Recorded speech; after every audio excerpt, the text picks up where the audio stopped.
Okay, I'm here. I'm here. I'm here. Hi. Hello. Hello. Hi.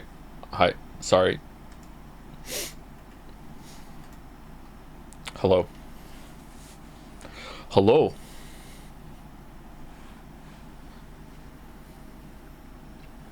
He exists. Enough people believed.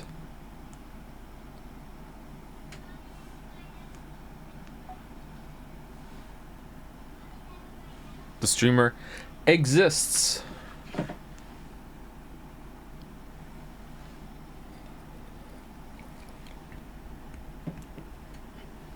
Okay, so first and foremost, just a disclaimer and or just like, you know, just to settle my nerves a little bit. The kids are being unusually bad today. Usually my kids are great, but the kids are being a bit rambunctious today. So if you hear them in the background or if they're really noisy, I may have to take a short break and lay down some daddy law or something like that. I don't know. Which I have a I passed the bar, so I should be fine. But, you know, they're settled a bit now.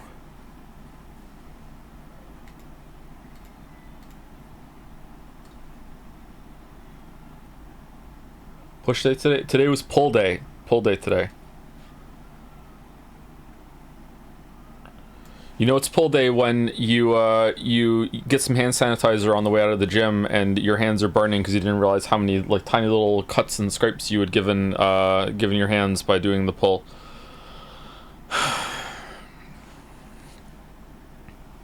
Probably the worst thing about starting to be a gym bro or a gym person is that the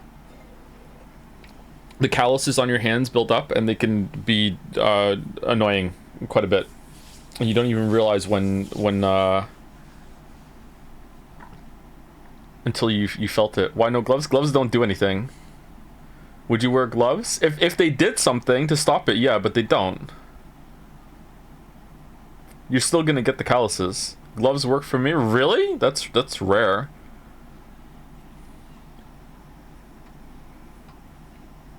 You could wear gloves like Ryan Gosling. The chatter is right on the way to the gym, and then take them off when I'm there. What do you do? I lift.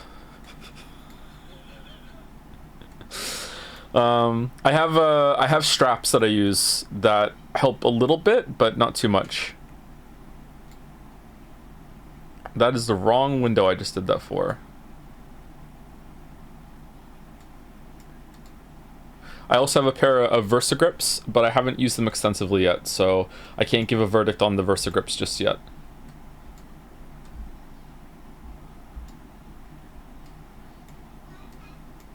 Right now my verdict is, or right now my preview is that, God damn it.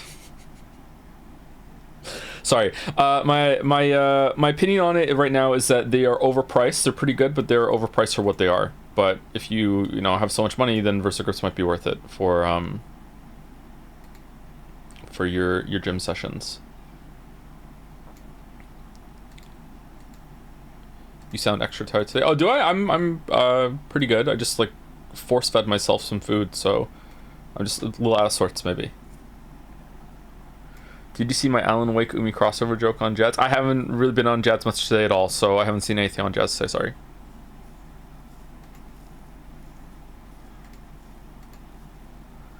Umineko. Caffeine time, perhaps? Caffeine doesn't really do much for me. I don't know. If I need one, I'll try an energy drink in during break if I need one, but we'll see. I feel like the energy drinks aren't doing much for me either. They do help with the gym though, so they help with the physical things, so maybe I should have one.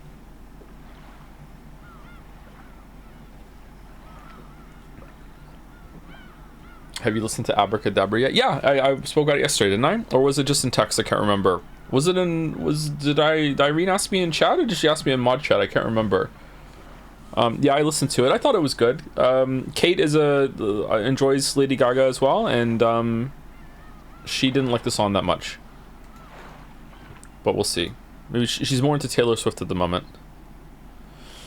You mentioned reading again the non-human Tea Party. Yes, and that is question mark, I'm guessing. I want to see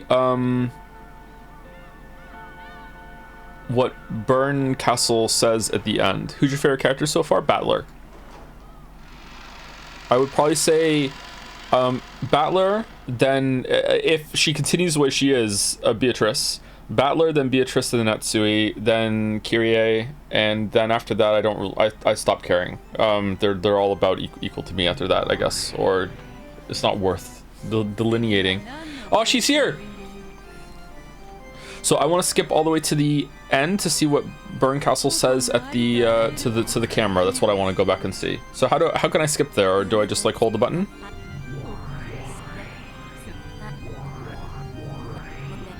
Whoa.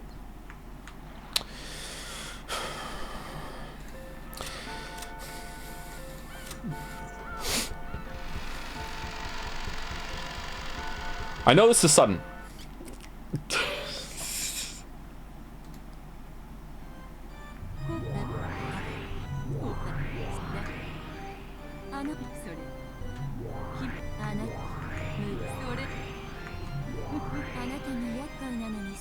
Okay.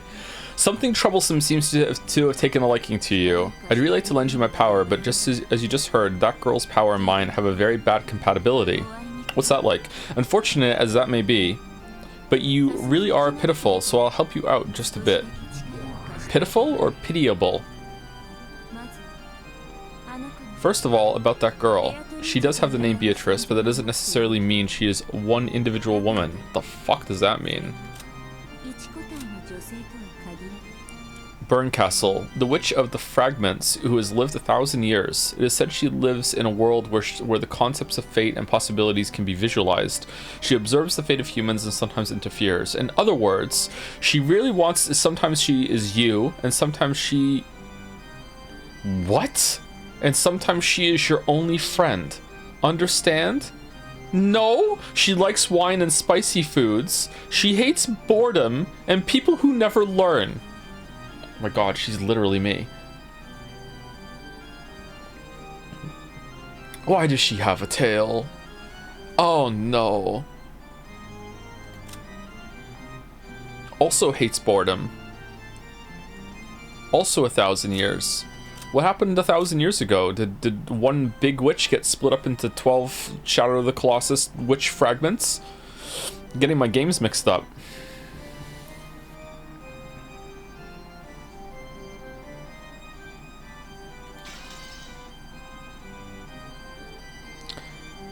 By constantly continuing to think, I will live forever. In other words, if I were to stop thinking, I could die at any time. However, well, that's just everyone, love. However, once I start thinking again, I can also revive at any time.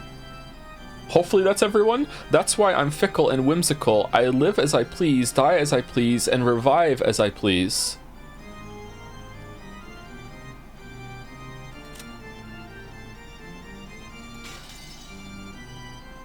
Okay, we already did this one, right? I remember reading that.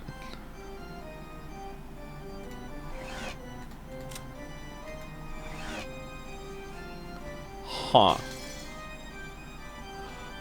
But that doesn't necessarily mean she is one individual woman. Get what I mean? No! In other words, she's not some human. Her existence is a personification of the rules of this world.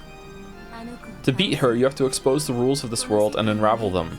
Perhaps this can be likened to learning the rules of chess by watching a game. First, take a good look at the chessboard. Then, learn the movements and roles of the pieces. Then look for the conditions required to win at her game. When you've managed to reveal all these things, her heart will be exposed. After that, you can rip it apart and or crush it as you please. Or cradle it and be happy? I am being quite generous. In the past, when I had a human body, it took me 100 years to notice even this much. This is my meager farewell gift to you, the pitiful one captured by Bito. Bito, spoon, there we go. It's just like a spoon. A spoon can be used for more than just drinking soup. You can use it to dig through the prison you're locked in, or as a weapon to gouge the witch's eyes out. Of course, you can also use the spoon to continually sip the watery soup inside your eternal cell. Don't get the wrong idea, I have no intention of becoming your ally. I do feel empathy for you, but I won't help you. It's like I'm sitting in front of the television yelling at you on the other side, even though my voice won't reach you. So you understand that I'm a witch, right? I intend to enjoy this endless tale that Bito is going to weave until I tire of it, but that alone won't hold my interest. That's why I'll lend you my power. It's also that I don't get tired of this. I am the cruelest witch in the world. Whoever the opponent may be, I'll make them surrender with certainty. Even if it's Beatrice, the Endless Witch, okay? Endless Witch. You are my game piece. Give it your best shot. I'll give you advice sometimes out of her sight. Don't bore me, okay? Giggle, giggle, giggle. Okay, but if I believe in you, does that mean I also have to believe in Bito? Is this just, oops, all Bito? Is Bito's also in on this? Interesting. Okay. Interesting. Wasn't she also Chrono Trig? Wasn't she also one of the ones that something like if there's a chance of it happening, then it will happen? It was something like that, wasn't it? Maybe we should have reread the all of the scene, but it's fine. Okay, I barely remember that part except for the spoon, so I'm glad that we went back and read it. I wonder if we will be returning to some other stuff like that.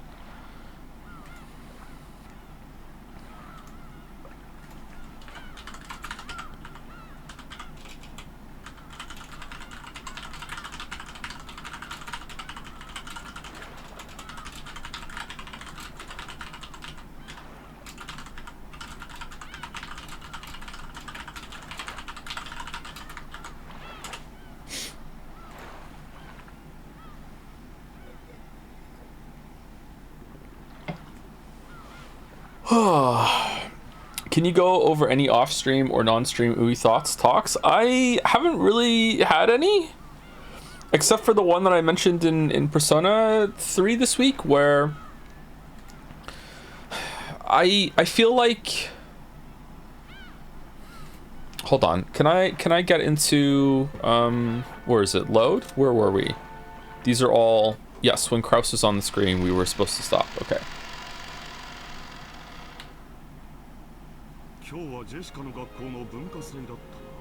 Who are you?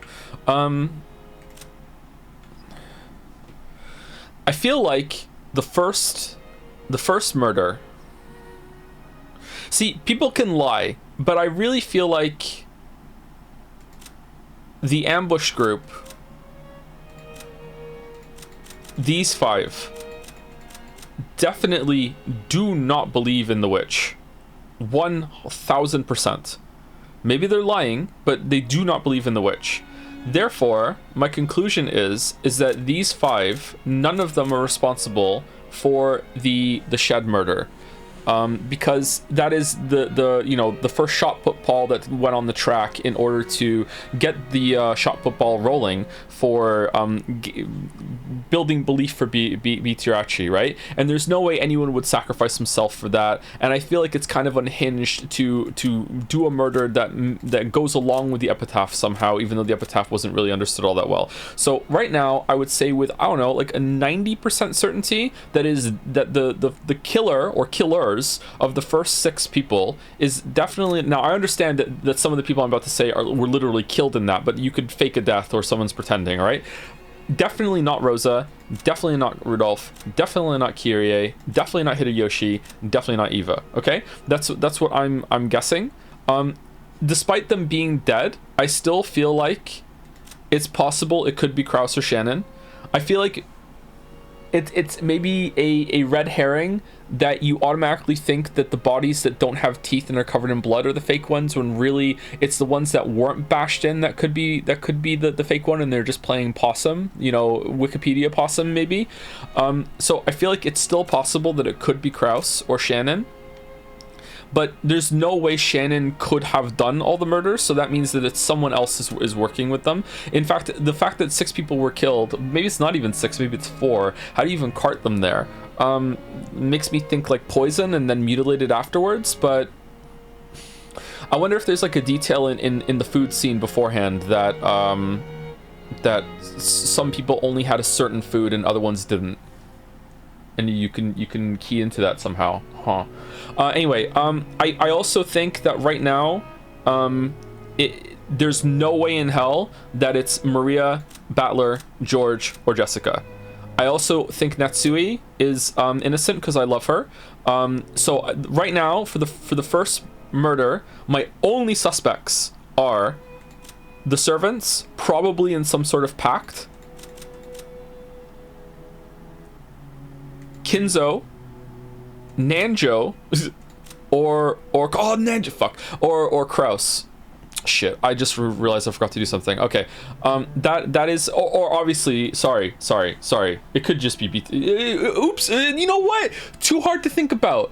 It's just Bitorici. It's just Bitorici, okay? It's too hard to think about, all right? Yeah.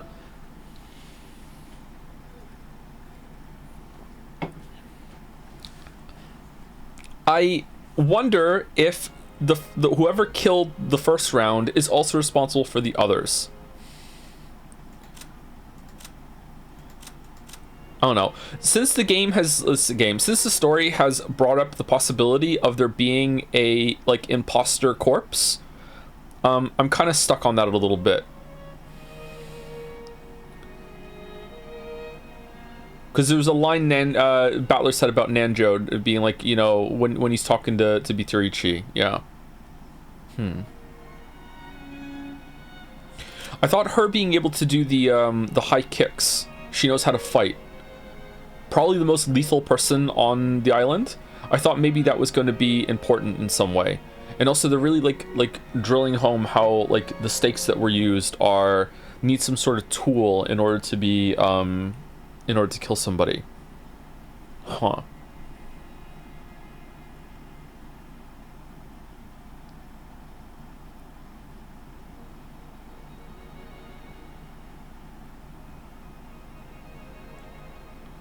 Okay. I really don't feel like I have enough information, but that's where my brain is so far. What happened last stream? Last stream, we opened up with some scenes that were chronologically shattered, which is my favorite way of storytelling. Chronologically shattered with George and Shannon's relationship. And we found out that the reason why George and Shannon can even see each other is because Bitorici made a deal with Shannon if Shannon would break a mirror on the shrine on the cliff, which is why I got struck by a lightning bolt afterwards with Maria. When she went ooh on the boat and pointed to it in the first episode. So Shannon is developing like a legit friendship with Bitorici. Canon doesn't like it. Canon is also developing something of feelings for Jessica and went to the school, and there's been lots of scenes with that. Eva was here. It's been mostly about Shannon, actually. Shannon and George, but mostly Shannon. I think that my read on it, and I actually hope this is right because it's really interesting to me if that's what the story is doing. My read on this is that most of this episode so far has been unreliable and is basically a different version of events that Bitorici is basically telling to Battler or presenting to Battler in a way to make him convinced that, look, I was actually here the whole time. Look, I've been behind the scenes. I'm you know, the witch behind the curtain. Wah ha ha. Because I feel like that's a really cool way of using, like, you know, her all-out attack that's in the episode description.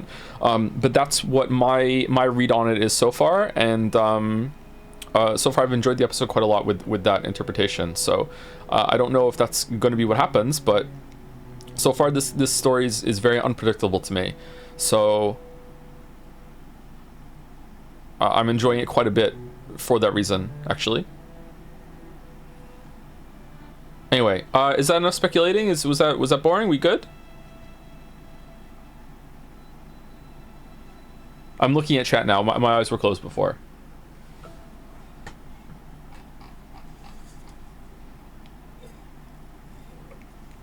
Returning to old scenes shows how invested you are. It's a ton of fun to watch. Keep it up if you feel like it. Chapter selection after completing episodes is there for a reason. Yeah, but it's a game. It's cheating. It's cheating. It's cheating. It's cheating. Can we read the epitaph? Nope. Nope. Have you eaten today? The stream is late because I ate. Yeah. I had 2 protein bars and I made myself 2 burgers.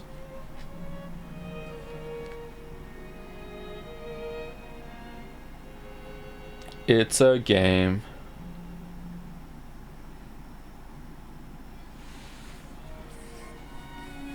Speculation is gameplay, Chad. Wow. Okay, let me say some rapid fire thank yous and then we'll get into some serious reading. Do we want best girl on the screen? Oh, sorry. Best girl on the screen? Here we go. Burgers with what? Ketchup, mustard, and cheese. I want to say something right now that I really shouldn't. Thank you, Lemon Ryans, for the resub.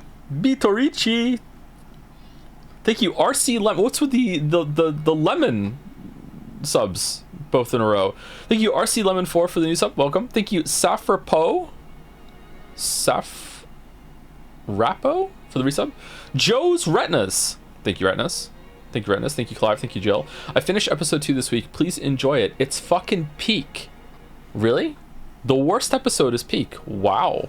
Wow. Thank you, Time Traveler 2009 for resubscribing. Hi, Joe. Can't think of anything crazy to say, so I will be nice and say this past month has been a blast. Hope you enjoy the rest of your year. Oh, thank you, Time Traveler. My life has rapidly changed in the past couple months to like I don't know, like depression, idle factorio, just staring at the screen, to like legitimately feeling like there aren't enough hours in a day, not even close. So, you know, it's a really good change. Maybe it shines through, I'm not sure. Thank you, Mulby Gulby, for the resub. Joe, sing us something that comes to your mind first. No, not... Joe does not sing. I don't sing. Thank you, Not Really Dom, for the resub. Lemonade Standing, more lemonade for the resub. Purple Truck Chan, Best Girl. Ooh. Thank you, 100 Magic Chickens, for resubscribing. Yeah, woo. Hi, Joe. I'm a huge Persona fan, and I can't wait to see you endure Persona 3 Reload episode, I guess. Oops. Oopsie. I am stupid. What? We are doing the answer. I have an answer, and it's the answer. We are doing the answer, so sorry. Thank you, Con5654, for the 10 gift subs. Thank you, Con. That's a lot of gift subs so far. Thank you. Thank you so much. Thank you, Pincerata, for the 200 bits. Happy start of Umineko schedule. Oh yeah, we're doing Umineko again on Tuesday, so the next stream is also Umineko. Oops. I've unironically been so excited for Umineko streams that my body has naturally woken me up quite early to make sure I'm on time for stream, and I was late. I'm sorry, Pincerata. I'm sorry. Thank you, Gaia Had for the resub. 2 great scenes coming up. Call them Twin Peaks. Ooh, topical. Thank you, Takaka Agam. Is this an anagram for something? For continuing the sub. Thank you also to Dwellpoor, Dan E, Kiro94, Bitorici, I Sell Mangoes, all for the resubs. Hey Joe, I've been getting into the Amazing Devil since I heard you mention them in a VOD. What's your favorite song by them? My favorite song by Amazing Devil is my favorite song, period, and it is Love Run Not Yet Reprise. It's the last song on their first album. I am possibly the biggest Amazing Devil fan in the world. I don't know. Sometimes I feel like embarrassed that I found like my favorite band when I was like 37 or something, instead of it being something like, yeah, I love the Amazing Devil. I don't know how to describe them because I'm musically illiterate, but like, yeah, that is my favorite band, and I found them through the Witcher Netflix show because the guy who plays Dandelion is the lead singer in one of the lead singers in Amazing Devil. Yeah, so yeah, I love all 3 albums. They're making a new one, so I'm looking forward to that.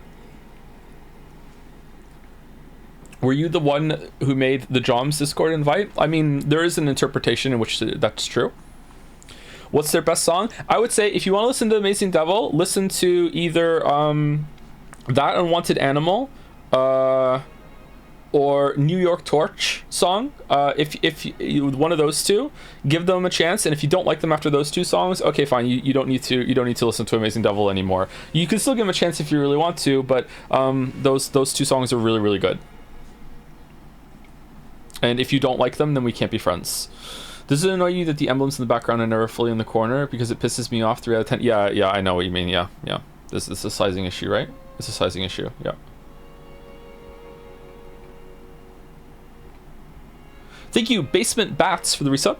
Psy Dude for the new sub. Welcome, Psy Dude. Thank you, Zorgox, for the bits. What on earth could this mean? Mystery bits. Thank you, Synergize with Big Data. Ooh, for the new sub. Big Data is not real. He can't hurt you. Okay, so mods, I have like some essays in some of these bit messages and stuff. Are they all spoiler free before I read them? Just want to check before I get... Mic is clipping? How is the mic clipping? Really?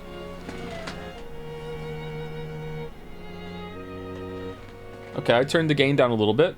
Is that better? The mic should not be clipping.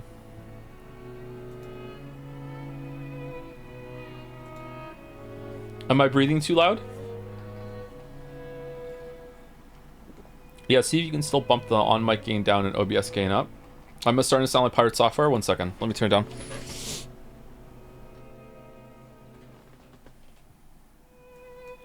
Okay, so now I have mic on OBS turned up to as high as it can go, and I turned my gain down to like 10 o'clock instead of at 12. Is that better or no?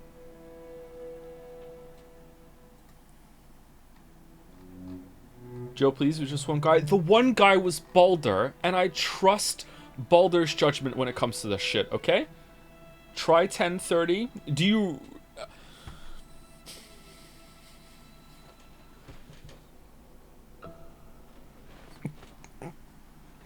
Okay.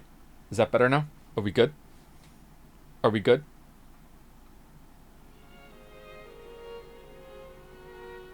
Worse now? My chatter. I turned it up. Do not see any spoilers in the messages. Kill me if I'm wrong. Okay.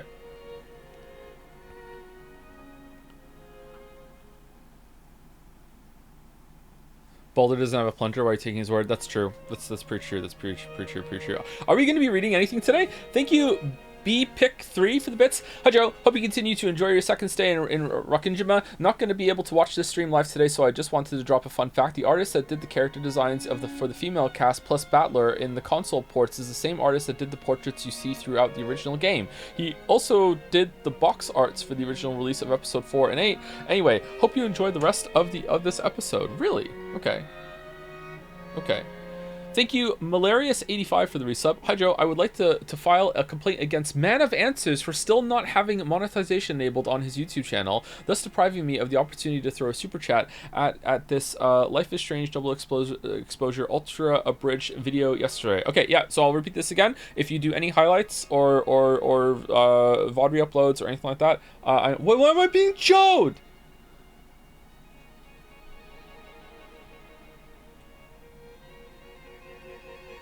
This is like watching a car crash in slow motion.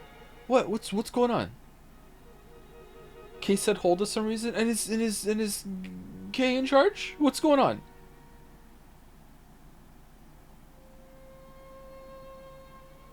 Probably almost spoiled.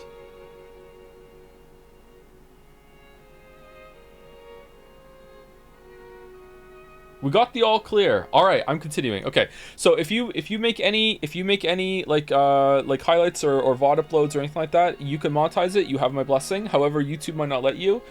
Sometimes if you like appeal or whatever or change enough of it, usually it goes through. I know that Nadja has monetized the re-uploads, so you should be able to as well, Man of Answers. So like there must be a path there somewhere if you just want to keep pestering and carrying it up at YouTube support or whatever. Like, yeah, just go for it. Yep, I have no issue with you monetizing any of your uploads. I think every stream editor has been demonetized at some point. Does it come back afterwards or what? Wonder how they tell. Huh.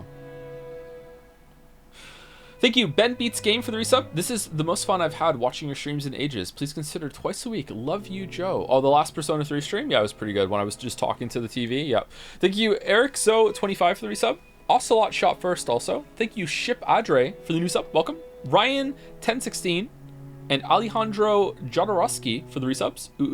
Thank you, Terraflop, for gifting out 5 subs. Thank you very much, Terraflop. Also, speaking of teraflops, thank you for some of the advice that I got in DMs and everything about getting a hard drive enclosure. I ordered that today, so hopefully it can get here and I'll be good. I also ordered some new workout pants because I need another pair of workout pants. Thank you, XYZ, for isn't that a cocktail, for the bits. Hey Joe, hope you're well. Just to clarify from the third stream, I didn't mean to replace the Umineko VN with the manga. I suggested checking the manga for key scenes, like the tea parties, after finishing a VN episode. The manga's art is stunning and uncensored, what do you mean uncensored? Offering an immersive experience. It's a great way to revisit important moments more concisely. If unsure, maybe glance at the tea party in episode 2 after completing it in the VN and see how it feels. You know what? I think what I will do instead is that if I really like this by the end, I will buy physical copies of the manga if they exist. That's what I'll do, and I'll put it right next to my Natsuno whatever the Fako statue of from 13 Sentinels. There we go.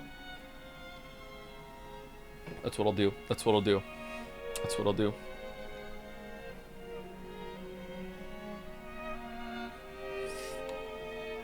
They cost like $500 a volume. Yeah, and? Yep. And? Did I stutter? For once I didn't. And? Thank you, Combustible Lemons, for the resub. 33 months. You've been resubscribed for 24 months for 33 months. I don't know what Twitch is doing. One more lemon sub for the pile. It's true. We have so many lemons. Let's make some lemonade. Thank you, Chaos Shield, for the new sub. Welcome. Thank you, Dalmic, for the bits. Have a fun time. Thank you, Zorgrox, for the bits. Thank you, Clive. Thank you, Jill. Thank you, Mouse. No, thank you, Mouse. Thank you, Uber Super Sloth, for the bits. In all seriousness, can we get Greg back? That was the creamiest stream. I think Greg coming back for if he would like to come back. I think I would love to have Greg back for like an Ace Attorney sort of thing. Yeah, I think we would do well with that. Yeah, for sure. That would be really fun. Thank you, Zygodactyl, for continuing the sub. Also, Lemon Dread. I had some lemon bread earlier. No, yesterday. Cake. Lemon loaf. Thank you, Lemon Dread. Welcome. Thank you, Jackie Ohio, for the resubscribing. Really enjoying these anime book streams. Joe, can you read My Little Sister Can't Possibly Have a Hemorrhoid? Thank you, Joe Deschmo, for the resub. Synergize with big data. What's with all the big data? Hi, Joe. Shout out to the 4 Titans and Jads, Reading Den, Umi Den, Umi Full Den, and Best Girl Den. And shout out to all the George supporters in Umi Full Den. One day we will rise. Okay. All right. And the last stretch on my list is 16th student for the resub. Kitler John for giving out 5 subs. Thank you very much. Lazy Potato for the new sub. Welcome. Zaz Says Stuff for the new sub as well. Umineko tourists are here. They've arrived. And they're subbing. Thank you very much to the two of you. Welcome, welcome. Clawfists. Thank you, Avarisi, for the bits. Some massive wall of text that looks like a spoiler. I'm not going to read that. Thank you. Ooh. Shit. I fucked it up. I'm sorry, Avarisi. I'm sorry. Zorox has used 100 bits to say... Some massive wall of text that looks like a spoiler. Okay, I'm not reading that, Zorgrox. Thank you for the bits though. Thank you, Furdo, for the new sub. Welcome. Thank you very much. And also Truxton, another Umineko tourist. Welcome. Thank you. Thank you, Dalmic, for being my waifu. There's a line.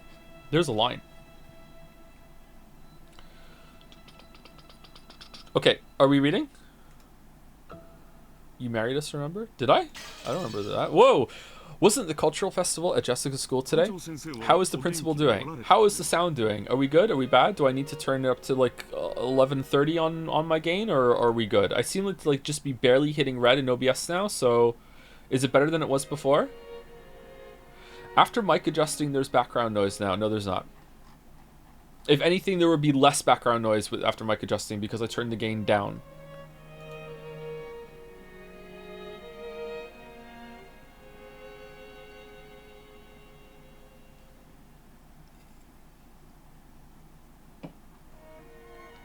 I completely forgot that Umiden had a modified request. Can you please let Bitarachi and only Bitarachi's lines play out completely? You can read over them. They just want to hear her laugh. No. No. No. Who's your champion now, Umiden? What are you gonna do? Mouse has asked. The streamer has said no. No, Lamayo. Now what? Yeah, of course I'll do that. Yeah. What else am I gonna do? Wasn't the cultural festival at Jessica's school today? How is the principal doing? She's back. He seemed to be in good health. That's right. Diet member Takamiya was also there. Okay. Who's like full sugar Takamiya? Like he said to give you his regards. Busy as usual. It appeared so. That person is also very energetic. Oh, and I believe President Imoto also made an appearance. Okay, I can see Jad's behind me and it's kind of distracting me. Hold on, let me go on Steam. There we go. Naturally, the topic of Jessica's cultural festival came up at dinner. School events. So now I know the Bitarachi is going to come back. Huh.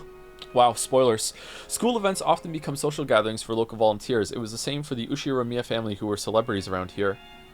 Natsui remembered the name of one VIP after another at that social gathering, telling Kraus the news about them. Jessica didn't really have any interest in that discussion and rudely slurped her pumpkin soup with a spoon that she also used to dig out of a prison. Milady, perhaps you ought to take more care with your manners. Yeah, sorry about that. Jessica, how many times must I tell you to watch your language? Yes, ma'am. Jessica answered, discouraged. When he saw that, Kraus smiled a little and paused his conversation with Natsui. How was the festival for you, Jessica? Huh? Well, it was okay. I was watching. You did an excellent job. Really? Huh? Well? Jessica's face turned bright red. She probably hadn't imagined that Natsui would actually come to see her on stage. She felt a mix of happiness and embarrassment. Actually, she hadn't really wanted her mother to watch, since she didn't want to be told that her music was inappropriate for the Ushiromiya family, but it certainly didn't make her unhappy to hear parents say she'd done a good job after watching her try her best. Jessica acted with both composure and dignity, fitting behavior for the student's representative. Oh, yeah. The smile that had been there until a second ago crumbled like sand. Jessica immediately realized that her mom was talking about something different. Jessica was also the school student president. She had no interest in doing something so annoying, but her parents had been pushy, so she grudgingly accepted. Unfortunately, she was popular at school, so she won the election easily. So Natsui was praising her for the student council sponsor without a boyfriend council sponsorship ceremony at the beginning of the cultural festival. Actually, she had just carried that out half-heartedly. After that, she immediately met up with her friends and held a stage rehearsal for the rest of the time. That experience of standing above people and bearing responsibility will surely prove useful in the future. I'm sure it will help Jessica mature as a member of the Ushiromiya family. But you rushed a little while giving the greeting. You gotta pass on content, but the fast pace of your speech lessened the impact. Is this the first time we've ever seen Natsui interact with Jessica without Eva around needling? Man, the way that the Ushiromiya family here is on the island in their own fucking world with their own fucking rules, I'm guessing is supposed to be like a juxtaposition, or if we want to be really fancy, just a reflection of the rules about the witch and everything like that. It might help if you develop a oh yeah, they did interact with the charm. Yeah. It might help you develop a habit of pausing every once in a while. It might help if you develop the habit of pausing every once in a while. Yeah, me too. Yeah.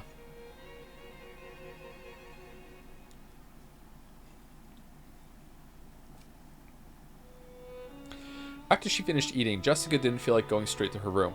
Her room was basically the place her parents had ordered her to be, so perhaps for Jessica, instead of returning to her own room, being in an unknown location in this large mansion was a meager form of resistance.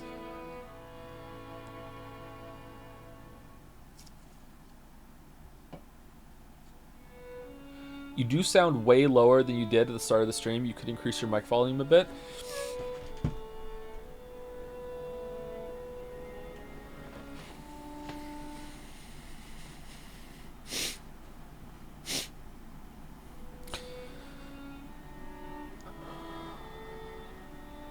Jessica felt that even being in the mansion made it hard to breathe, so she went outside to the rose garden. Is it good now or no?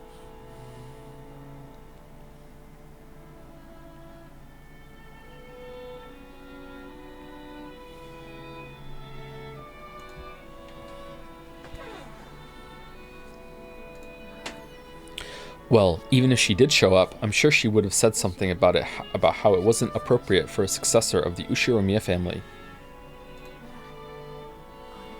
So isn't it better this way?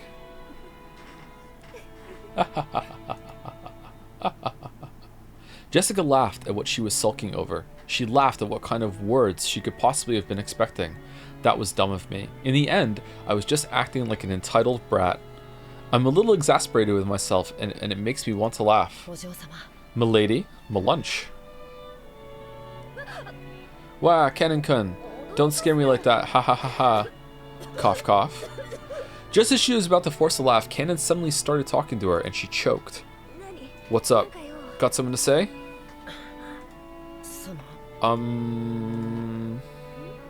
Yes?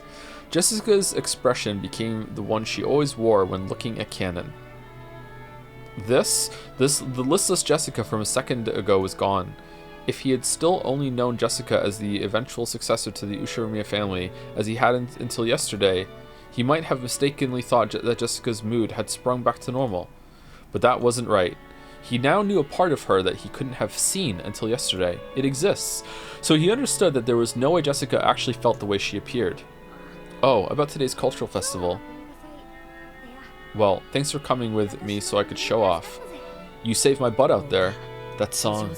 You were really good. Was she? What? Really? You're embarrassing me. Even though she had heard the words she most wanted to hear, Jessica acted shyly and couldn't accept them openly. Yeah, we know. I cannot sing. And I don't know how to play any instruments other than the harmonica and the recorder, which I learned in elementary school. So I simply assumed you were the same, milady. At the time, Canon had isn't the recorder. You know what? I'm gonna have a music take. I'm saying it. I don't care. The recorder is just the worst instrument ever invented. Fuck the recorder. What, like, fucking, like, that's the like, oh, my kid wants to learn an instrument, let me just go get a $5 recorder, here you go, bullshit. Like, now shut the fuck up about wanting to learn a fucking instrument. You wanna know how I know that is? Because that's what happened to me. Okay? Recorder is just like, look, it's not fun, it's not interesting, it's fucking stupid. It's stupid. Hates the recorder. There are worse instruments, but are there? I think even the triangle is better, because you can't fuck it up. You just stand there and hit your fucking triangle when you want to, and at least you're a part of it. The recorder is just like the perfect marriage of, like, not enough going on, but also just enough going on that you can't just stumble your way through it. Fuck the fucking recorder. Kazoo? The kazoo sounds awesome. It's a really good sound. Did you try harmonica and traumatize your entire neighborhood? I did try harmonica at some point. How do you clean them?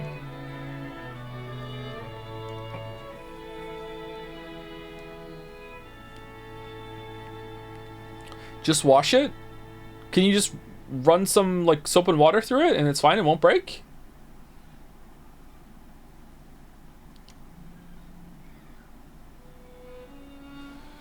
Joe, did you know that each episode has 140k plus words and they were still releasing 2 episodes per year? I've been told, yes, yeah, I've been told the amount of words that are in some of the episodes, yes. What's a recorder? Never heard about it as an instrument. Just Google it real quick and you'll find it. Bullshit instrument. At the time, Canon had never felt as though he'd been looking down on Jessica in this way, mostly because she was taller than him, but all the people he'd seen playing special instruments were on the other side of the brawn tubes in the TV. Brawn tubes. At the very least, he'd been under the impression that it'd be impossible for Jessica. I am furniture, so I didn't believe there was any need to sing or play instruments, but I'm not sure anymore. Seriously, Canon-kun, enough with that I am furniture business. That's like a proper attitude you servants are supposed to have, right? Servants are supposed to be like living furniture. Genji-san says it a lot. It isn't just a proper attitude, because we really are furniture. I know the kids from the Fukuin house receive assistance from grandfather in various ways, and I realize how grateful you are for that. But it's a bit cruel for you to have to call yourself furniture just because of that. We're all human, aren't we?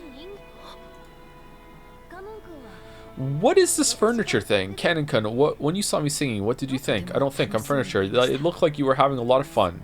I don't think that's true. Huh? You didn't just think it looked fun. You were envious, weren't you? That's not... Canon probably hadn't noticed that emotion himself. Most likely, Canon saw something he'd never seen before, learned about it for the first time, and felt envious. And to trick himself out of that emotion, he'd called himself furniture over and over. I know, I'm a successor to the Ushiromiya family or whatever. And, well, I'm sure there'll be a lot of annoying stuff to do from now on. As far as that goes, I can't do anything but give up since I was born under an unlucky star. Probably, just like you had to live at the Fukuin house, I don't have a choice either. You been talking to George? I couldn't choose the stars under which I was born. That may be true. But there's one place where you and I are completely different. Know what that is? I am furniture, and Milady is not. He was about to say that, but stopped. I do not know. Canon-kun, you decided that your fate determines everything about you and gave up, but I can't accept this kind of fate, so I do the best I can. So while there's still oh, my headset is really bothering me today. What the hell? Ow. Oh, sorry, 1 second. Oh, okay, I hurt my left ear. How did I hurt my left ear? Oh no. How? Oh, okay, I can't wear this. Oh shit. Okay, I don't have music for this stream, sorry. Oh, ow. Oh shit. So while there's still the rigid and cornered me that's gotta stay as the daughter of the Ushirimiya family, I've created another me that can do what I like to the fullest. I don't know what I did. Just like, wow, it really hurts. Another you. Maybe I slept on it funny? Hold on. My right ear's okay. You know what? We're switching ears. Headset on the right ear instead of the left ear. Here we go. Oh, I'm all out of sorts now. I'm not used to this. Oh, I'm in a different world. Holy shit. Yeah, Canon-kun. What are we doing? You've been instructed to say, because I am furniture. I'm sure you've gone through a lot of tough times just because of that. I think that's really unfortunate. But the idea that your entire life will be decided by that alone just seems sad to me. You know, it's always possible for people to create another self inside them, a self that they can truly grow to like. I'm not talking about escaping from reality, okay? When I'm that other self, I can really feel like I'm living a great life. So no matter how constrained and boring everyday life gets to be, I can always live on without suffocating. Spin the headset around. To make another self inside yourself that you can truly grow to like. To make another me, one that isn't furniture. Oh, so we're with Canon now instead of Jessica. Okay. Through her relationship with George-sama, has Shannon given birth to another self that isn't furniture? I am thou, thou art I. And did this other Shannon see something that cannot be seen by furniture? Why do people call it recorder? I thought it was just a flute. Isn't the flute, you hold it sideways? Right? Flute is sideways, right? Recorder is like a hot dog. Going like down away from you, right? They're completely different things, right? Gotta be. That's right. That's right. Well, I don't know anything about your private life, Canon-kun, but I can sort of guess. Your private life probably doesn't exist at all. Am I right? Canon couldn't reply, but that was answer enough. He had no concept of her private life, so Canon would always be Canon. So furniture would always be furniture. And Joe would always be Joe. Canon-kun. Canon isn't your real name, right? Joe's not my real name either. In the Fukuin house, new graduates would be given new families and a new life, so they were also given a new name. In his case, that was Canon. This sounds like a fucked up orphanage. Certainly, this name of mine may be a temporary thing. Before he had thought of himself as Canon and no one else. But he remembered. There definitely had been another self that wasn't Canon. But that was far, far away, beyond the distant fog of oblivion. So even for you, it should be okay to have times when you're Canon-kun and times when you aren't. Maybe when you act as a servant, that Canon-kun calls himself furniture and strictly limits his own. When Canon... When was Canon in... When Battler was in the kitchen with Maria and they were all looking at someone standing behind him that he couldn't see, was Canon one of the people that was going along with it, or was it just Genji and Kumasawa? Was Canon there? And was Canon also looking? Because the way that Canon doesn't like Bitterichi is kind of weird that he would go along with that. I wonder if Kinzo has just ordered them to do that. That's odd. Huh. But when you aren't Canon-kun, I think it's okay to live much more freely. Those words definitely weren't just lip service. Jessica had also been like this in the past. She had cursed her own birth into an environment different from all her friends in school. Only she had been in a heavily constricted environment, forced to learn all sorts of things, and she had even been told whom she was and wasn't allowed to play with. It may have been sad, but she'd given up, resigning herself to the fact that she'd been born under that kind of star. But one day, Jessica stopped giving up and surrendering. Stuff like Usher. You know what? I gotta say, it must be, despite the life of luxury that you have, and you never have to worry about like food and clothes and shelter and all that. That must suck. Like, everything's relative. I hate to hate on rich people just because they're rich for that reason. There must be some struggles about it, but god damn it, it is really hard to empathize with people like this. You know what I mean? But it must be hard, especially when you're a kid. When you're older, you have a lot of choices. You can decide how you want to view the world and what you want to do with like the money and the resources that you've got and everything like that. But when you're a kid, it must still be pretty tough, actually.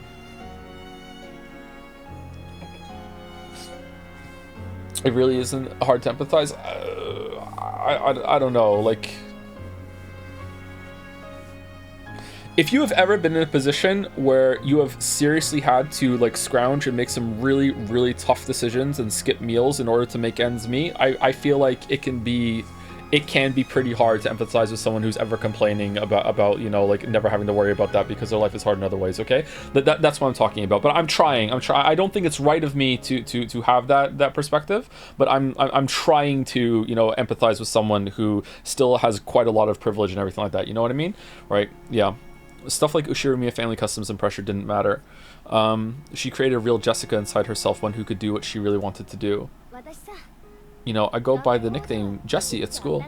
When I'm Jessie, I live life honestly and to the fullest. And because of that, I can do my best when I'm Jessica too. Would it really be so bad if you could also have times when you're canon and times when you're your real name? When you aren't canon, can't you try becoming another self that you can like? A time when I am not canon. He once thought of his real name as being completely meaningless. Because of that, he thought that canon summed up everything about him. Well, that's how I am with Joe. And now Jessica was telling him to create something new, another self that wasn't canon. Canon-kun, if you don't mind, tell me, what's your real name? He was silent for some time. It's like Kaio or something, isn't it? Maybe Canon's real name had risen to the tip of his tongue. After hesitating for a long time over whether he should say it, in the end, he swallowed it back down. Ooh. I forgot. My name doesn't matter anymore. Those words contained a faint rejection. No matter what kind of real name I had, the only truth now is that here I am canon. The past has nothing to do with anything. The materials with which furniture is made, be it a trunk of a tree or otherwise, are meaningless in the end. I told you to stop that. You aren't furniture, you're human, right?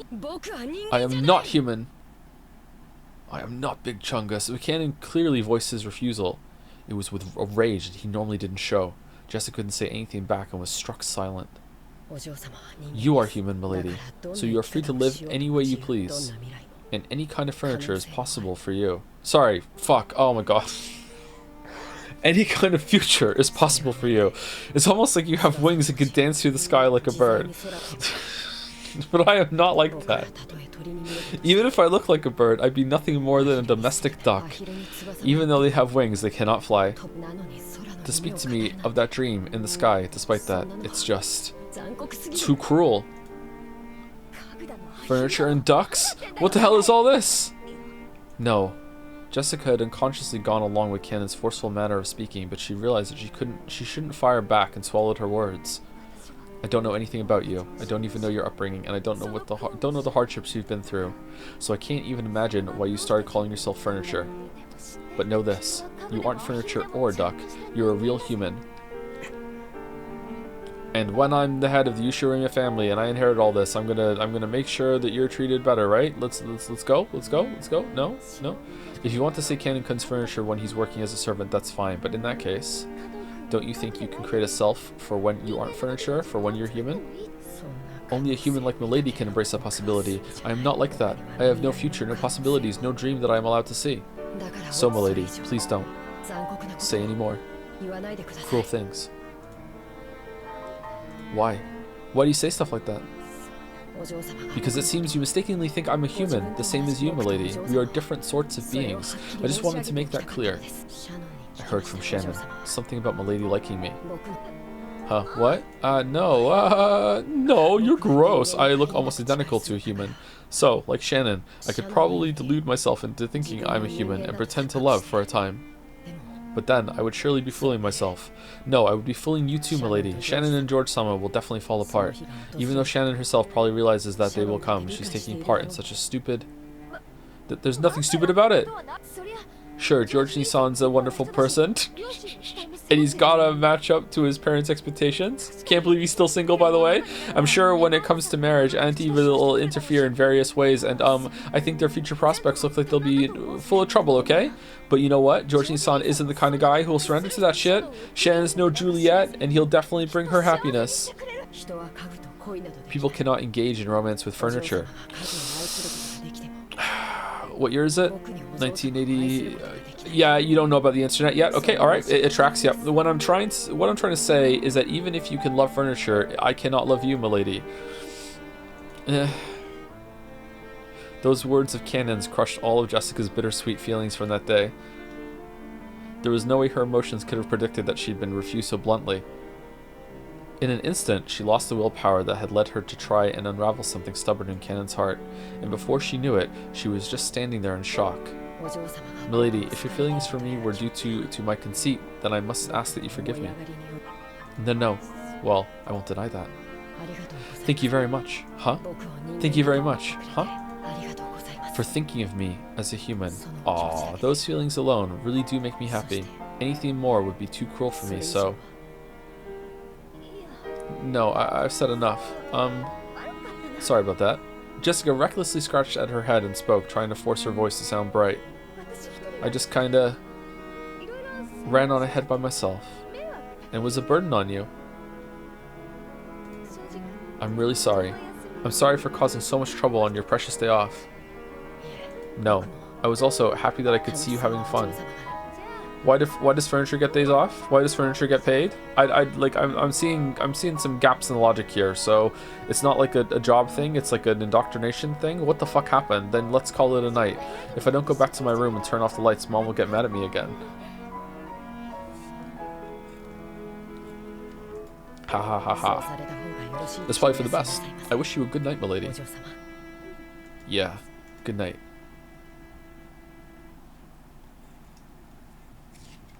Furniture union? Cannon saw Jessica trot away with her back to him, looking disheartened. But then, she suddenly broke into a reckless dash and disappeared in the direction of the mansion. As he watched her back, for just an instant, Cannon was tormented by the feeling that he'd just make a huge mistake. But he hadn't made a mistake at all. He'd been forced to refuse her now for her sake, while the pain was still at its smallest.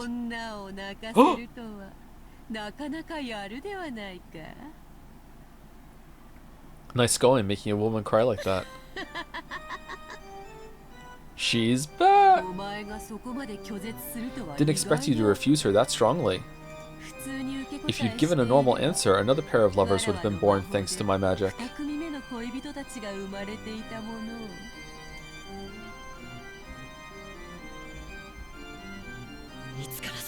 How long have you been there? What a horrible person. When he turned around, the witch was suddenly there. It looked like she'd been there the whole time. Watching the two of them through as though enjoying a play. I shall forgive you for your insults just this once, in deference to that amusing little show. Okay, it's not the first time. Even after 1,000 years, no more interesting show exists than complications between boys and girls. So true. To me, it's a pleasure that's better and more addictive than opium.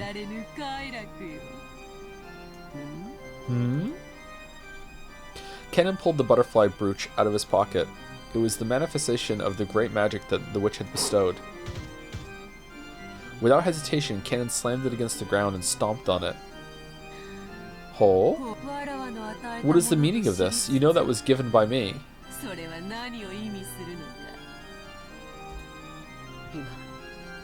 Just now, I figured it out. What you're doing isn't as tasteful as being a cupid of love. You're just a demon who enjoys showing love to those who can never be together, deceiving them. Yes, and? Humph. You are free to think that. Most humans I lend my power to say the same thing.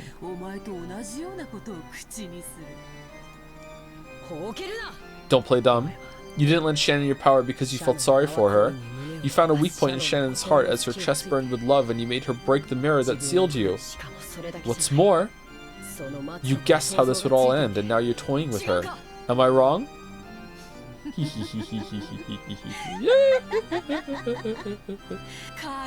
Furniture has a thoroughly pitiful existence. So you have no dreams, no future, and even no love? Good, good. There is nothing better than knowing your place. No maidens? Cackle, cackle.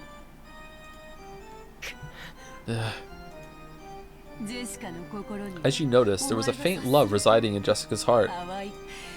You seem to think you've snipped it in the bud. But did you know?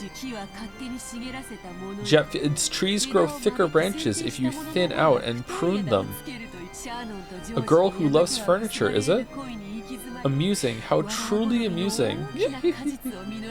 Shannon and George will also eventually reach a stalemate with their unfulfillable love, ripening into the sort of large fruit I love. Oh, wait, is the witch bad? However, regretfully, it seems to be going smoothly for those two that it's hardly entertaining anymore. But on the plus side, it seems the two of you will amuse me to no end. Cackle, cackle. The witch laughed. Even though she had known the two could never be together, she had lent magic to bring them together. However, they couldn't escape the fate that prevented them from ever being truly joined. The witch knew that. Even if they were joined, Shannon and George, Cannon and Jessica would eventually break up. They would wander through an endless desert in this hell of love, tormented by an eternal thirst. What, did you think I'd lend you my power and ask for nothing in exchange? I'll gladly assist a pair in love. And in exchange, I'll enjoy watching the cruel fate they'll eventually meet. I have never come across a better show, not over the course of 1,000 years. Just look at Kinzo. See how he ended up, an old, pitiful man who learned the taste of love before being thrown out of paradise. I want to say something inappropriate, but I won't. Look at how he lives, like a dead man that cannot fully die. Cackle, cackle. You truly are a witch. Disappear, get out of my sight, demon. Oh, I would disappear even without your prompting. My power still hasn't returned. It is still tiring to continue showing myself, but I still did, just to own you.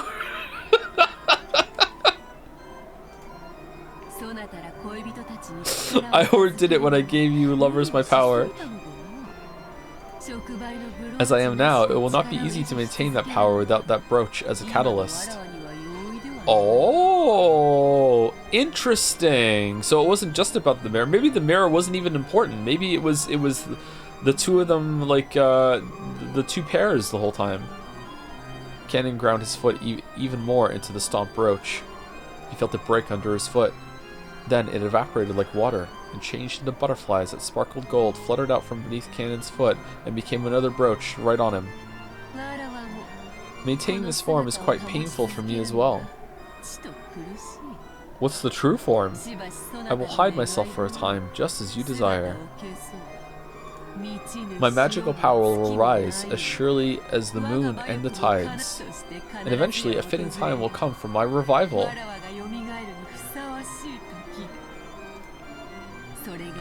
I know not in the slightest whether that will be tomorrow, next year, or even 100 or 1,000 years in the future. Really? Huh. Lying? But as long as there are those who entertain me, I will surely gain power and revive. I feel like maybe this is important. I will disappear for a short while until that time comes. The bruise on the palm of your hand is already gone. So if you wish, tomorrow morning I can let my existence vanish like an illusion or a dream. After all, nothing saddens me more than being forgotten. However, I will surely be revived. Be on your guard so that you will not regret that day's coming when it arrives. I will surely have my second coming and rule over everything as this island's true master. That is the time when the door to the Golden Land will be opened again. The greedy dead will surely wake me. Seems like a lot of work just to rule over a remote island in the middle of nowhere, huh? Huh. You talk too much. Disappear now, Golden Witch.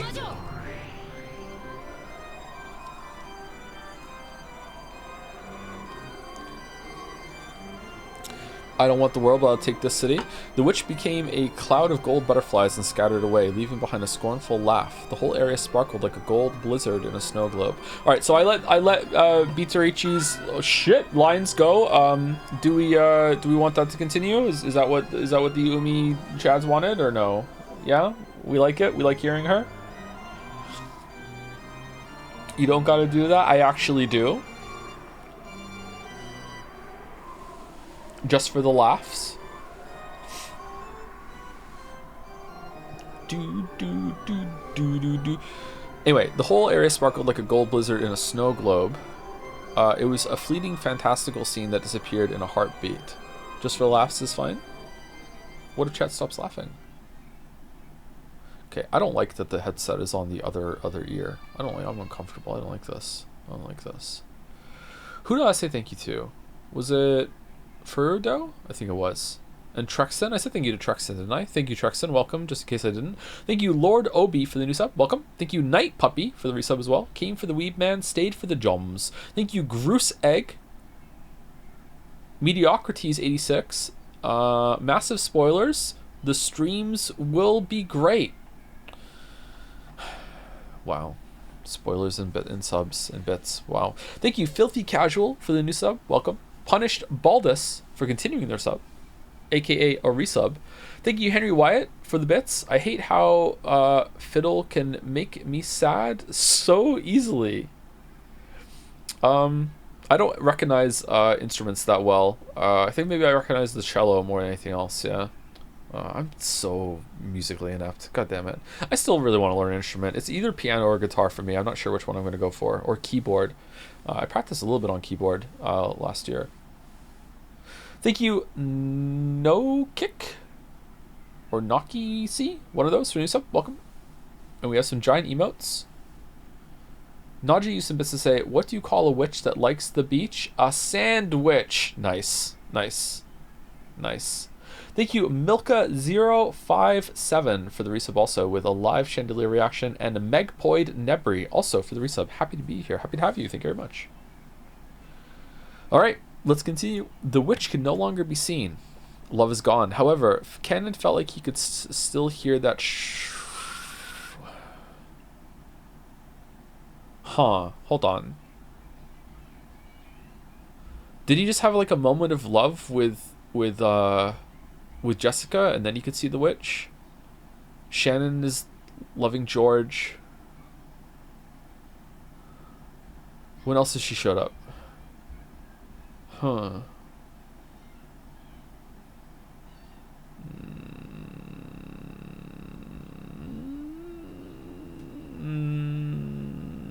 No, I don't think that would. Maybe in Somerset, I don't think that's the only thing. However, Cannon felt like he could still hear that shrill and pleasant laugh.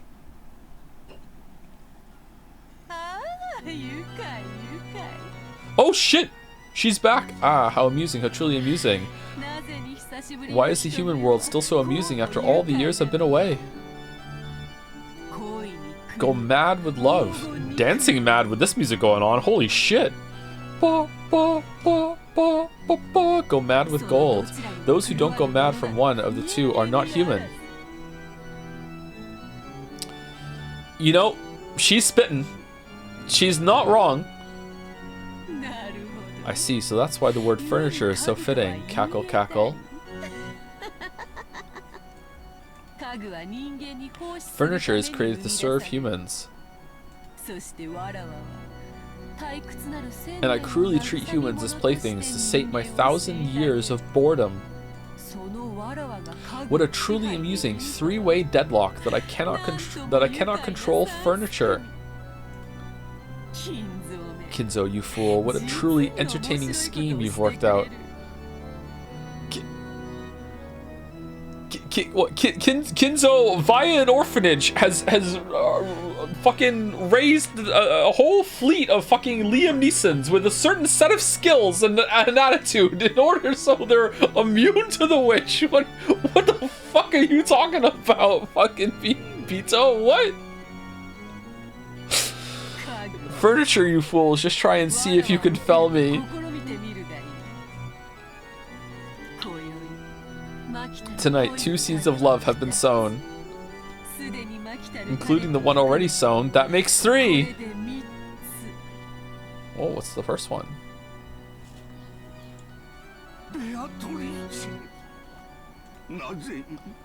Why did you leave me alone in this painful world? I hate you.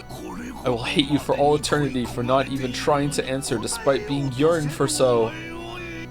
Master, drinking any more will be damaging to your health. Dr. Nanjo warned you as well, did he not? Fuck Nanjo! Be silent, Genji! You do not understand. You do not understand my grief and sadness. And I believed you, at least my oldest friend, would understand my pain. Why can you not understand? Oh! Why did you leave me all alone?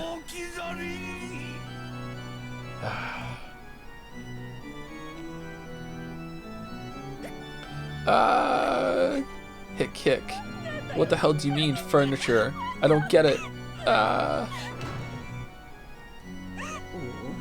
Oh, poor Jessica-sama.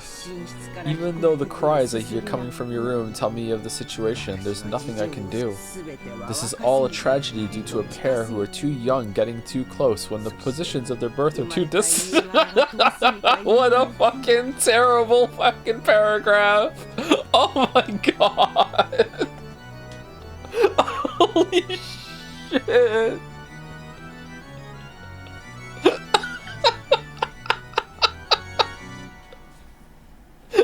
Alright, this is getting cut for sure. I can do nothing but understand Milady's feelings, hide my footsteps, and quietly walk away. Who are you talking to, bud?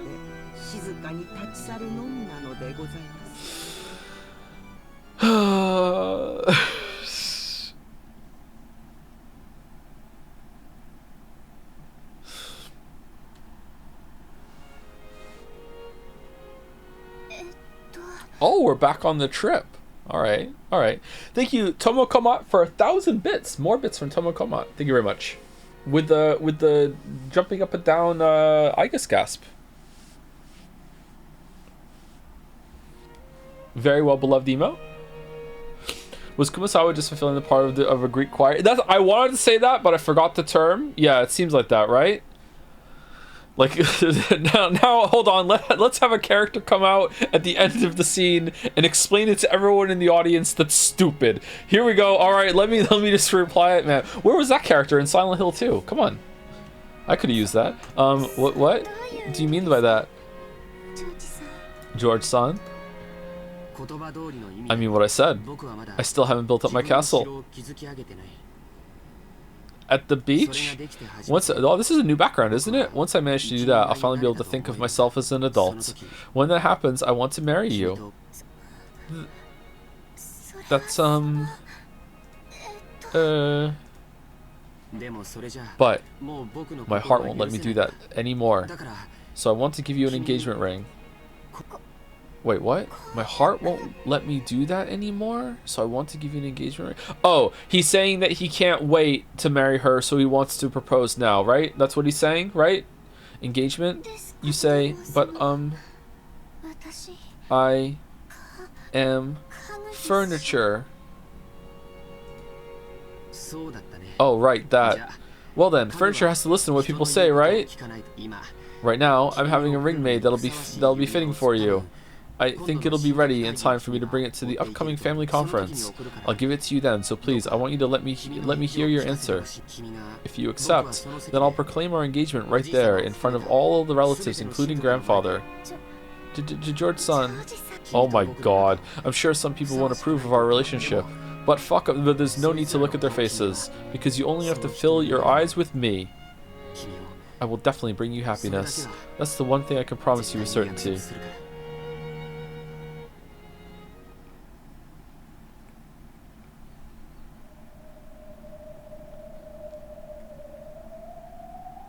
Uh-oh.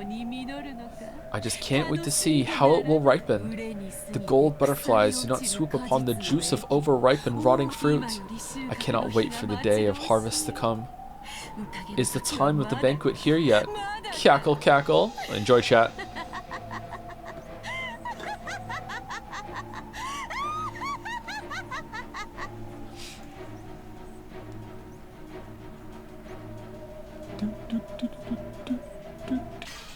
I was about to say glass break. Yep.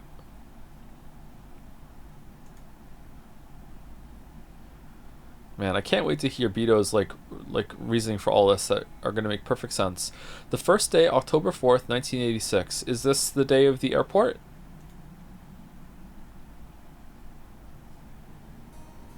They had eaten breakfast at a coffee shop in the station building. By chance, the inside of the shop had been decorated with Halloween colors since it was October. Maria had seemed to be awfully pleased with that. Oh no, for quite some time, she talked loudly inside the train about wanting to have a Halloween festival without caring that she was attracting the attention of others. Halloween is popular in Europe and America, but people aren't that familiar with it in Japan. Are we gonna see the airport scene again, and this time we're actually gonna see, what's-her-face, like, get the receipt? Because I don't remember seeing Eva get the receipt that she used for the door. Not even sure if that's a real thing she did even. Thank you, Pizzer out for the bits. In episode 1, there were a lot of over-explaining paragraphs, and you were so invested that you fully ignored them. Glad to see you come back down to earth and see that the silly lines still exist. They do exist. They do exist. I believe they do, and therefore they do. And my belief is what makes them silly. You know, I could just read over them, right? The shopping district was colorfully decorated with orange pumpkins, but the costume parades of children demanding sweets and saying "trick or treat" were nowhere in sight. Ooh, I want a Halloween festival. I don't want to wear these clothes. I want to look like a witch. You already wearing a costume. Family conference isn't for playing. We're going to meet grandfather, so you have to dress up nice. In a crown, just like he likes for some reason. While it wasn't completely full inside the train, it was really packed, with almost all of the seats occupied by passengers. Maria was making a fuss among them, stomping her feet on the seat while Rosa scowled at her. Rosa had warned her many times to lower her voice, but Maria hadn't obeyed her at all. Once Maria got like this, no matter how much you tried to explain the situation or calm her, she wouldn't listen. It's really frustrating and scary when you can't get through to your kid anymore. Yeah, this is true. Yeah. Like I said, my kids are fantastic. It's happened so rarely, and I feel so blessed for that, because it is so scary. When you just cannot get through your kid anymore. Before, Rosa used to, or like, it's not scary in the sense that everything feels like out of control, like you don't know what to do. Rosa used to pamper Maria and give in to her at times like this, but that had probably been a mistake.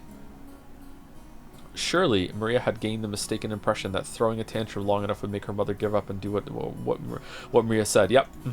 Rosa had realized that error with the help of an educational book, and since then, she'd hardened the part of her heart that wanted to pamper her beloved daughter. Her mutual understanding with Maria began to grow weaker and weaker, and she began to get discouraged by her own powerlessness more and more often. Halloween, Halloween. If you don't give me sweets, I'll play a prank. Ooh, ooh, ooh. I don't have any sweets to give you. We just ate breakfast. If you don't give me sweets, I'll play a prank. I'll pretend to be a witch when we're at the island. I'll do it. Look, I'll do it. Give me sweets, though I don't have any. Okay, well, I'm going to pretend to be a witch the whole entire trip. There you go. That's all I'm doing. If you don't give me sweets, I'll play a prank. Ooh. A stout old woman who was sitting nearby as Maria stomped her feet picked a candy out of her handbag and held it out to Maria. No, don't do that. Ooh, I got a sweet. Look, Mama. Happy Halloween. Hey, Maria, you can't just accept sweets from strangers, right? Give it back. Oh, don't worry about it. Ho, ho, ho, ho. She's such a spirited young lady. How old is she? Maybe there was no malice in the old woman's words. However, Rosa seemed to find that remark extremely humiliating. Maria, haven't I always told you not to accept sweets from strangers? Ooh, ooh. She gave it to me. Ooh, ooh. No, it's mine. Let go of it. How many times do I have to tell you to do what Mama says? It's mine. Ooh.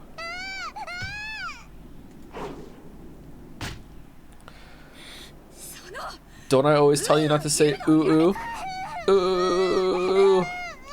Here we go again. Rosa reflexively hit Maria violently on her cheek. In a flash, Maria started crying loudly. Rosa immediately took the candy from Maria's hand and pushed it back toward the dumbfounded old woman sitting next to them. Please, do not just give sweets to my daughter. I'm so sorry.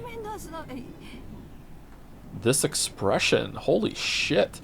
Breathing heavily, Rosa once again held the candy out to the old woman. After getting flustered about what she should say for a few moments, perhaps the old woman realized that her actions may have troubled this parent and child. Ya think? And she accepted the candy back, apologizing.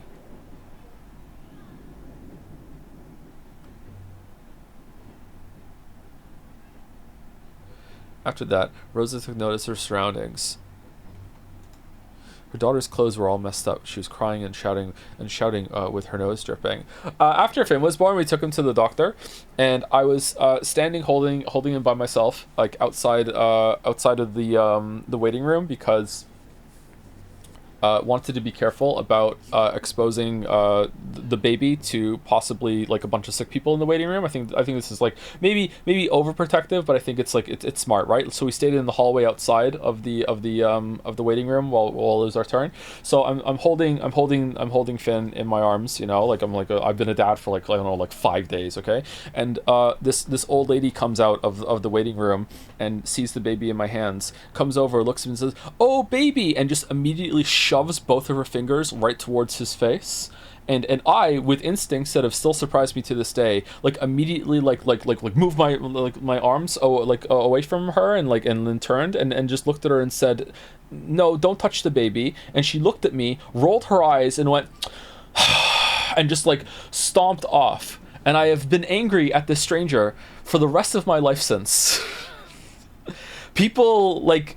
Most people are fine with like not interacting with your kids, but other people are like have no filter, no boundaries, don't give a shit, and they will make you feel like shitty when it comes to this. Moncton moment? No, this was Toronto, bro. This was Toronto. Yeah, some people just do not give a shit, and there were many dumbfounded passengers watching them.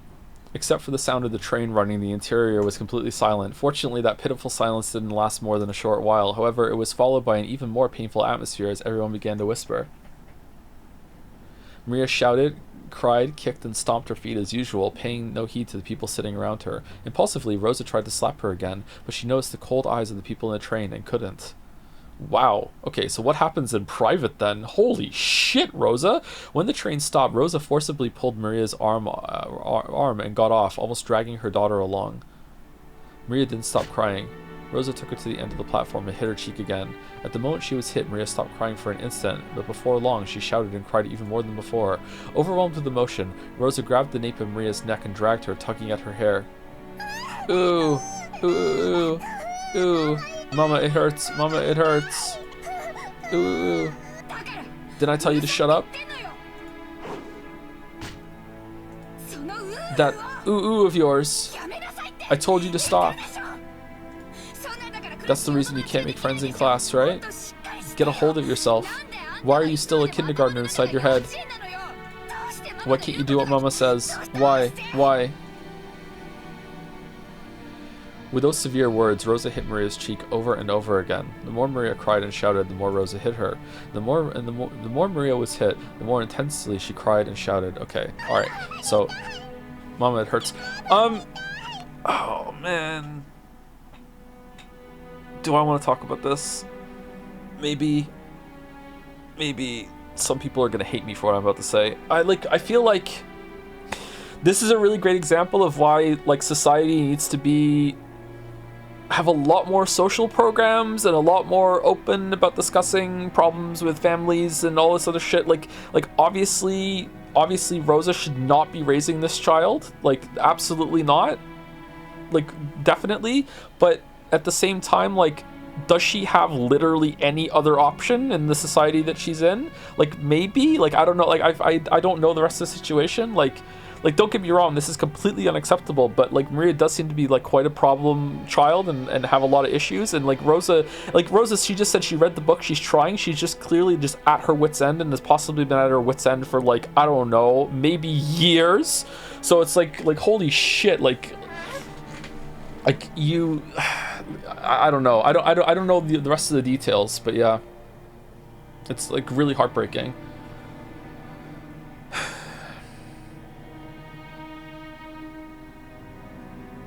Anyway, that's all I want to say. Let's move on. Mama, it hurts. It hurts. This is uncomfortable.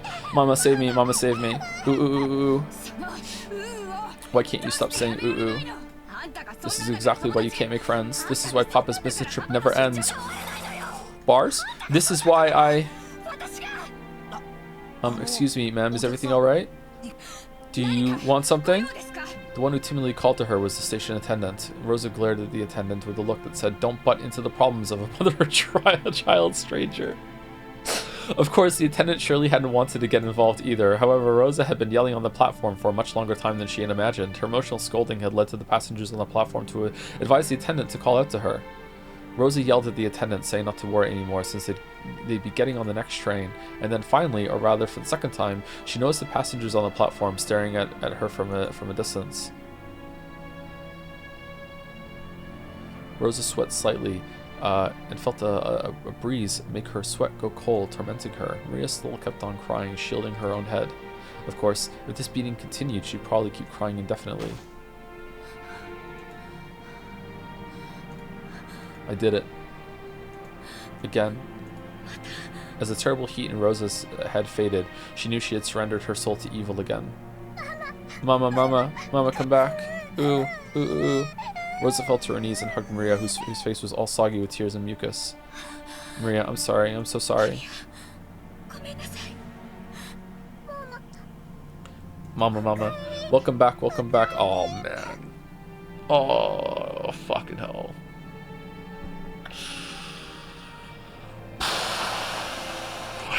Finally, Maria realized that her mother was her mother again.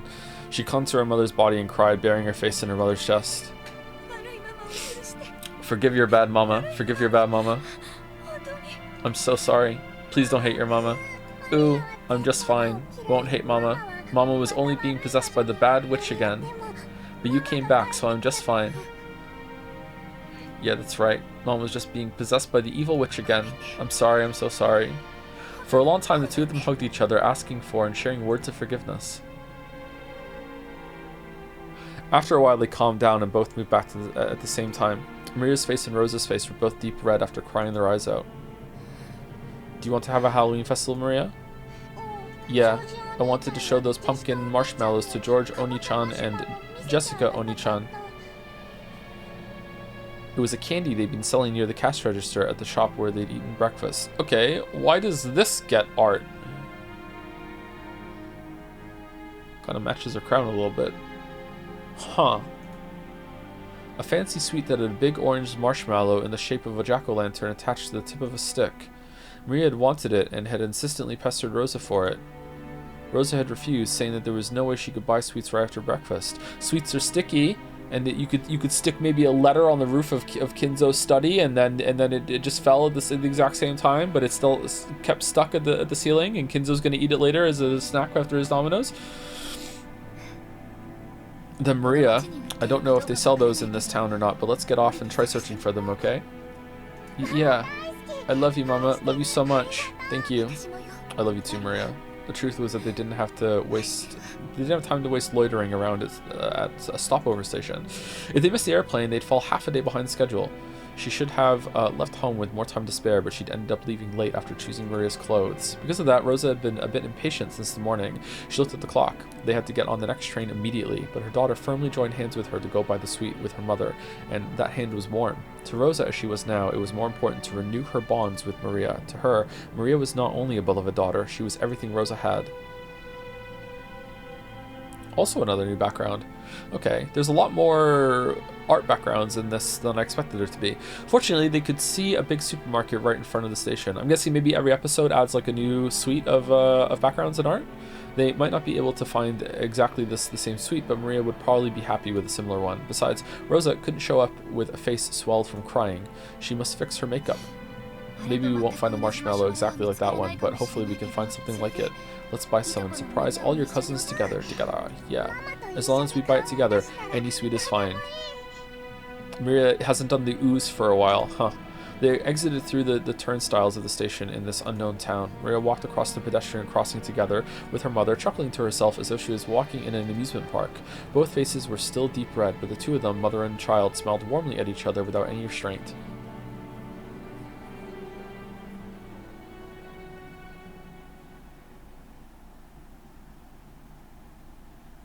That was a very strong scene.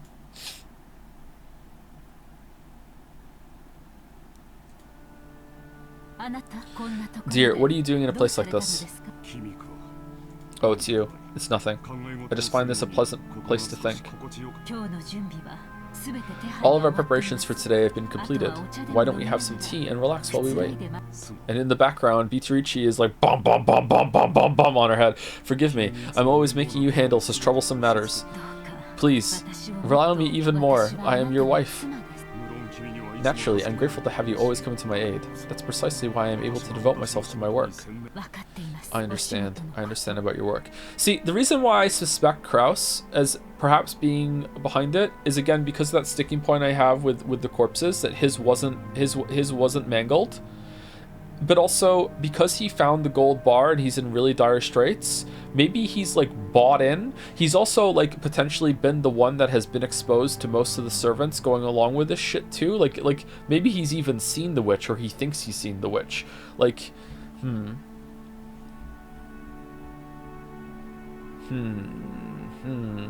understand about your work. And the topic of father's inheritance, right? That has nothing to do with you. It's nothing more than fishing for rotten meat amongst greedy siblings. It's okay, dear. Everything will go well. Your businesses have never failed to work themselves out. Natsui softly cuddled close to Kraus's shoulder. Actually, would she, if he came out at the end and was like, yo, it was me, Barry, would she kill herself? Did she even kill herself?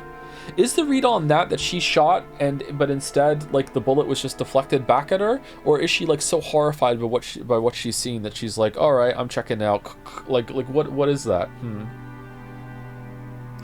Is there anything she could possibly see that would make her be like, you know what, I'm leaving Jessica? I mean, okay, so some of the decisions that the characters were making at the end of the night were not exactly, you know, like that scene in Community when they're going to stand in the middle of the cabin backs to each other with their knives out. They weren't exactly making the best rational decisions, but off of the context of it being like, I don't know, so many people have died, so much suspicion, so much shit and blood and death, and they just like sent the child out of the room and everything. Like, I feel like they have some leeway for making some emotional panic decisions at the same time, just like, oh my god, I cannot believe what has happened. It was a very extremely stressful like 2 days. So I wonder if there is something that she could have seen that was like, okay, fuck this, I'm done. Like, maybe? But leaving your daughter like that? I don't know. Natsui softly cuddled close to Kraus's shoulder. She complimented Kraus on his hard work, but Natsui knew better than anyone that his work wasn't going well. Kraus's project was something like a seesaw where a large amount of money swings. Big investments can lead to massive payoffs, but like large seesaws, they tend to shake a lot while moving very slowly instead of showing immediate results. At times, it's possible to make further investments so that the seesaw inclines faster toward the side you want.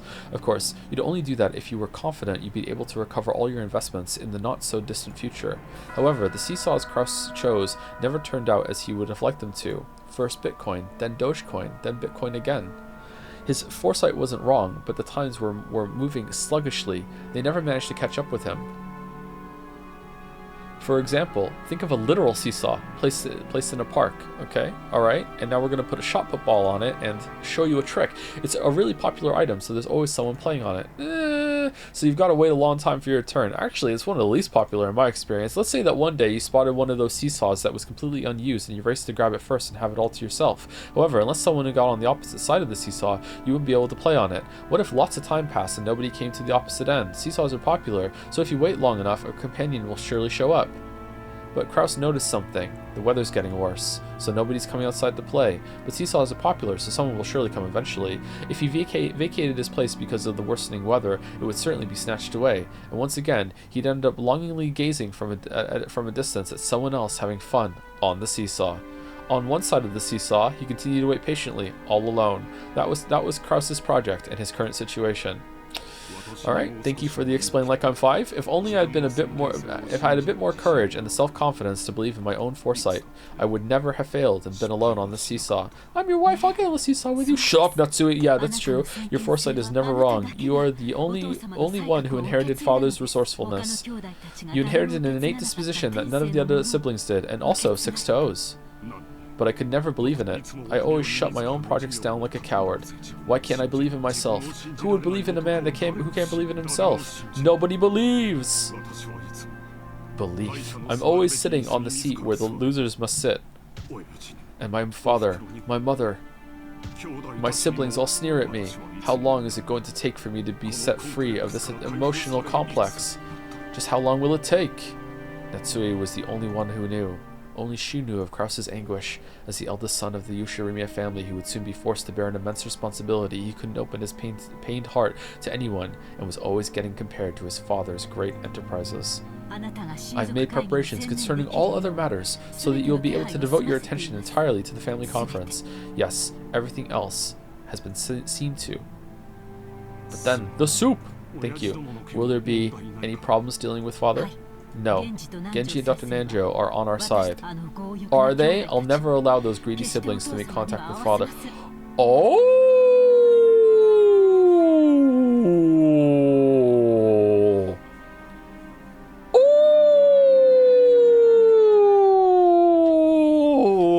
Oh! That's a fucking reveal. Oh! Okay. Made my dog howl. That's my best husky. I'm just making noises at this point.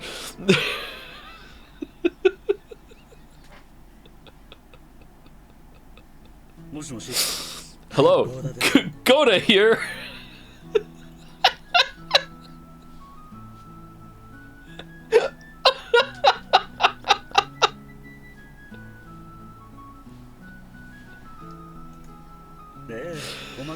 Yes, please, leave it to me. I'm anxious to put my skills to work for the big annual job. In the kitchen, multicolored ingredients were gathered and the preliminary arrangements were promptly being started. Even though it was still morning, the ingredients for dinner were already in saucepans and steaming. Normally, he had to deal with several assorted matters, but on the day of the family conference, he could devote himself entirely to cooking. To Goda, who was originally a chef, this was surely the greatest gala occasion of the whole year. Yes, dinner will be calf steak. A wonderful cut of meat is already anxiously waiting for tonight in the refrigerator. Please be sure to look forward to dinner. It was rare for Goda to be in this good of a mood towards his fellow servants. No one is enjoying my calf steak! Goda bragged about being the Ushirimiya family's personal chef, and knowing he was considered worthy to display his excellent cooking at the family conference was his greatest honor. Understood. I will leave everything to you. Also, is Kumasawa there? Kumasawa-san? Are we on the phone? I happened to see her earlier, but she is not here. Perhaps she went to get things ready in the guest house. Do I have to explain that to most of chat? Okay, chat, your cell phone isn't just used for going on the internet and sending text messages to people and using apps. You can actually use it to contact other people on their phones with your voice. If you put their number in and you hit the number, you can actually like directly one-on-one talk to them, and you can have a conversation. You don't have to go on like Discord voice call or anything like that. You could do that. So is she loafing around again? No, it's fine. Please continue with your work. I'm sorry. Yes, leave everything to me, Goda. Merrick thinks this is a boomer joke. It is very much a boomer joke. Genji placed... it was! Genji placed the telephone back on the receiver, sighing lightly. Genji sighed once again, thinking of Kumasawa, who was probably hiding again, even though things were this busy. She's probably off in a room somewhere, narrating the story to herself, doing endless, like, long, laborious fucking recaps of everything that happened today. Yes, it was true that Genji was looking for me. Yes, it was true that I had breakfast this morning because I was hungry and food sustains me. In fact, if I didn't eat any food, I may die. I may have to drink some water later too. And the ostentatious good word Goda, who only felt like doing anything on a day when he could show off. Excuse me. The preparations for all the rooms in the guest house are complete. We received instructions from a lady to prepare a room for 4 people so that the children could spend the night together. So what shall we do? I hear Battler-sama will be coming for the first time in 6 years. Presumably, Milady wants to stay up late into the night with her 3 cousins. Make the preparations. You do not need to tell Madam. Ooh. You know what? Even though it's a high likelihood that Genji is the killer or involved in the killer, Genji seems pretty based to me, don't you think?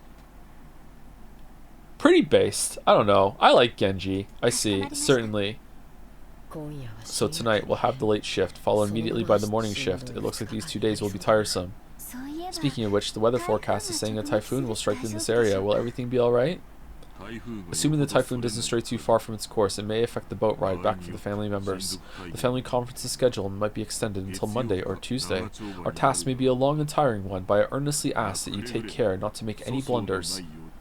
Shannon, remain calm and do not panic. Cannon, be sure to greet our guests in a sociable manner. Definitely do not accept any proposals from them, Shannon, and definitely do not fuck up carrying some bags of fertilizer and or sand in your fucking wheelbarrow, Cannon. That would be just disastrous. Yes, I'll be careful. I'll be careful. I will be careful too. Today we must conduct ourselves in a manner suitable for a very important guest. See to it that you make no blunders. We understand. All guests who visit here are important. Canon, in the truest sense, we will be receiving a very important guest today. Battler, make sure you are prepared. Yes, sir. Shannon, is something the matter? You seem to be uneasy. Do you have some prior engagement at this time? No, the engagement's happening today. Huh? No, it's nothing. My apologies. Nissan, important guests will be arriving today. Detach yourself from your private life. I don't know what you mean by private life. As Shannon blushed just a bit, she turned her gaze away from the clock. Was it about time for the airplane carrying the family to arrive at Njima? She tried to hide the fact that her upcoming long-awaited reunion with George was making her heart race, but Cannon, who stood beside her, seemed to see right through her. Alright, does Genji think he's furniture too? I think he does, doesn't he? Who thinks they're furniture? Genji, Cannon, Shannon. Does Kumasawa-san think she's... Why did I say san? Why do I add san? Does Kumasawa think that she's furniture? I can't remember. Gouda definitely does not.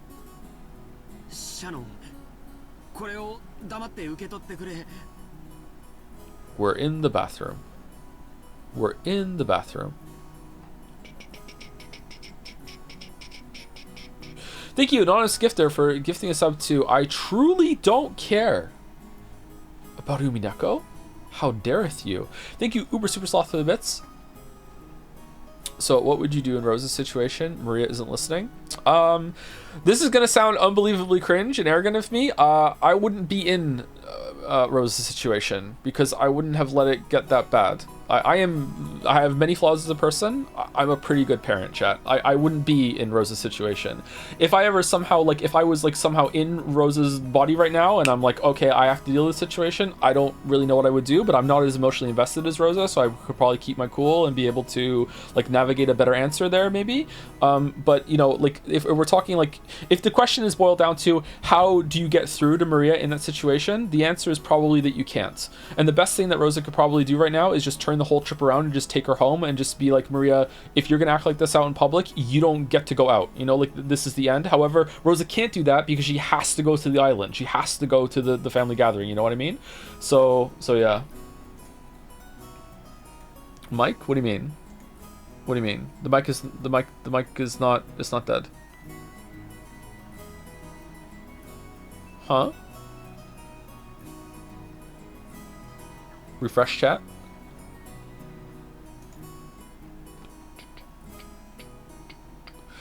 Thank you, Shipadre, for the bits. The writer for this game worked in the public sector for many years. He saw child abuse firsthand, and so it is present in Umineko. Oh, I think I was told that about the social worker part. Yeah, it was very well written, that scene, I think. Yeah.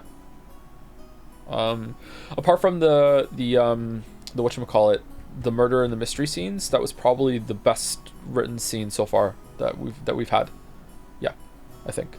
Thank you, Hanva, for the bits. Hi, Joe. I figured out how to buy bits. Today is my wife's birthday on this Umineko Saturday, and just like the Golden Witch Bitarechi, almost nobody in Jads believes she exists. And, and even after she showed herself, some people still doubt her existence. Everyone say, happy birthday, Rin, to avoid her wrath. Happy birthday, Rin. I wish you a very happy birthday. I'm very fond of Hanva, and I'm glad that you make Hanva so happy, Rin. So Hanva can continue to selfishly on my part, make wonderful art for the community. Happy birthday, Ren. Hope you have a great day. I believe you exist. Thank you, 3 a.m. Soda, for the resub. You gotta stop doing that. Your teeth are gonna get ruined. Thank you very much. Thank you, Parnik, for the bits. Kraus dumped all of his inheritance into FTX. Thank you, Dawn to the Dawns for the bits. Now back to the good part. Yeah. Thank you, Dawn to the Dawns. Thank you, None to Spare for the bits as well. Beatrici has stood basically unchallenged as best girl for almost a week, so it must be true.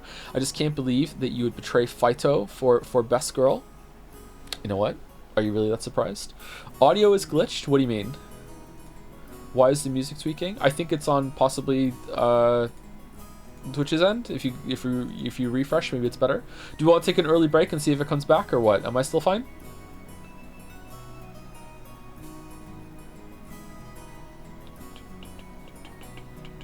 Rodney says it's you. Okay, but Rodney's off the clock and he loves to troll the streamer.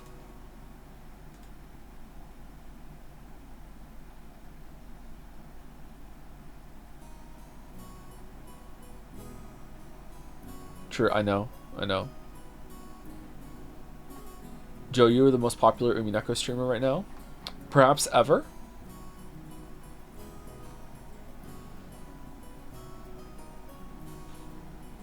Maybe me streaming Umineko will make someone with a slightly bigger audience stream Umineko, and then they'll make someone else with a slightly bigger audience stream Umineko, until finally, at the very end of the chain, XQC will stream Umineko. And won't that just be fucking glorious? Shannon, please don't say a word to accept this. Inside a bathroom stall, George was practicing something over and over, taking a small velvet box hidden in his pocket like a quick-draw desert gunman. That's not it. Shannon likes men who are more assertive. Does she? I've got to pump it up with more horsepower. Shannon, put this on your finger. On your ring finger. That's an order, okay? If I don't say it properly, that it's on the left hand. Maybe she'll put it on her right hand.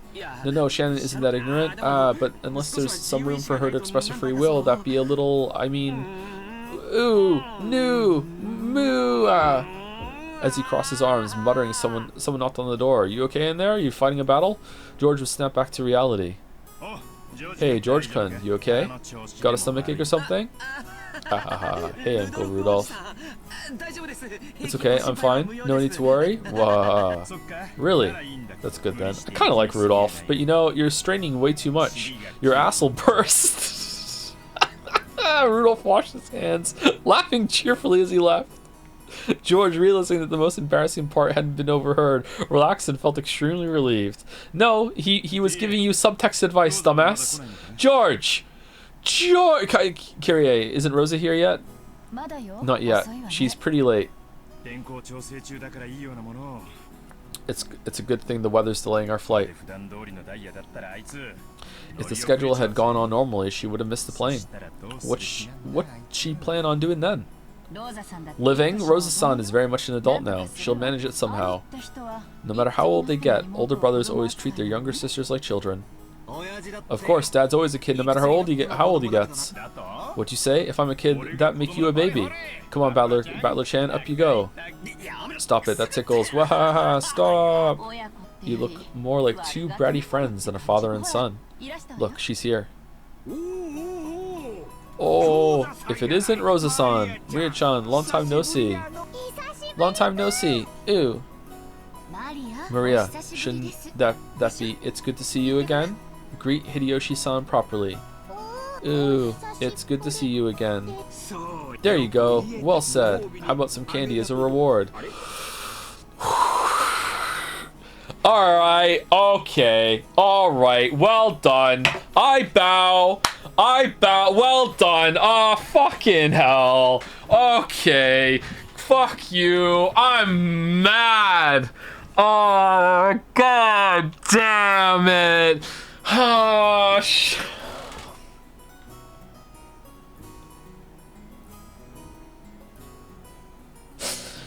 oh man.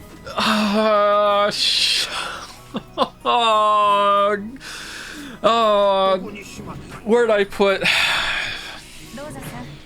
Rosa-san? It's good to see you again. It's good to see you too, Maria-chan.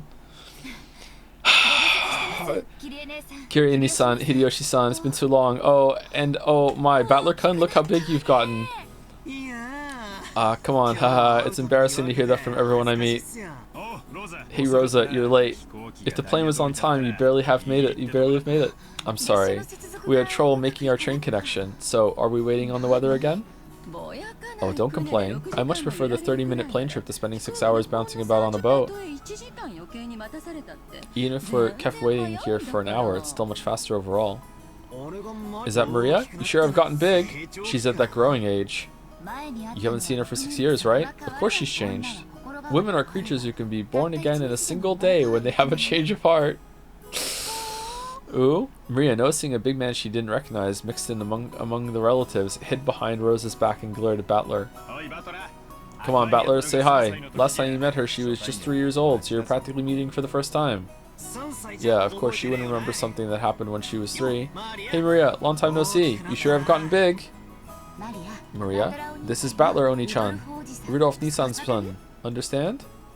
Battler? The brother's son is the brother is the son. And the bones are their money. Ooh, she was obviously on her guard. After all, it was hardly surprising that she'd be scared if a large guy like Battler suddenly started speaking frankly to her. Battler noticed that as well and thought of various ways he might approach her. Then he spotted the candy she had in her hand. It was the jack-o'-lantern sweet Rosa had bought for her.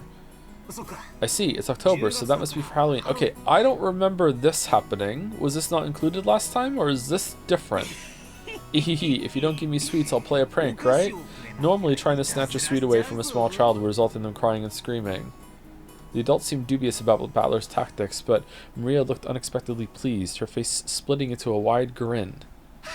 Halloween! Halloween! See, Mama, Battler also knows about Halloween. See? Hey, call him Battler Oni-chan. Sorry, Battler-kun. No, don't sweat it. Please, call me Battler, because I'll be calling you Maria. Look, Maria, it's Halloween. If you don't give me sweets, I'll play a prank.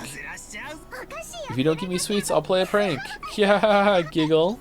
From inside her purse, Maria picked out a jack-o'-lantern sweet. Yeah, this is definitely didn't happen before. So again, the question is, did this not happen, or...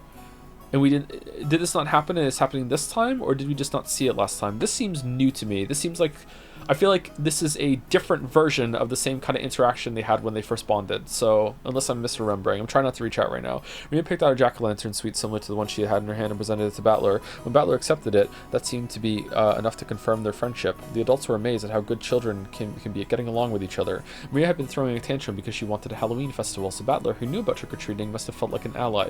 Her defensive posture from before was completely gone. Now she was all cheery, as though they'd been friends for decades. That's right. Halloween's a pretty minor event in Japan. You always see people marching in costume parades on the news from overseas, but I've never seen it here. Okay, this line seems familiar to me, though. But maybe from a different game, even? I wanted to wear a costume, too. Wanted to say trick-or-treat with all the cousins wearing costumes. I see. Next time, let's do it together. What would you like to dress up as? A witch! Bitarichi! Yeah, I don't remember her saying Bitarichi at the airport. Definitely different.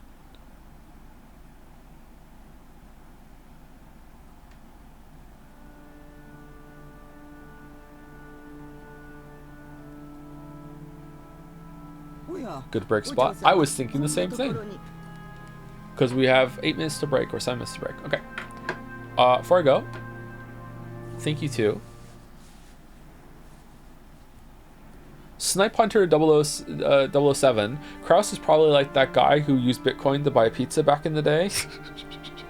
Oh. Thank you, Almond Street, for the new sub. Welcome, Almond Street. Clawfist. Thank you, Naya Voras, or just Naya, for the bits. Everyone say thank you, Mouse, again. And thank you, Golden Bitch, for the new sub as well. Welcome. Anyway, I will be back in about 5 minutes with some gluten-free biscuits, maybe. Oh, and thank you, Yankosek, for the bits. Hey, Joe. Persona 3 streams got so bad I switched to VODs, is what I was gonna say as a troll, but Umineko trolled me instead.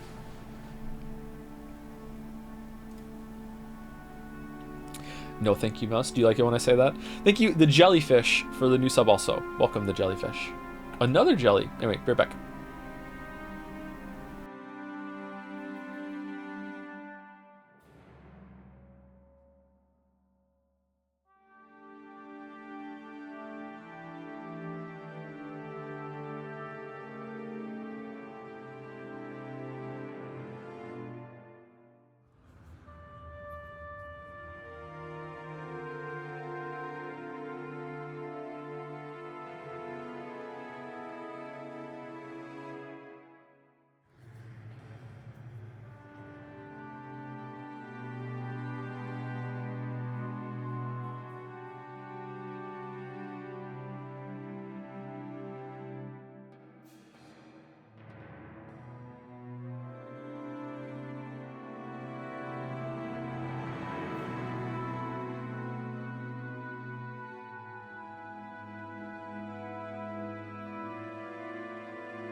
Sorry, nice little callback there to Starfield for some of you.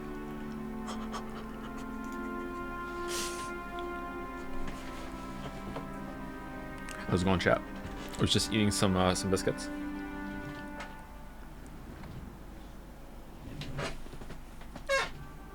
Squeak.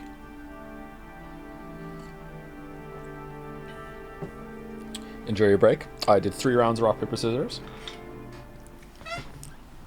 I got a kiss each from Kate and Amila. Also got a hug. Yeah, so pretty good break.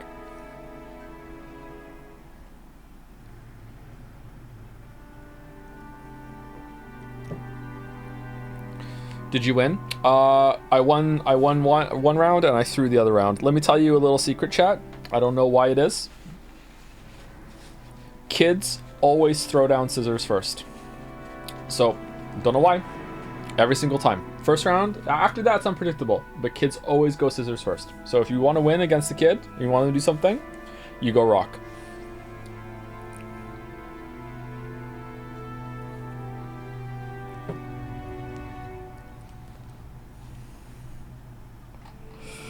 Have you decided where you'll buy your One Piece mangas from once you finish Umineko?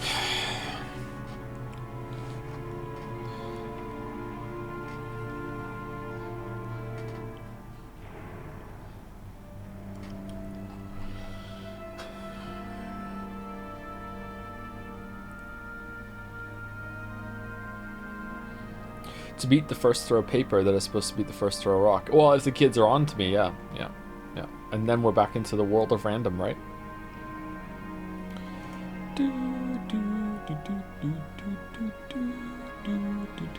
Thank you, Peppy or Pepi91 for the resub. Professor Asker here with 5 gift subs. Thank you, Professor Asker. Thank you, OG Rancho, also for the resub. Snipe Hunter 007 again. Joe, you've radicalized evil wizard lizard because you didn't tell them to brush their teeth, so I won't chiaki pout. Oh no! So you have to be careful with these things. I have to remind everyone to brush their teeth, otherwise some people might not. Oh no.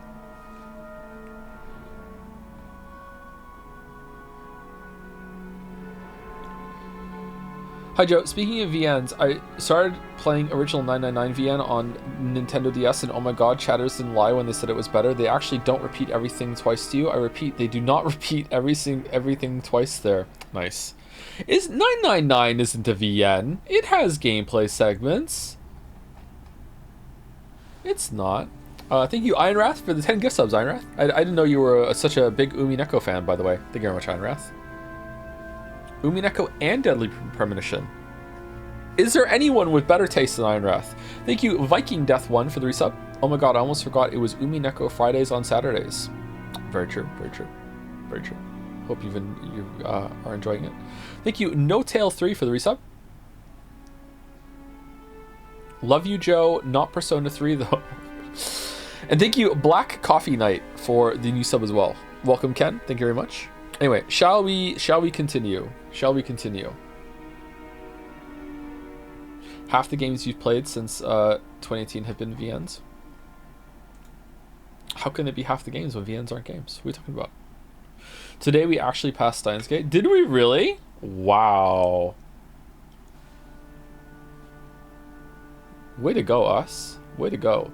Wait till you get to the shooter section of episode 3 of Umineko where you play as Bitarichi with a crossbow and stakes.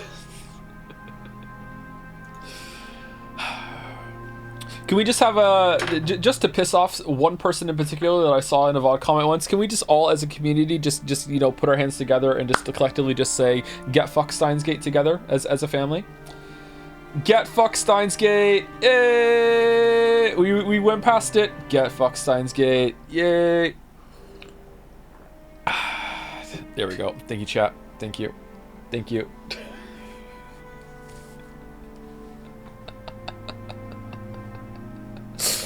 Oh, milady, what are you doing in such a place? We're so back. Madam was looking for you. I'm here because I don't want to be found. Anyway, I'm sure she just wants to scold me. Like, is your appearance alright? And what's your language? Oh, without a doubt. You know, when the day of the family conference comes, I always start thinking about this witch for some reason. Oh, and why might that be? The family conference is the day when everyone related to grandfather gathers. I hear that this time even Battler is going to be coming after 6 years. What if, just like that, some relative who hasn't shown themselves for several decades suddenly shows up? That's what I'm always thinking about. Oh ho, could a relative like that exist? I mean, Beatrice-sama, she exists. Nobody knows her background. Could she be father's mistress from long ago? What if one of her descendants suddenly appears and tells us to return the gold we were given or something?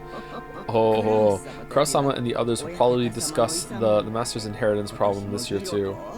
Once they get so fired up talking about the witch's gold, one could hardly be surprised if that witch herself were to show up, yes? Kumasama-san, I guess you keep quitting and getting rehired. But you've been here as long as Genji-san, right? You know more about Beatrice, don't you? Who knows? You know nothing. Even if I try to remember, this old woman here can't even recall what she had for breakfast this morning. Kumasama-san, you're always dodging with those excuses, but you know something, right? What if this whole thing is just some elaborate setup from Kraus to, like, poison Kinzo's mind via the servants that are secretly on Kraus and Natsui's side because Kinzo's fucking crazy, and is like, let's like make his delusions go even like stranger with Beatrice, like and make him more obsessive so he doesn't talk to any other of the kids about the inheritance so we can remain in control of the family. But then because of that and their like ploys to make Kinzo go even more insane and drive him closer to the edge, they accidentally trigger like this belief system that they didn't even know was real. And now they have to deal with it, and they're like, oh shit, it went too far. Sometimes you feel kind of devious, like you know something and you're laughing behind our backs. I'm saying this because of that I feel like it was a pretty big bombshell that Natsui said that they had the servants in league with them to make sure that Kinzo doesn't come down for food. That's weird. Or unexpected. Oh, that's harsh. I don't have any secrets. The only thing I can say is that Beatrice-sama is the Golden Witch, and that she is the other master who controls the night of this island. Okay, now you're just repeating stuff grandfather said. It must be a pain to play along with grandfather's crap, even though you get paid for it. Ha ha ha! Fuck you! Spin the chessboard! He's actually playing along with our crap! However, I can say this much. What? In ancient times, Rokkinjima was feared and called Azukishima, Azuki Bean Island? Azuki Bean Island? What? The Azuki is said to be a corrupted form of Akujiki, and in fact it was called Akujikishima, Evil Appetite Island. That is what is told among the fishermen. Why? I've heard about that before. Supposedly there's lots of sunken rocks and shipwrecks around here, so the fishermen got scared and stayed away whenever they could, right? Evil spirits settled down in Akujikishima and have continually eaten the souls of people since ancient times. Quite a few people lost their lives because of this island. Huh. Huh.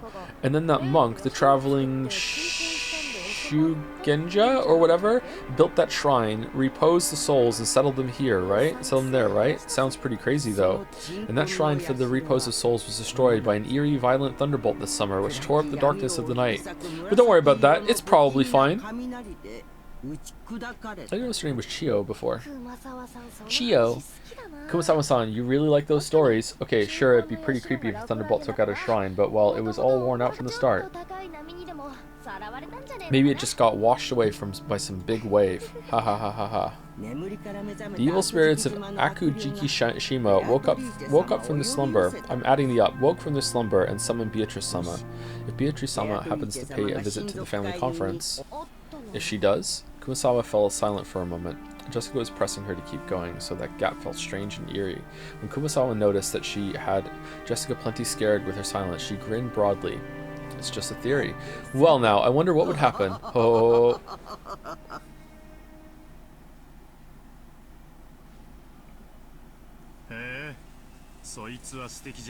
Live phone reaction?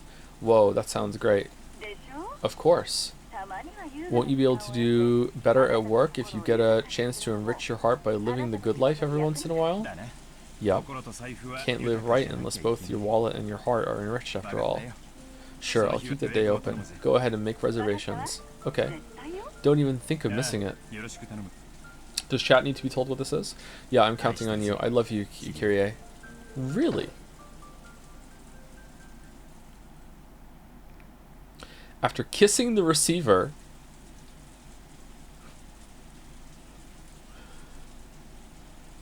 Really? Rudolph hung up. Before his seat, there were several executives with their sleeves rolled up, eagerly awaiting the end of that phone call. Sorry to keep you waiting. Have we heard anything from the States yet? Yes. You have a call from Dale Watanabe, the lawyer. I'll transfer it. On the whole, how's it going? Well, there does seem to be one unfortunate matter. It appears the other party has no intentions of withdrawing from the trial. Guess there's no fooling them. Haha. Please, transfer it here. Understood. I'll do that right away. The executive ordered that the external line be transferred to the secretarial office. At once, the phone in front of Rudolph rang. Hey there. Hello, hello? Sorry for the wait. Ushirimiya speaking. Thanks. How's it going on your end? Let's skip the pleasantries and jump into the main issue. I've got good news and bad news. Which would you like first? Always ask for the bad news first. Yes, might as well start with the bad. I hate fighting when there's no dessert. Very well. The bad news is that the other party is getting ready to prosecute. Just a few days ago, a similar trial resulted in a decision in favor of the plaintiff. The defendants were using roughly the same arguments we planned to use, but they were rejected in every case. I'm afraid to say it, but if we face the courtroom as we are now, it's extremely likely that each one of our claims will get rejected. So, that trial ended up being a total bust after all, and I thought their position was even more solid than ours. That hurts. Okay, what about the good news? I managed to contact the executives of the other party. I explained the situation we're in, told them we have no intentions of tarnishing their brand's image, and managed to get an understanding. They'll send us their terms over the next few days, and if these are carried out, they promise to withdraw their charges. This is their proposal according to the number 2 man on their board of directors.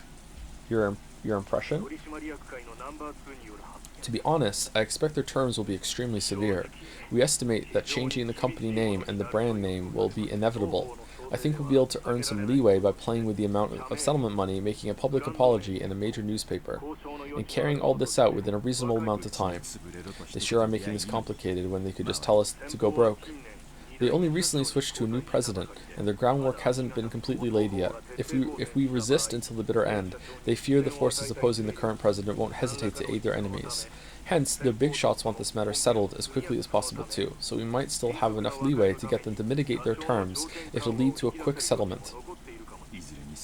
Therefore, either way, we are still looking at a crazy sum of money. You need to be prepared for that. Even that would be much cheaper than paying punitive damages. Thank you very much, sir. Please contact me if anything new happens. We're paying you the big bucks, so no idle chit-chat. Ha ha ha. Thank you. Goodbye. Rudolph hung up the phone, after kissing it, just out of, habit. The executives sitting in reception seats seemed to have guessed at the contents of that discussion. You guys hear that? Simply put, they'll forgive us if we can pile up enough money. Now, all we've got to do is haggle over the amount of that money. But President, the likely sum for the settlement Mr. Watanabe indicated is too much. We don't have that much of a margin. If we'd known this would happen, we never would have started diversifying. The calculations were that we could escape a capital crisis if we managed to endure for 3 years. To think we'd be stabbed at a time like this. How bad can our luck get? What a bad luck. I guess we fell at the step of the hop, step, and jump. It's enough to make you cry, like the seagulls. We have no choice but to draw the money from the main bank. Banks are no good. They only bet their money on winners. The economy's improving, but we can't show weakness to the banks. President, do we have access to any funds that are unaccounted for? Funds we are unaware of? Quit it. Do I look like that kind of man? The contents of my wallet are totally exposed to you guys, okay? The account books over there show all our company has. In that case, we need to raise money. We need a sponsor who can draw in several million for us as soon as possible. President, couldn't something be worked out with one of your personal connections? President. Calm down, you bastards. Let me worry about raising the money. You guys just keep the business running without making too much noise. Our accusers are saying they'll let us be if we can show them the money. We've already got thick pipelines in Asia. Things will probably be shaky, but we'll be able to maintain our current deals. Basically, if we can just bring the money together, we'll be able to solve all our problems. Just you watch, I'll fix all of this. I won't leave you out in the cold. Time to start getting your hopes up again. Once this is all behind us, I'll be rewarding all you guys with a champagne tower. I promise you that, so shut up and follow me. Got it? Yeah. The airplane suddenly shook, probably due to turbulence. Rudolph was jostled awake. He'd woken early that morning and ended up drifting off to sleep while resting in his seat. 大丈夫？ Did I just say seat twice? Drifted off to sleep while resting in his seat. You まだ okay? だいぶ眠いんじゃないの？ Are you sure you aren't still pretty sleepy? After all, it seems you've been really busy with work lately. Being busy with work is nothing to complain about, right? Once I've got nothing left to do, it won't be long before we're out in the cold. そうね。 Good point. バトラ君も帰ってきたんだ Now that から even Battler comes back, we'd be looking at worse than just the two of us going around begging.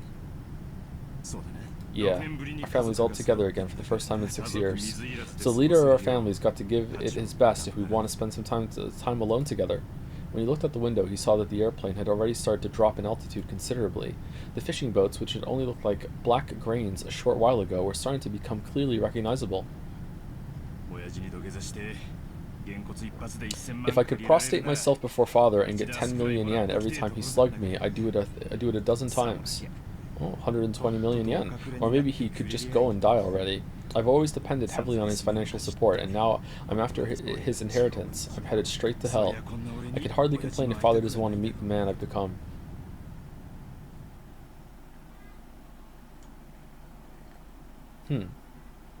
Okay. I misjudged Rudolph.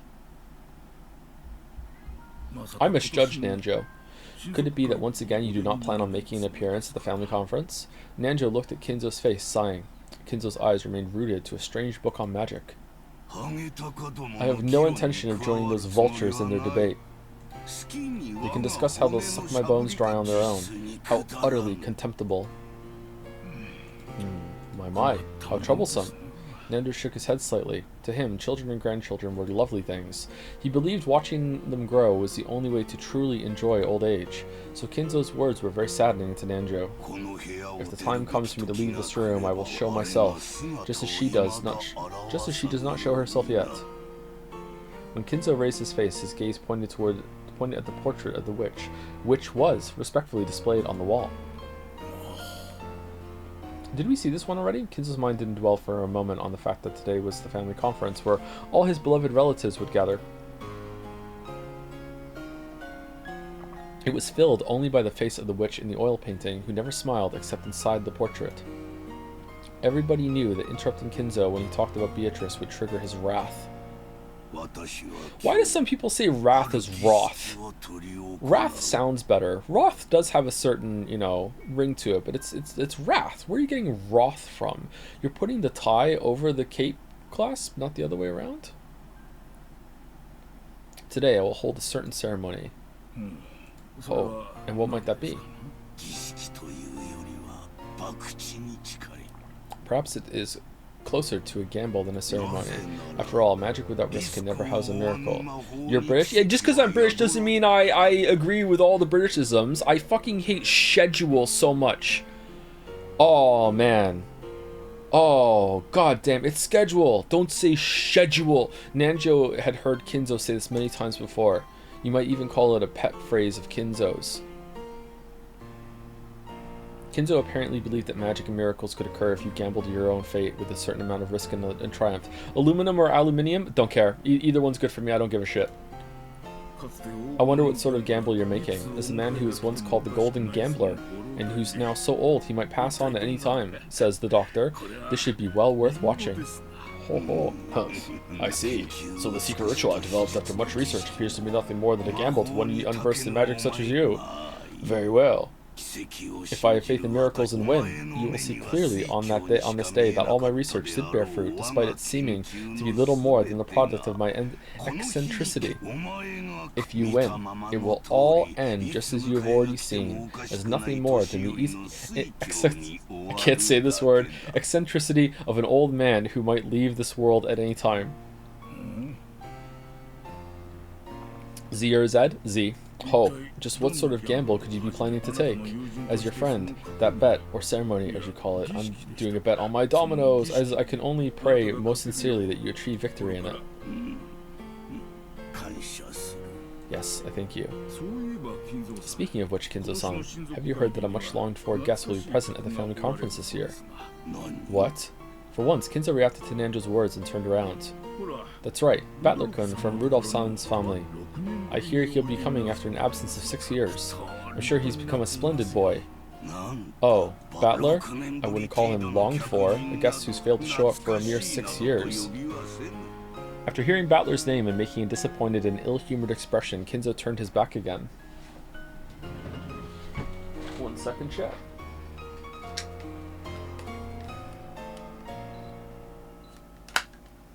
Getting kind of hot in here.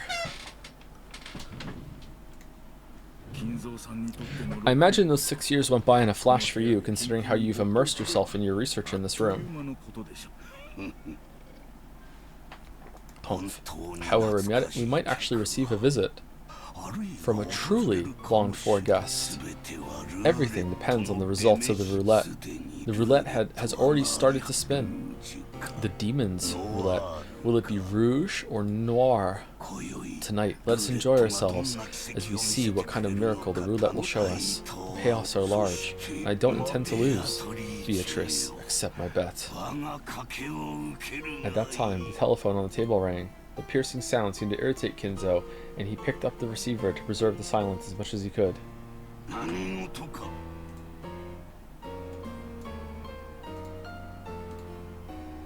What is it?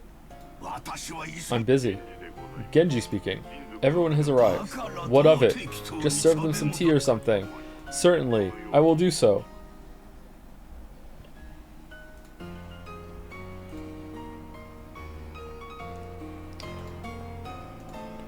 Kinzo hung up the phone rudely. Looking at that, why be mean to Genji?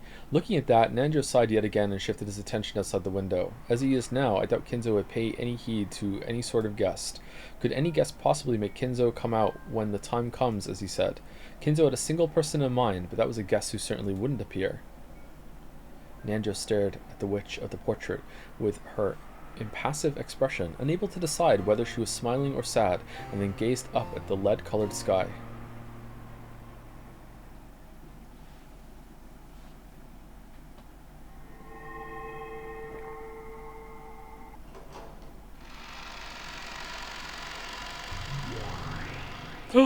We're back! Okay. Is it the same room? Welcome back to Rakinjima. We do hope you enjoy your stay and also survive. We hope you enjoy your stay. So are all the pieces in place? Shall we line them up again and start a new game? Any objections from you? Nope, none. The witch looked at him challengingly while elegantly smoking her pipe. And Battler? He just rudely shrugged his shoulders as if he didn't care what she did. He didn't meet her eyes. That didn't mean he didn't intend to challenge her. It showed his clear determination to never be taken in by this bastard's tricks. Okay, were we just seeing everything? Was I right? Because if I'm right, that's fantastic. Was she just like showing a play and we were watching it, or what? It was an expression of his determination to fight. Don't tell me you're jumping into this without a plan. Haha, I never have a plan. That's why I just always spin the chessboard and win somehow. Oh, I love you so much. Finally, a man with some backbone. Oh my god. I'm gonna cherish this spine after I rip it out of your fucking body. I don't even know how you'll make your first move, so I've got no plans or anything. Go ahead and move first. Humph. Naturally, I'll do so. How shall I break down your defenses? How many moves will it take to checkmate you? Why so many twangs lately? This is where you'll see me at my finest. No matter what moves you come at me with, I won't believe in you. As long as I stand my ground on that point, I won't lose. And that means, this game's built in a way that makes it impossible for you to win. Perhaps you're right. However, I'm the one who decides how many times we'll hold this game. We'll repeat it over and over again until I win and you acknowledge your defeat, see?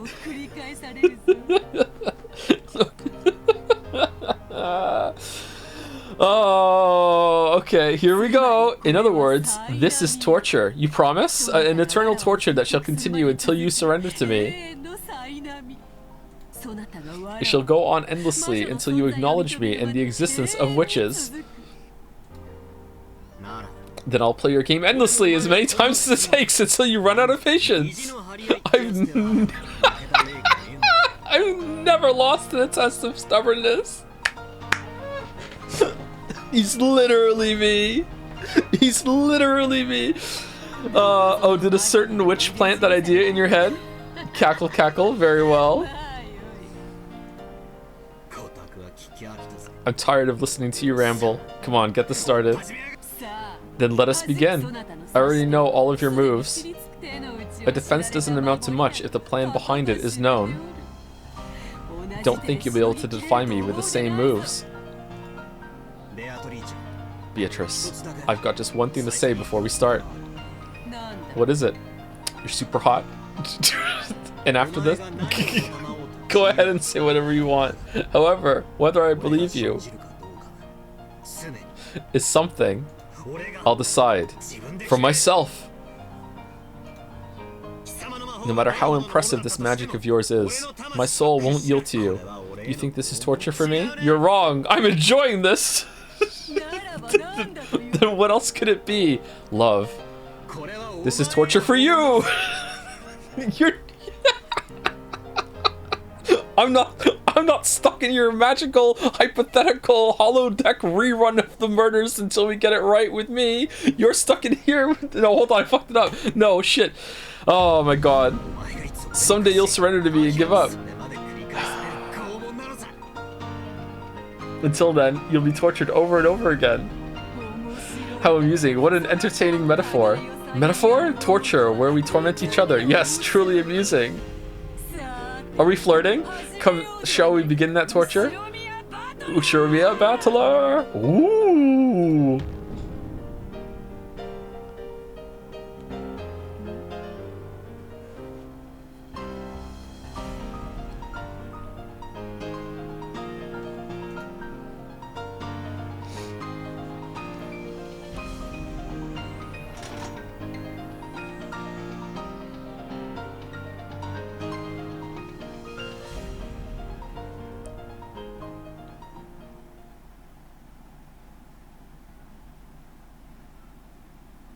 Every year, the relatives visiting Rokkenjima would let out a sigh of admiration at the rose garden that first greeted them.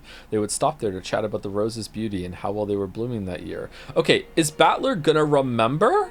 Or does he have to do it, like, blind? And if he is doing it blind, was the one that we just saw even the first time? In the midst of all this, there was a single unhealthy rose, and Maria became overwhelmed with dejection at its condition.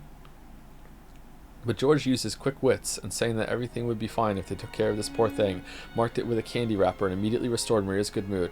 Can't believe he's still single. Then Battler, with whom she'd been getting along well with since that morning, started talking about Halloween. This was such a favorite topic of Maria's that she began playing around energetically again. To Maria, that marshmallow jack-o'-lantern candy bought by her mother was probably the greatest sort of treasure. Okay, this is definitely different. They seemed to have bought several, and she demanded a trick-or-treat from every person she met, giving them candy instead of the other way around. Why is it different? I wonder why Maria likes Halloween so much. Okay, so he doesn't know. I always figured it was a pretty unfamiliar event for the Japanese. Is he gonna know every single time he goes back to the tea room? Is he gonna remember? Is it like selective memory loss sort of thing? Okay, why is it different? Are the murders gonna be different this time? Is it that she wasn't successful enough this time, so this time she's gonna do it differently, or what? Well, it's a kids festival where they get to parade around in costumes, right? It can be fun to play around in an outfit that's different than usual. I think there's a slightly deeper cause behind it. After all, she is the witch, Maria-chan. Come to think of it, when we were at the airport, didn't Maria say that if she was going to wear a costume, it'd be a witch? Does she like witches? Who doesn't? Yeah, she loves them. So much that it becomes a problem. Hey, it's not so bad. You expect kids at that age to love fantastical stuff like that? If it was just a heroine on some TV anime, at least it'd be cute. Sigh. Judging by Rose's appearance, she wasn't very happy about her daughter's love for witches as a mother. The cousins other than Battler seemed to realize this, and they shrugged, wearing stiff smiles. So you're arguing that because she likes witches, she also likes Halloween? If we don't know, why don't we just ask her? Hey Maria, how are Halloween and witches related?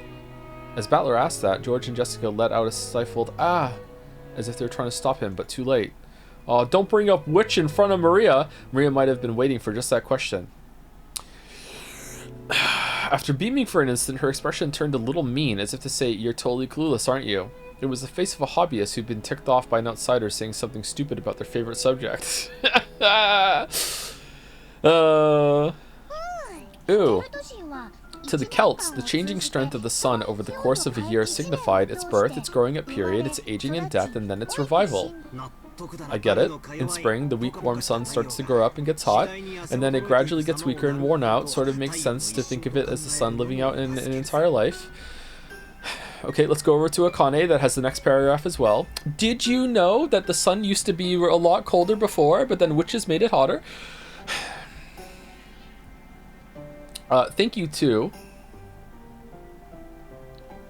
Gordot4ot for the bits. Hello, Joe. I am the resident Jad's One Piece expert. Hope you're enjoying Umipiko. Looking forward to your One Peak adventures. Yeah, it's One Peak because I'm only going to take one glance at the pages before I give up. Lamayo got him! Oh. Thank you. Boss Andrew for the resub.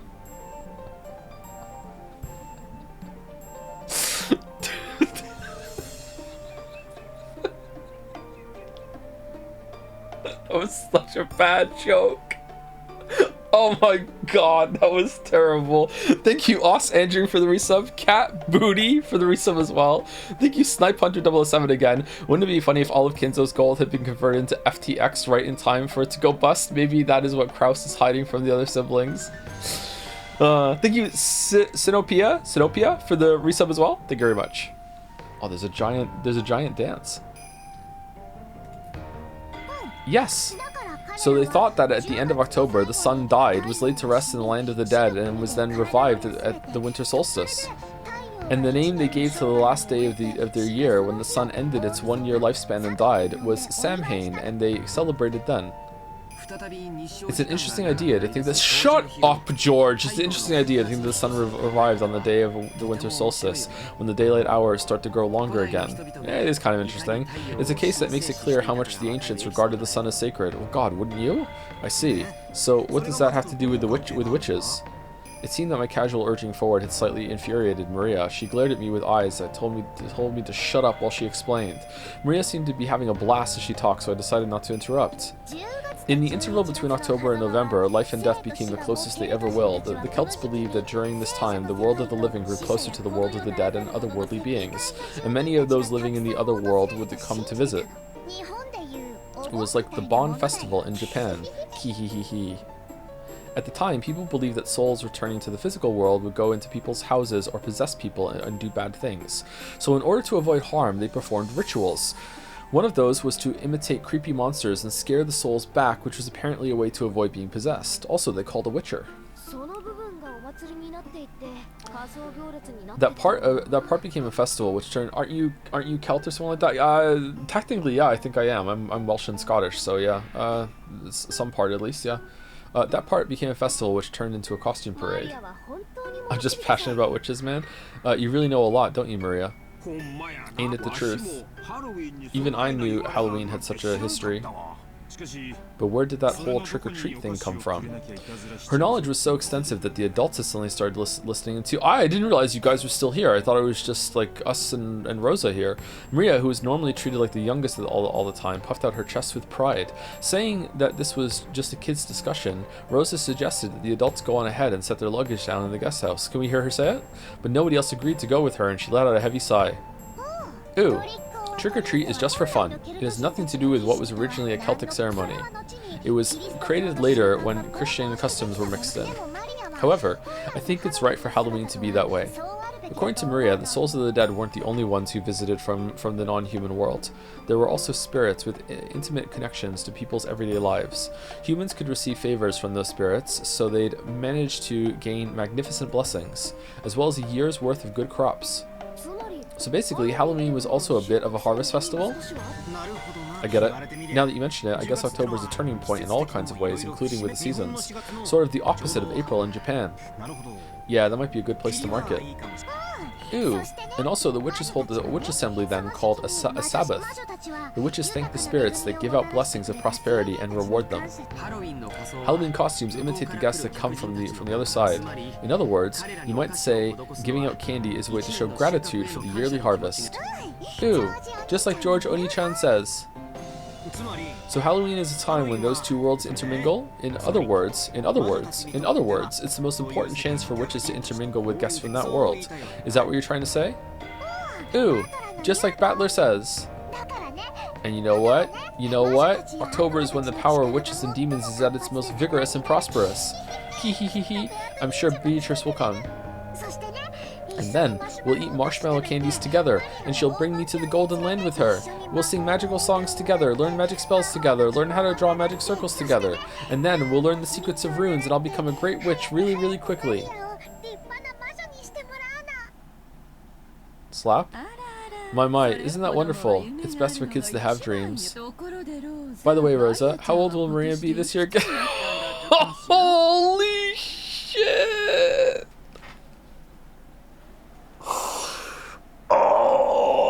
Oh man, she's so good. Oh shit. Thank you, Rosa Umineko for the new sub. Welcome, Rosa Umineko. Thank you, Crunchy Vinyl. Cool name for the new sub as well. Thank you, Iron Wrath, for gifting a sub to In Other Words. And thank you, the Jellyfish, for the bits. Ooh, are you enjoying Umi Pico, Joe? I am, very much. Maria, that's enough of that. Don't worry about it, Rosa-san. It's a dream all girls have at one time or another. Thank you very much, but Maria has already graduated from that age. Hey, I'm telling you to stop. Rosa scolded Maria, trying to shut her up before her cheery discussion about black magic earned her the snickers of the relatives. Oh? That sounds pretty detailed and impressive. By the way, who is Beatrice again? I know I've heard that name somewhere before. Battler had been gone for 6 years and had completely forgotten about the legend of the Rockinjima witch. However, when he said he didn't know Beatrice's name, Maria's once bright mood soured in an instant, like the candy. Oh, don't bring the face back. When he saw that, Battler immediately remembered that it was the name of the witch of this island, but the damage had been done. Until Maria's mood improved, she went on and on about many mysterious and fabulous episodes regarding the Golden Witch.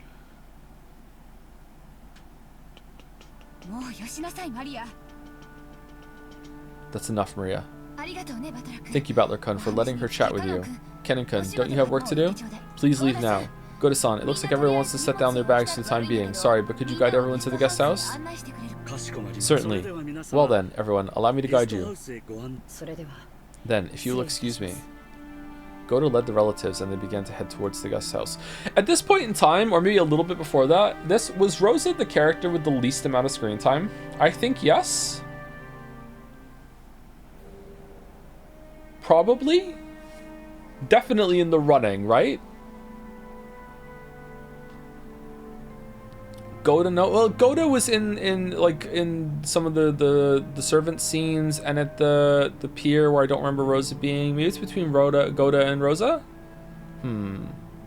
Kraus, yeah, Kraus didn't show up until later and he wasn't in it for very much. But he did have that private scene with Natsui. So, I don't know. It'd be interesting to find out, I guess. Like in a not really all that sort of interesting way, but it's like, oh, okay, cool. That's I know that now. They were eager to set down their luggage and take a breather, so they didn't realize that Rosa and Maria weren't coming with them. After watching them leave towards the guest house, Rosa's face changed suddenly. She let go with the hand that had been gripping Maria this whole time. There was a bright red mark there, making it clear how much excessive force she'd been using on Maria's slender arm. That hand then slapped against Maria's head, pinched her left ear, and lifted. Even though I'm always telling you not to talk about witches, haven't I always said that was our promise together? Mama, ouch. Mama, ouch. Ouch, ouch, ouch. You really do like blabbering on about Halloween all the time, don't you? A festival for witches? Who cares about the Celts, black magic, all that idiotic trash? Okay, so it seems like everyone knows that Maria's really into witches, even before this scene, because everyone was like, oh, Battler, you don't know what you've done. So that means anyone here would know that if they dressed up in a Beatrice costume and gave the letter to Maria, that she would just instantly go along with it. Doesn't narrow it down. あんた9歳よ You're 9歳 9 years old, 9. Because of that scene you made in the train, I went to all the trouble of making a stop and buying you those disgusting monster marshmallows that look like they have fluorescent paint on them. Maybe they do.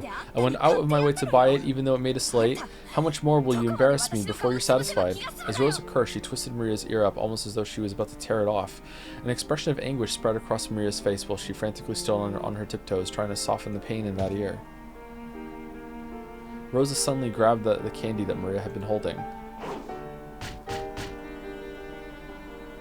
She threw it on the ground and stepped on it over and over. To Maria, it was supposed to be proof of a memory, of a brief span of time when her mother had bought something fun for her. But now, that same mother was grinding it into the ground right in front of her, like the brooch was ground to the ground in the exact same part, right? The same part of the garden. It was as though a brand had been pushed into Maria's eyes, leaving a mark that could never be erased. What's the deal with this disgusting candy? Disgusting, disgusting. It's because you're like that. It's all because you're like that. Disgusting, disgusting, disgusting. Yeah, you're fucked. Yeah, okay. As she said that, she struck Maria's head over and over again with her palm. She didn't hit Maria's face because the red swelling would stand out. Maria closed her eyes tightly, patiently bearing her mother's violence. No, that wasn't quite it. Come back, mama. Come back, mama. Save me, mama. Defeat the bad witch. She kept bearing Rosa's assault, muttering that over and over. Didn't I tell you to stop talking about witches? Why you? Rosa, tired from hitting her daughter, breathed so hard her shoulders shook. Mira grasped her hands together, withstanding it, hoping her mother would return soon. Mama, come back quickly. Save me, mama. Beat the bad witch. Fine, just stay there like that forever. Just stand there mumbling about witches and Halloween forever.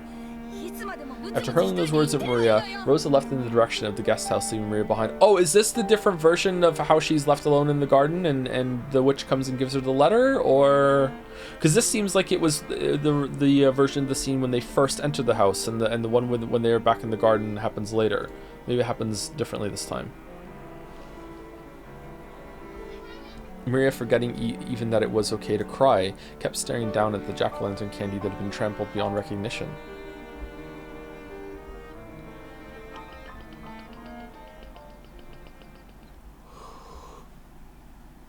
Excuse me. Thank you, Crimson Petals, for the new sub as well. Welcome, Crimson Petals. Oh, Rosa. Where were you? I'm sorry. The roses were so wonderful, Rosa, set your luggage down quickly and come with us. We're gonna say hi to Aniki. What happened to Maria-chan? Is she still by the flower beds? Yes. It seems she found a rose she likes and insisted that she take care of it, refusing to listen. I decided to let her do what she wants for a while. We sometimes forget that girls have their own little world.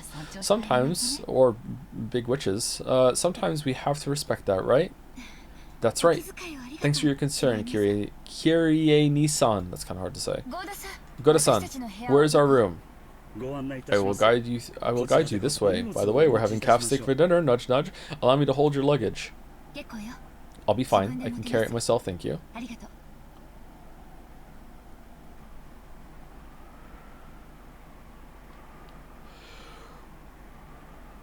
Rosa went to her room, guided by Goda. She then closed the door somewhat violently and threw her luggage on top of the bed. She got down on her knees in front of the bed, burying her face in it. For a while, Rosa made as if to shred the sheets with her fingernails, sobbing constantly.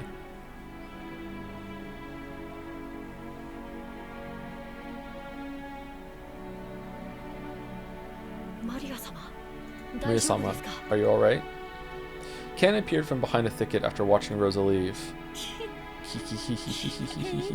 I'm fine. Maria gave a creepy laugh, but to Canon, who had seen the whole thing, it looked like she was enduring as best she could. She's a horrible person. I can't believe she's a mother. It can't be helped. You can't expect anything better than that to enter a container of that level. I'm just fine. What is this? Because if this is a defense response to being abused, then holy shit. But if, like, she's actually possessed and just fucking with her mother into, like, the mother, like, beating her, and then she's like, ha ha ha, I made you do it, that is so unbelievably fucked up. I wrote a character in a story like that once, actually.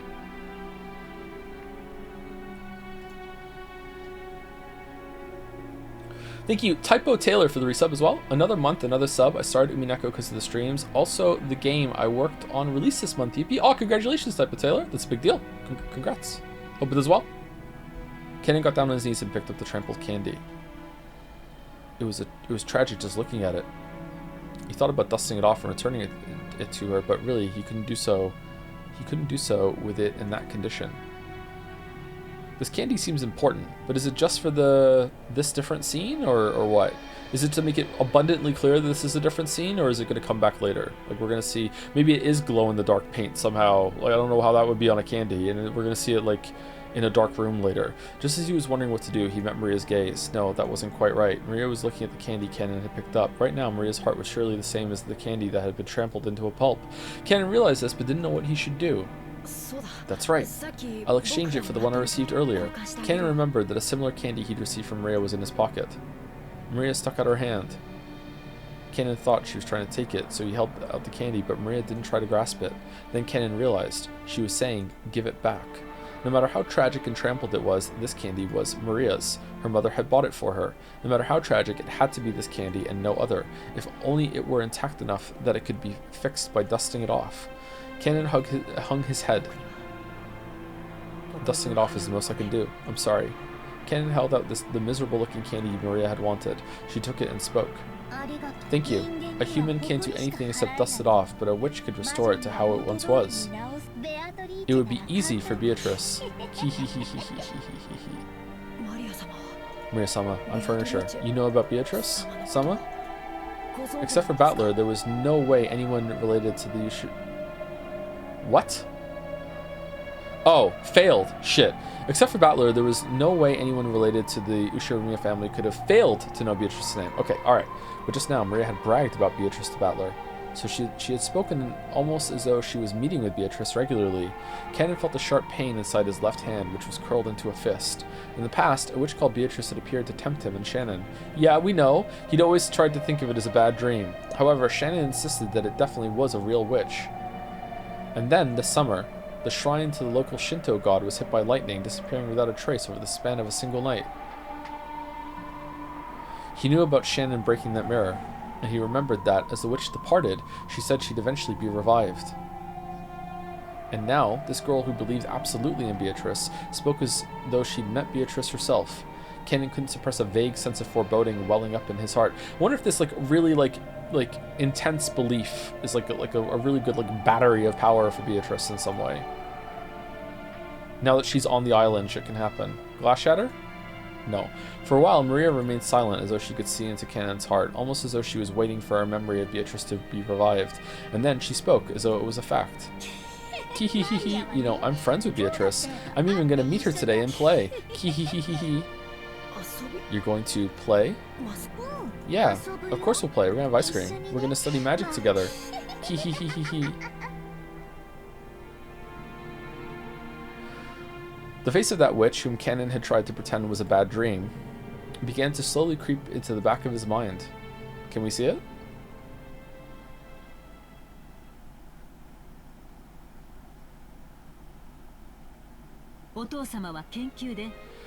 Father says he's extremely busy with his research. Unfortunately, it seems he'll be unable to come down. Come on, we put this conference in our schedules and come all the way out to Rakinjima during this crazy busy fall season. You think Dad could at least be a bit more sociable? Yeah, seriously. Dr. Nanjo, is it really his research and his mood that are the problem? He isn't really bedridden and able to get up, right? Well, I wonder.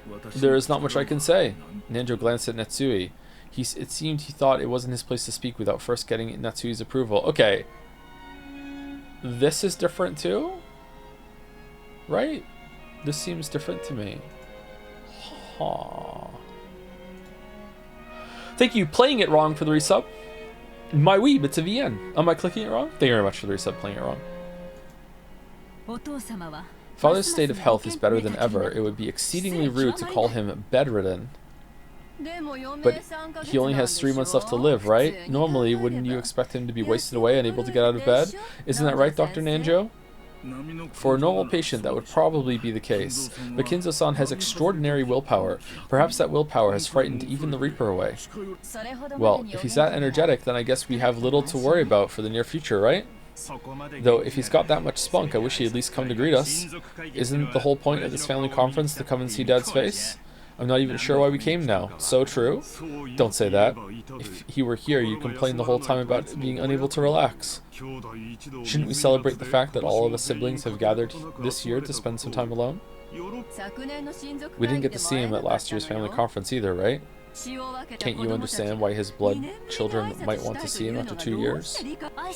If there's anything you'd like to say in greeting, I will tell him for you. Or Eva-san, is there something you'd like to discuss with Father beyond merely greeting him? Nah, come on, what are you talking about? Sheesh.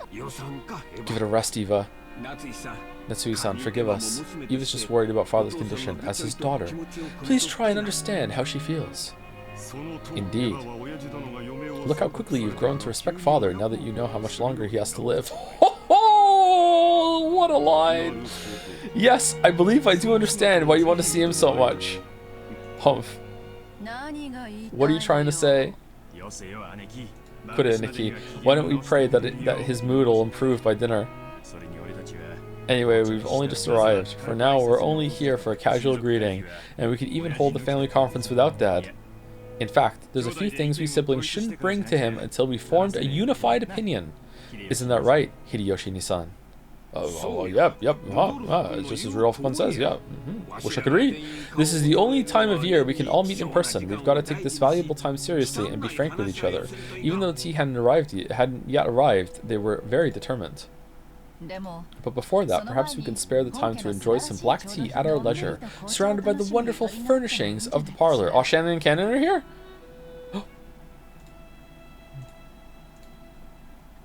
Kari's words seem to contain a subtle admonition. How do you say this?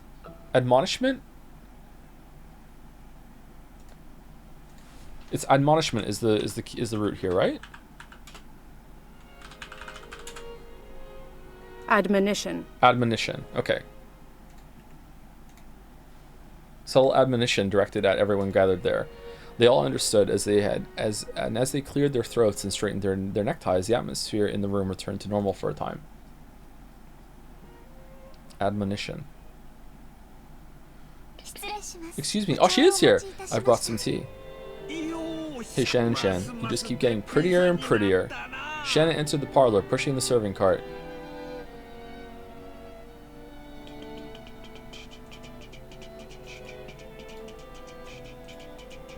Everyone decided to relax and enjoy some black tea for the time being. A wonderful aroma began to spread throughout the room. As far as anyone could see, the strained atmosphere from before Shannon's arrival seemed like a lie. Of course, Shannon, who was setting out the tea, probably didn't even notice. Kyrie seemed to laugh faintly at how adult everyone was suddenly acting. Rudolph didn't like it when Kyrie took the initiative and spoke at the family conference.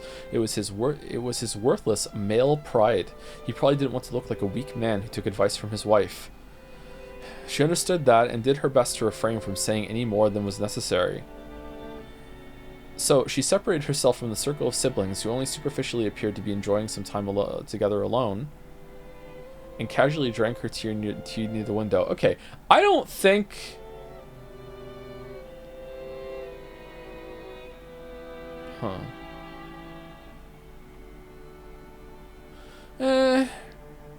Would they think that? Or is that just Rudolph overthinking it? I don't know. Eva seems pretty headstrong. Like, Kraus seems to feel the same way about Natsuya a little bit, maybe. Maybe they would.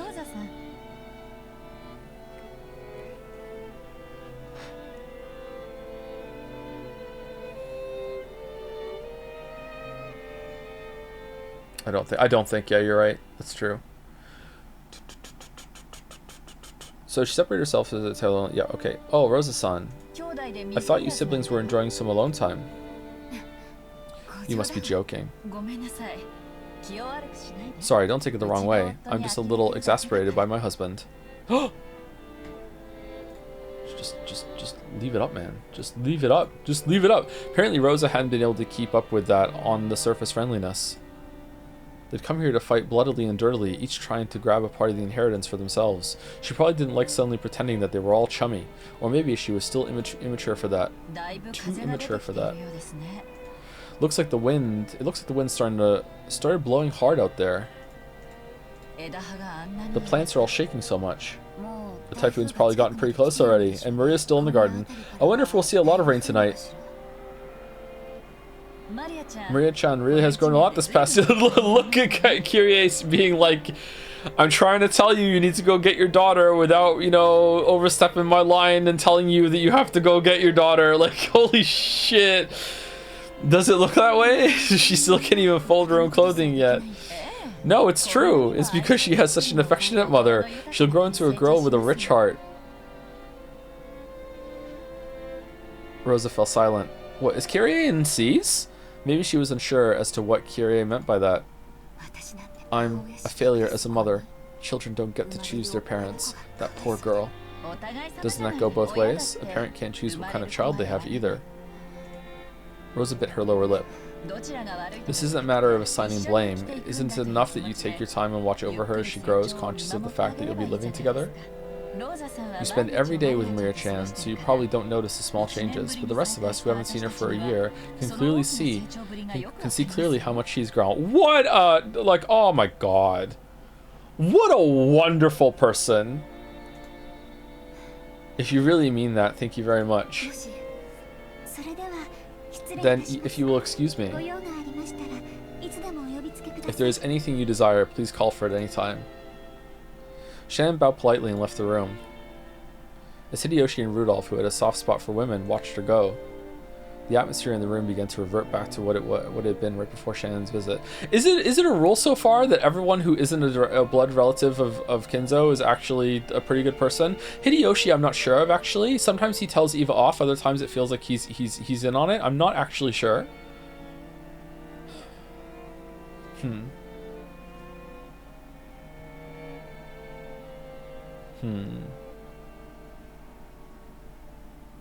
Anyway, sorry, did I read this line? As Hideyoshi and Rudolph had a soft spot for women, watched her go, the atmosphere of the room began to revert back to what it had been right before Shannon's visit. Your father can't come down. Well, that does still leave us with certain things we can discuss. Right, Rudolph? Here we go! Yep, that's right. We didn't come all the way out here just to drink some dusty tea, right? Very well. Let us begin. What does this matter you're clearly so eager to discuss? My. Those people really are determined. They certainly got started quick.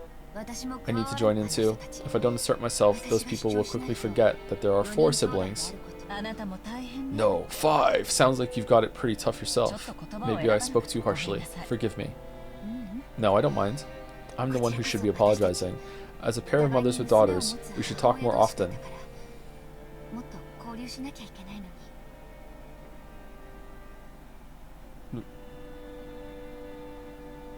What? Every single time we meet, we end up talking about something shady.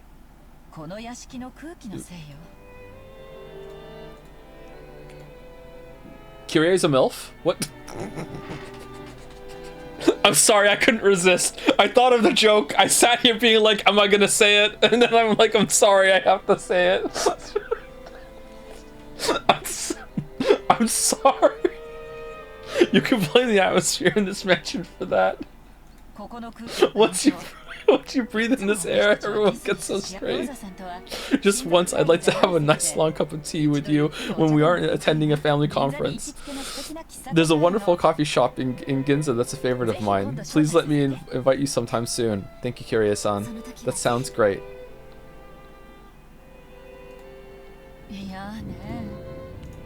Oh no. The sky's gotten dark pretty fast.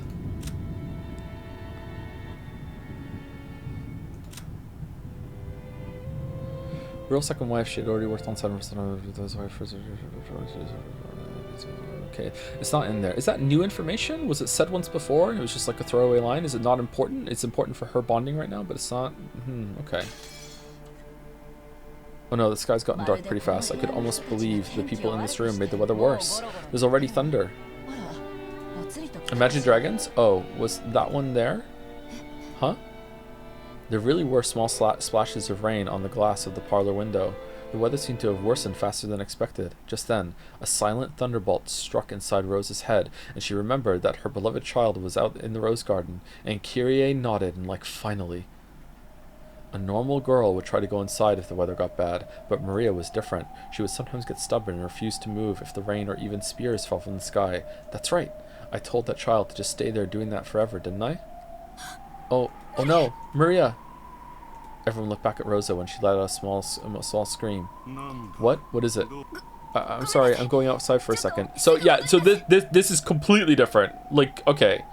It's not just different versions of different scenes. The whole chronology is fucking, it's in tatters, man. Alright, I'll be back. I'll be back. What the? Seriously, what's going on with her? Don't worry, she'll be back soon. More importantly, shouldn't we begin? Our main topic. That's right. We can keep talking about that without Rosa. Let's return to our discussion. Rosa dashed from the entrance hall into the rose garden. Okay. When she opened the door, the wind that hit her was too strong to be called a light breeze and told her that the typhoon was approaching faster than she'd thought.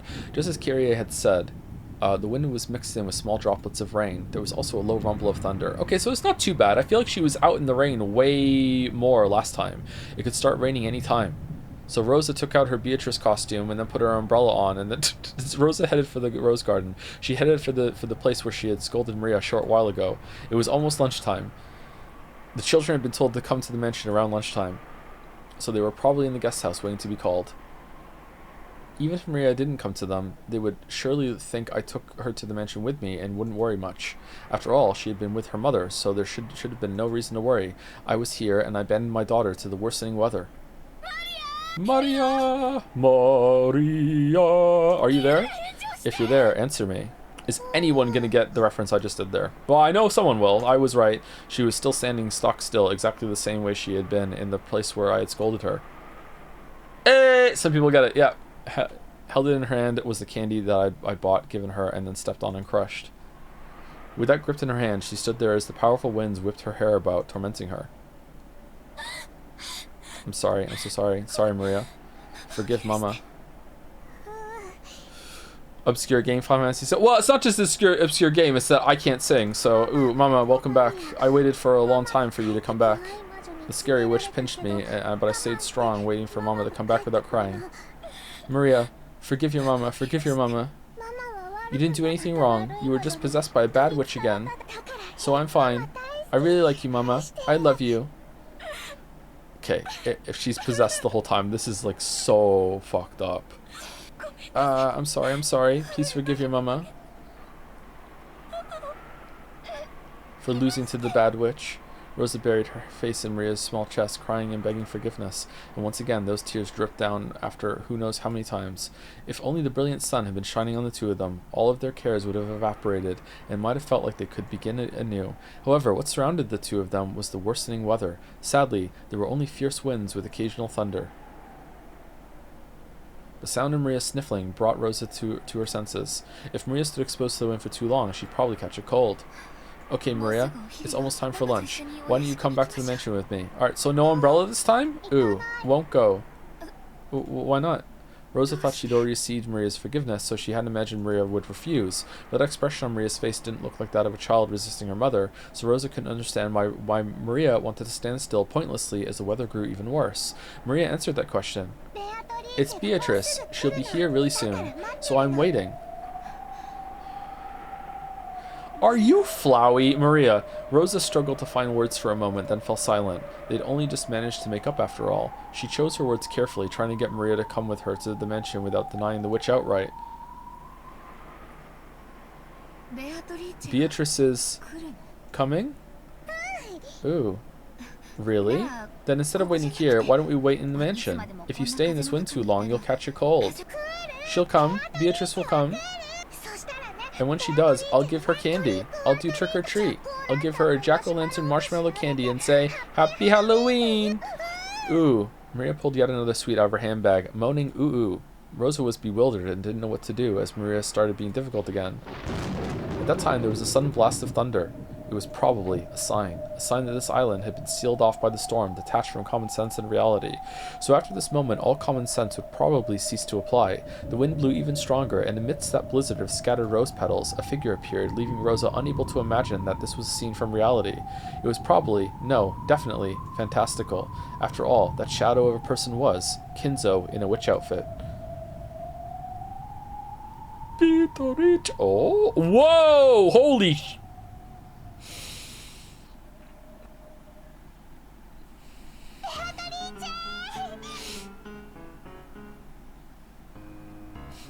I'm upset. Beatrice, Mira dashed over to the shadow. Normally, Rosa would scold her daughter if she dashed over to someone what's this? What's this? Jessica's outfit? No. No. I don't know.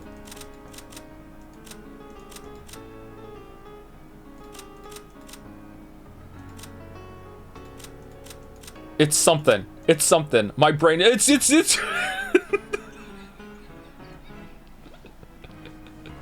Hideyoshi with a hastily costume change that he had to improv at the last minute. Normally, Rosa would scold her daughter if she dashed over to someone whom she hadn't seen before and didn't know, but Rosa forgot to do that and was unable to do anything but stand there stunned. It's been quite some time. Have you been well? Ooh, I've been well. Witches don't catch colds. Ooh. Cackle, cackle. Indeed, a witch can use curses to make people catch colds, but how foolish would it be if she caught one herself?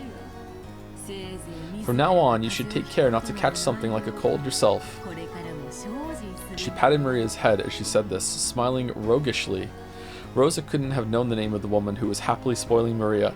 However, Maria had called it out in the beginning when the woman appeared. So even though Rosa had never met her, even though the woman still hadn't introduced herself, Rosa was able to know her name.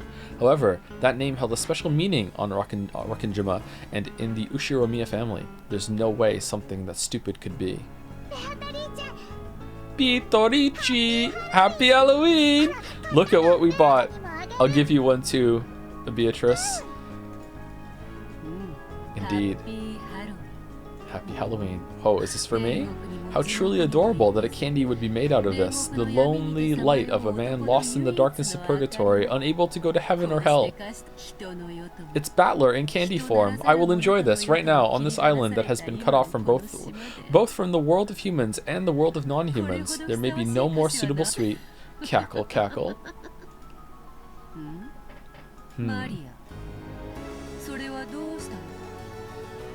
Maria, what's wrong with that one? The witch noticed the sweet Maria was grasping. It was Maria's candy, which had been stomped on by Rosa until it reached this pitiful state. Ooh, got stepped on and smashed. Can you fix it, Beto? Oh, Rosa's about to get Dr. Manhattan. Holy shit, Maria didn't go so far as to say that it was her mother who'd stepped on it. However, for some reason, when the witch saw that candy, she looked at Rosa and grinned. A chin went down Rosa's spine as though this gaze was staring straight through her. Man, it's just great whenever she's on the screen, right? Like, all the scenes with her are just so good. It shall be easy, give it to me. Ooh. Maria held the candy out gleefully. Rosa could do nothing but watch, stunned. How did this person plan to trick Maria, somehow undoing the fact that the candy had been pitifully trampled? Maria looked as though she believed it could be fixed good as new. Without real magic, there was no way such a thing could be possible. My, it is quite crushed, isn't it? Come, Maria, close your eyes and try to remember. Because it really was that wonderful a candy. The candy of your memories is always full and fluffy. So you try to remember as well. What kind of candy was it, really? Along with those strange words, spoken as though singing an improvised folk song, the witch threw the sweet into the air. Maria was closing her eyes and remembering, just as the witch had told her to, what shape had that crushed candy really had. Therefore, only Rosa saw that scene. The sweet that had been thrown into the air burst into a gold color. No, that wasn't it. Those were golden butterflies. It scattered into several golden butterflies, and they began to gather at the witch's hand, which was held up to the sky. And as she did this, unbelievably, it returned to its beautiful original form, no different from when it had been bought. Only Rosa and the witch witnessed that scene, unable to comprehend what was occurring right before her eyes. Rosa stood with her mouth hanging open, completely forgetting to shut it. You may now open your eyes. Take it. With this, your sweet has returned to normal. Ooh, Beatrice is incredible, incredible, giggle. There was a stark contrast between Rosa's shock and Maria's innocent joy. Was that what the witch was laughing at? A smile floated to Beatrice's face. One different from the smile she'd shown Maria. Does my face seem familiar? If you stare so fixedly, you might burn a hole through it. I'm sorry. Those words triggered something very clearly in Rosa's mind. Rosa knew this face. She knew it from the portrait of the witch, but no, wait, could this mystery woman really be? Maria, I give you this in exchange for the sweet you gave me. Ooh, a letter? The witch pulled a western envelope from her pocket and gave it to Maria. However, when Maria made to open it, the witch stopped her. You must not. The time will soon come for you to open it, but until then, you absolutely must not. Take good care of it. That will be your invitation to the Golden Land.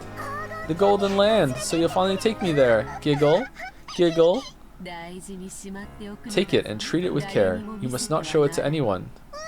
Ooh, I'll keep that promise. You've always got to keep promises with witches. And this is for you. Huh? Me? She probably hadn't imagined that the witch would speak to her too. Rosa was bewildered by the second western envelope which was thrust before her. Oh, she'd seen this type of envelope before. There could be no mistake. It was one of Kinzo's special envelopes used when he wrote with his own hand and bearing the Ushirimiya family crest. Hello, Rosa. I want to play a game. In the shed, there's a bunch of fucking pliers and, like, lawnmower blades and shit, and I want you to get 6 people and just grind them into fucking dust tonight, and if you do that, everything will be fine. It was sealed with red sealing wax, and furthermore it had a mark that seemed to have been made by the head's ring. In other words, even without asking what was inside this letter, Rosa knew that this woman, whom Maria called Beatrice, was trusted enough to be placed in charge of a personal letter of the current Ushirimiya head. Oh man, she caught the ring first try this time instead of 4 times in the other timeline. It could have been any of the 4 siblings. However, the fact that I have met you here probably means you were chosen by Kinzo's roulette. Oh. So which sibling was it last time?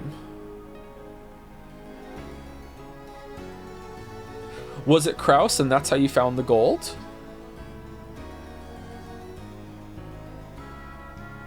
Huh. So take it, then read its contents aloud while seated at the dinner table when all the siblings are gathered. What did you say? Rosa looked back and forth several times between the witch's face and the envelope that had been handed to her. Today was a family conference, and the biggest object of discussion would be the inheritance problem. So, she had joined together with Eva and Rudolph, and they planned to force a certain condition on Kraus to try and extort several 100 million yen in cash out of him. It was as if the witch could see through all of that. What does she intend to announce when all of his siblings are gathered? And with a personal envelope that no one but the Ushirimiya head can use. Maria, the weather is getting worse. Return to the guest house and wait for lunchtime. Oh, I'm skipping her lines, I'm sorry. Her voice lines. And Rosa, we will meet again later. Allow me to introduce myself again at that time.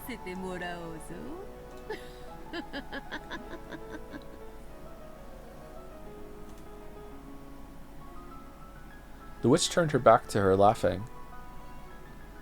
Then she began to head towards the mansion with an air of composure. Maria energetically called out and watched her go, then began to dash towards the guest house, leaving Rosa behind, as though she wanted to inform the other cousins of her fortunate meeting with the witch as soon as she could. At last, Rosa was left alone in the rose garden as the winds grew stronger. Unable to do anything but pray what had happened was just a daydream. She was suddenly, accosted by Kinzo in a witch outfit, holding an umbrella. I'm here, I'm a little late. Kinzo, unknowing that the real witch had just appeared, was very confused that Rosa stared at him.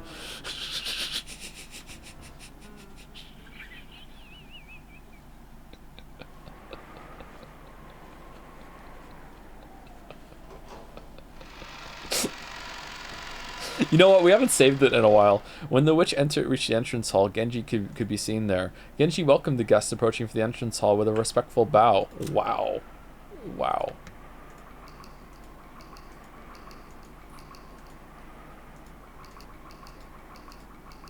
Play KCD2 in the middle of Umineko, bro? Really? Really?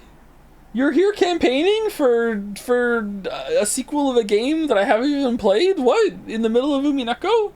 We're doing a thing. We're doing a thing.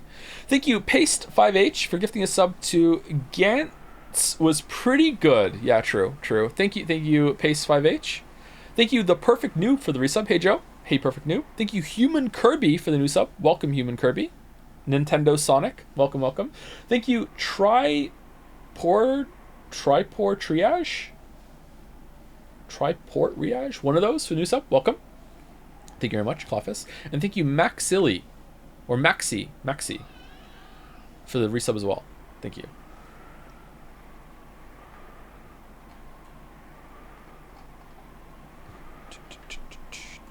Is Beatrice here? Someone in chat saying. Golden Witch who has lived with... Oh, why is she wearing this? The Golden Witch who has lived with it for 1,000 years. She's past the limits of humans. It seems like it's the same one. Okay. Respectful bow. I've been waiting, Beatrice-sama. It's been quite some time, Genji. Humph. You've gotten old. No matter how old it becomes, furniture carries out its work like furniture until the end. Yeah, Genji is like that, okay. I remember how the man's wife used to be jealous of you. Is Kinzo doing well? He is doing extremely well. Humph. Cackle. The witch probably laughed because she knew Kinzo's own doctor had announced that Kinzo didn't have long to live. However, if anyone actually looked at Kinzo and noticed his vigor, which wasn't at all what you expect from someone nearing the end of his life, they might easily call that doing extremely well. Maybe that's what the witch was laughing at. Then let us go and greet him.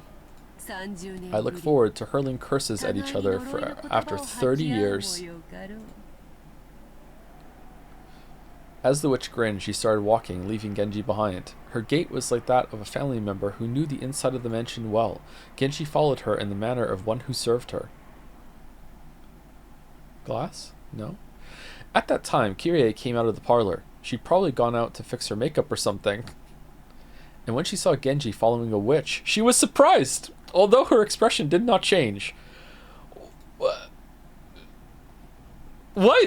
A guest for Kinzo had arrived, despite him being... It's... oh, man. Still, if it's what I think, it's like... just Battler and fucking shambles being like, look, even your confidant Kyrie saw the witch and it was fine. Like Battler, what are you doing? Get with the program. Everyone just wants to go to the Golden Land. Can you just give it up? And he's like, fuck you, no. Elaborate costumes, fucking future hologram tech. Your magic does exist, but if someone else's magic, just because magic exists doesn't mean you were the one doing the magic. Maybe there's another witch that was doing that that's trying to make another witch exist. Prove that there's not a second witch that was in the fucking bill. Like, just like, oh my god. A guest for Kinzo had arrived despite him being almost dead on the day of the family conference when the fate of the inheritance was to be decided. And furthermore, this person was familiar enough with the Ushirimiya family household that Genji was following behind her. Kyrie immediately realized that this person she had never met before was deeply important. Kyrie and the witch's eyes met. Realizing that it would be rude to pretend not to notice, she greeted the witch. Hey witch, it's a pleasure to meet you. You were Rudolph's second wife, right? Were? Correct. This is Kyrie-sama, Rudolph-sama's current wife. From this exchange, Kyrie realized that this was a guest of fairly high rank, even amidst the Ushirimiya family. And the fact that this was a guest on that level, coupled with her resemblance to the portrait in the entrance hall, made Kyrie's eyes instantly open wide. Oh shit. Is the epitaph the same? Oh, is it the same? What if that... What?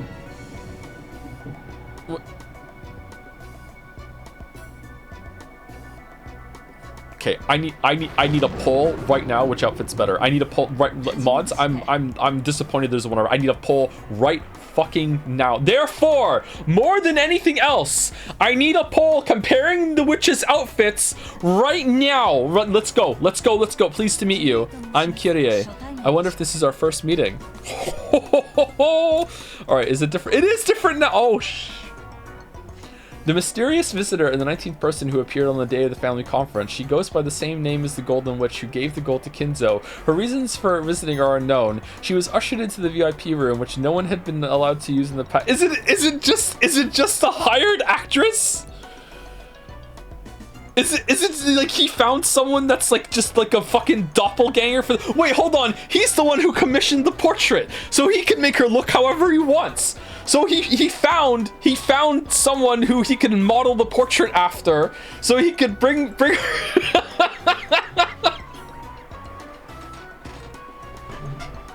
Oh no, I'm fucking Battler. Oh no. I'm fucking Battler. Oh shit.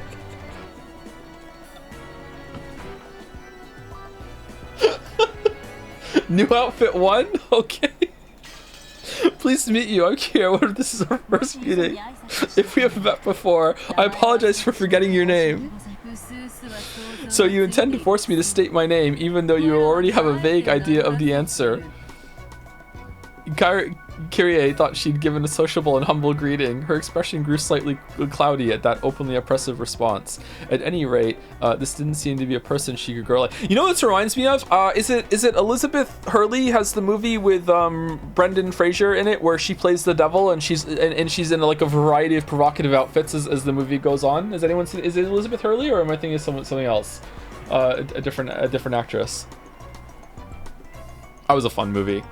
Bedeviled, yeah. But if Kyrie's guesses were correct, this witch probably held a vital key to what her own husband was most interested in, something that couldn't help but influence tonight's family conference. So without shooting back a retort, Kyrie silently watched her go up the stairs to the second floor with Genji following behind.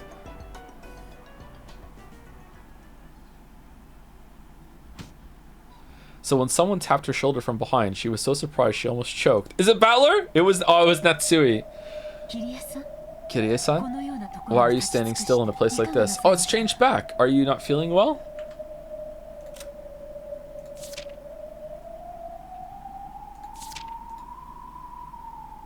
Okay, it looks like it's the same.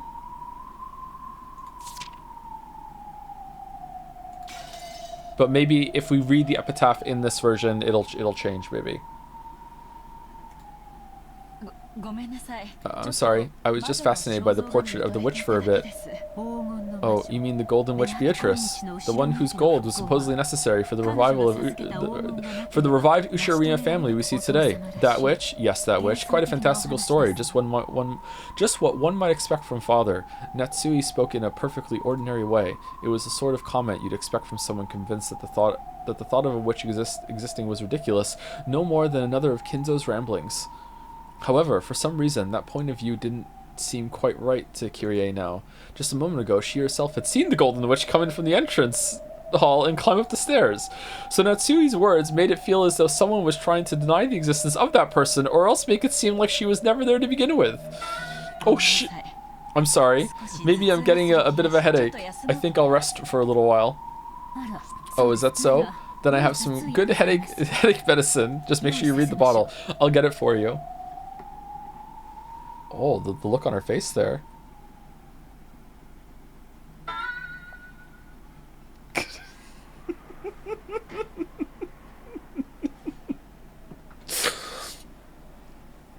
The hallway in front of Kinzo's study was filled with the scent of sweet poison peculiar to that green liquor. Genji, who was completely used to it, did not grimace. And the Golden Witch didn't grimace either. How long has he been in there since last he left? I believe it has already been several years. Several years? Wasn't he out in one of the flashbacks or earlier on, or what?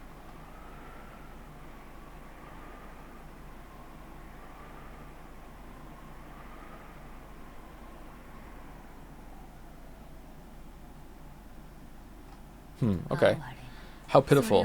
By now, you're the bird in a cage. No, you're the ghost of the study, are you not?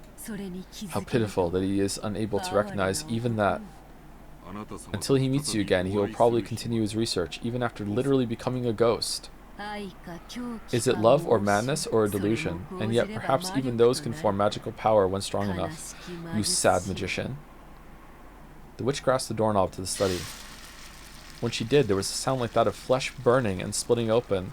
Is Kevin McAllister on the other side? Fucking like Battler, like spin the chessboard. I've seen Home Alone. You just put a fucking like a hot iron on the other side of the fucking doorknob in order to make it like that. Prove that they didn't have one in that. They could have anything in that study. It was the sound of the doorknob literally burning the witch's hand. Beatrice Sama. What is this? A ward against magic? Is that person able to get by without relying on something like this? Why would he want to keep you out? I have heard that this door would cause you great pain, Beatrice-sama. Shall I open it? No, it is fine. If he wins, I will be a bird in a cage for all eternity. If he loses, only the life of a laughingstock will be left. The life of a pitiful magician who went mad with love and lost everything. Already, Kinzo and even I are nothing more than pieces laid out on the game board. All that is left is for the roulette to decide who wins and who loses. Until the roulette shows its results, there is no need for me and Kinzo to meet again. The witch looked at her hand, which was beginning to heal bit by bit, even though it had been horribly burned. Or perhaps that is why he has this ward here in the first place. Humph. Yes, perhaps even that is honorable in its own way. By now, everything sits on top of Kinzo's game board. Kinzo's game board. I like it, Kinzo. Allow me to enjoy my game with you. Allow me to enjoy the failure of the final gamble, of the old magician who fell in love with me and threw away his entire life. Glass shatters.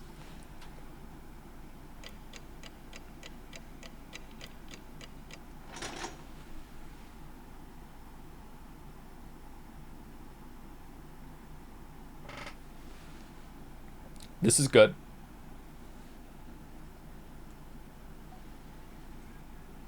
Please tell me it's 6 hours today. I think it's 5 hours today. We have a schedule for this, believe it or not. Who is it? Excuse me. I have brought lunch. Enter. Excuse me. 4 hours today. So is this the last scene, Mouse? After receiving approval, Cannon entered the VIP room, pushing the serving cart that carried lunch. The servants called this room the witch's VIP room. That was because Kinzo strictly ordered that it always be kept clean so that it could be used at any time. Even so, guests would not be allowed into this room no matter who they were. Why? Because I can't really read for that long. Like in one sitting, it's difficult for me, and also we're updating it to a week now, so you'll have way more Umipiko. Don't worry. The next stream is also Umineko on Tuesday. Yeah, I probably should have put the whatchamacallit, that in the title that we're doing it on Tuesday as well. Yeah, we're trying to have like good start and end times as best as we possibly can within the bounds of the chapters and everything. We're trying not to end in the middle of a chapter or in the middle of a scene or something like that. So they're like off ramps because some of the chapters are quite long, right? So yeah, that's why at some point the servants had started calling it the VIP room, which was supposed to be set aside only to welcome the special person Kinzo waited for. The witch from that portrait. And today, Kennen realized that this was absolutely true. So if we had done this every leap day, I actually would have died before finishing it, huh? Unless it was like a 12-hour stream each leap day. When he entered the room, the blonde-haired witch was gazing out the window. Outside, the rain was no longer falling weakly. As she looked out at the beautiful rose garden which had been tended to over several days for today's sake, as she saw the winds and rain ravage it, was she struck by some sentimental feelings. Cannon was not able to tell anything more from her back, which faced him. Jessica, why are you wearing that? I will prepare the meal, Beatrice-sama. Cannon went out of his way to call out the witch's name, hoping that she'd turn around. He wanted to know. He wanted to know if the witch who tempted him and Shannon in the past had really appeared again. When he did, the witch whose name had been called laughed, her back still facing him. Holding back her voice, she laughed. Cannon was startled. It was almost as though she had read his mind and knew that he had called out to her, hoping to make her turn around. It smells good. It appears Kraus hired a good cook. Calf steak. Yes, he is called Goda and was employed here recently. There's nothing better than being skilled at cooking.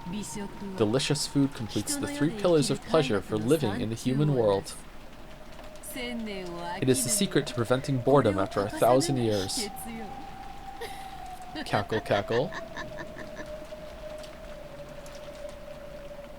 Canon and the witch's eyes met. Then she grinned. Without a doubt, certainly, this was clearly the witch from that day, Beatrice. The witch that no one but he and Shannon could see in the past finally held a form and had arrived openly as a guest through the entrance hall. Beatrice. See, Battler? Exactly the same person, Sama. It has been a long time, Canon, the furniture.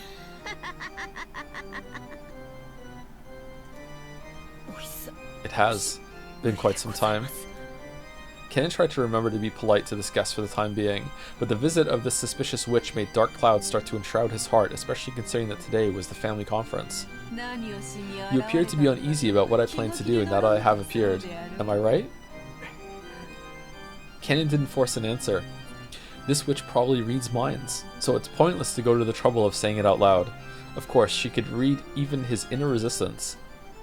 So the witch giggled at Canon's childish defiance. I came to fulfill my final promise with Kinzo.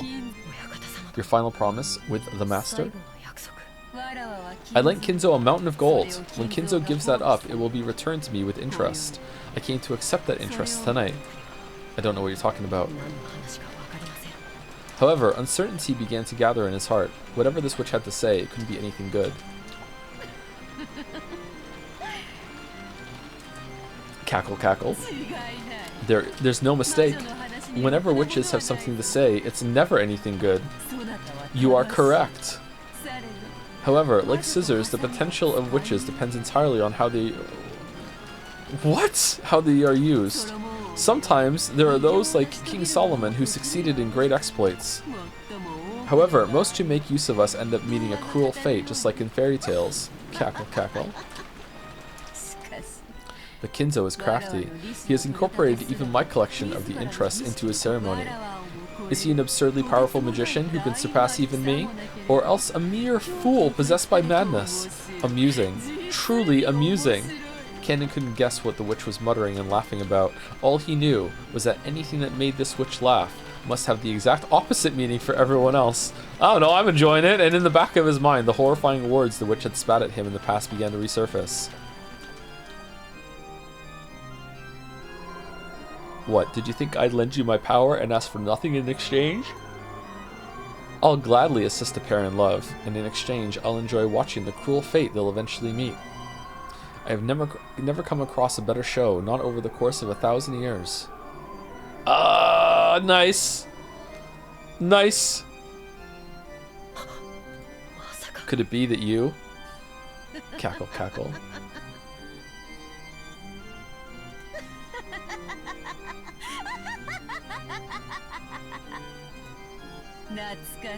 Behold, the sweet fish river running through my beloved hometown. You who seek the golden land, follow its path downstream in search of the key. The witch suddenly began to recite a bizarre poem. It was something he remembered hearing. Could it be the witch's epitaph? There was no mistake. It was the epitaph that accompanied the portrait of the witch Kinzo had put on display. The relatives had guessed that it referred to the location of the hidden gold, but no one knew what it meant for sure. The witch suddenly began reciting that epitaph. Okay, is it going to be the same? Canon, since you are furniture, I imagine you've heard about it from Kinzo. The day when everything will be returned to the Golden Land has come. Rejoice. The day when you will be freed from the shame of living as furniture has finally arrived. I believe you've wanted that for a long time. To furniture, which finds no value in its own existence, merely existing day to day must be nothing but agony. To those with souls, this world is worth clinging to, but those without souls find this world to be full of nothing but suffering.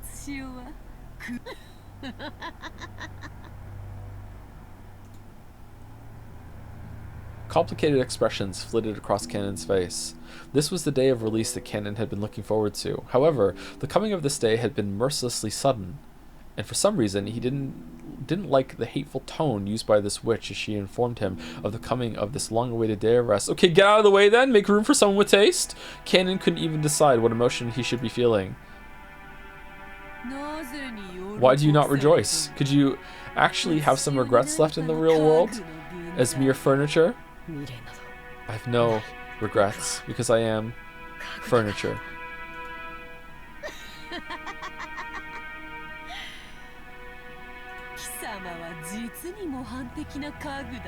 You truly are a model specimen of furniture. How nice, how nice. However, it won't be any fun if you have no regrets at all. Are you saying regrets are how you find pleasure? That is correct. Most witches who live for 1,000 years get tired of life. In order to escape boredom, I adorn people's fates with fruit and brandy and cook them like cakes. I find humans dancing through oppressive fates inside an oven to be so very entertaining.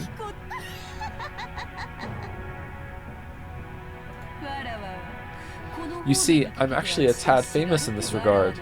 So much so that rare guests come from far away to see my skill at cooking. Hehehe. Perhaps this is something that mere furniture cannot understand.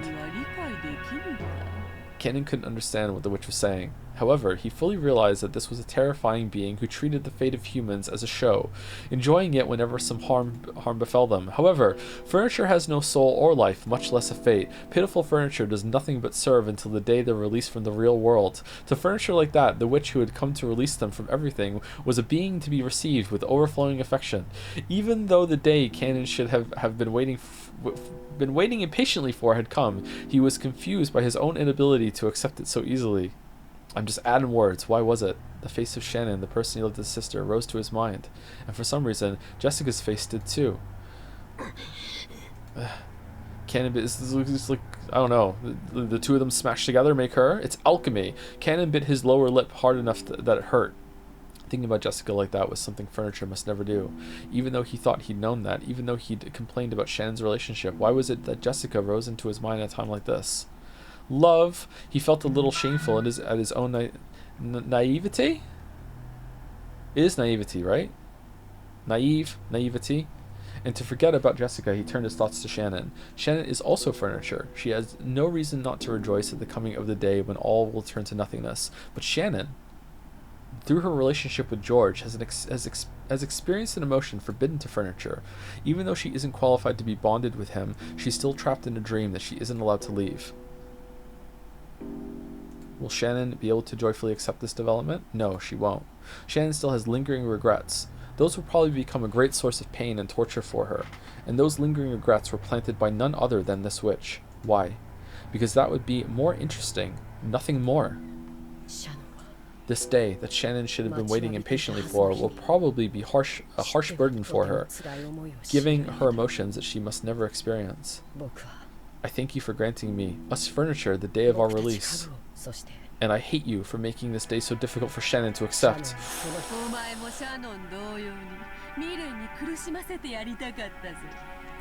Naivete is such a strange spelling.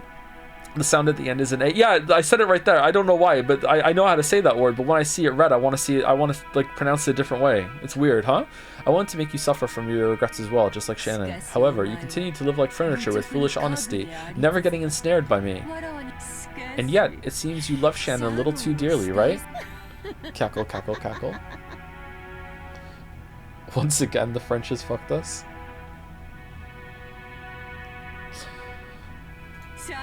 Shannon's regrets are now your regrets. Will those feelings transform into hatred for me?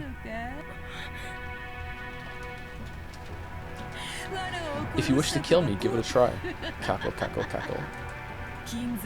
As Kinzo's furniture, you should have at least that much power, right?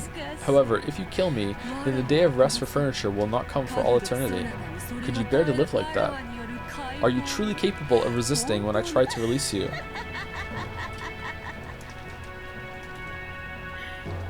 Kneel?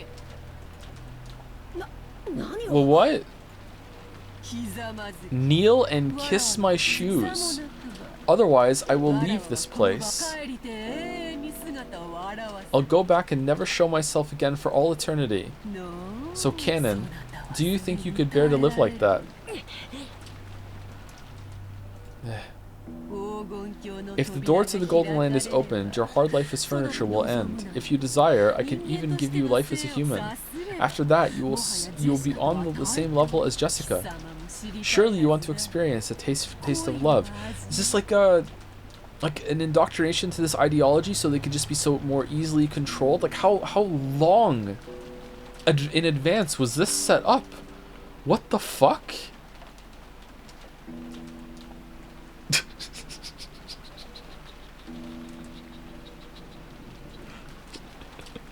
Thank you for the double whammy gift sub from Henry Wyatt and Dalmec. Henry Wyatt with The Wicked Witch of the East, though. And Dalmec with She Came Down in a Bubble, Dog. Or Doug, I'm not even sure which one it is to this day. If you don't know that joke, you can look it up later. It's pretty funny video. Except for the guy randomly pulling out a knife at some point. I don't know what that's all about. Thank you, Dalmec and Henry Wyatt. And thank you, Penguini, for the resub. Thoughts on Glorp? I have no thoughts on Glorp, sorry. No thoughts on Glorp. Cool name, Penguini.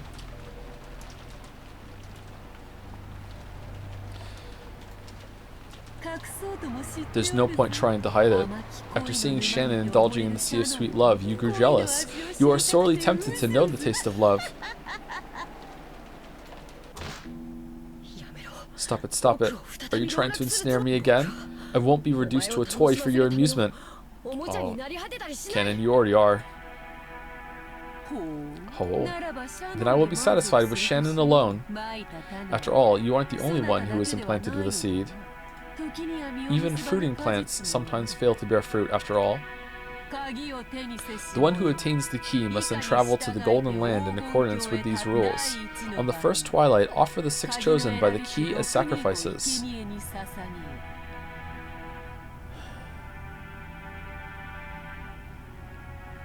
What? On the second twilight, those who remain shall tear apart the 2 who are close.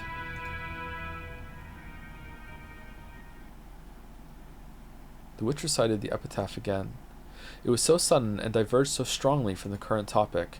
However, that challenging smile made it seem almost as though she was using the epitaph as a threat against Canon. Do you not understand? For the ceremony of the epitaph to succeed, at the second twilight, 2 who are close must be offered as sacrifices. It could be any 2 who are close, a husband and wife, or even a pair of lovers. According to the rules of the ceremony, who will be selected is up to me to decide on a whim. So you're the key.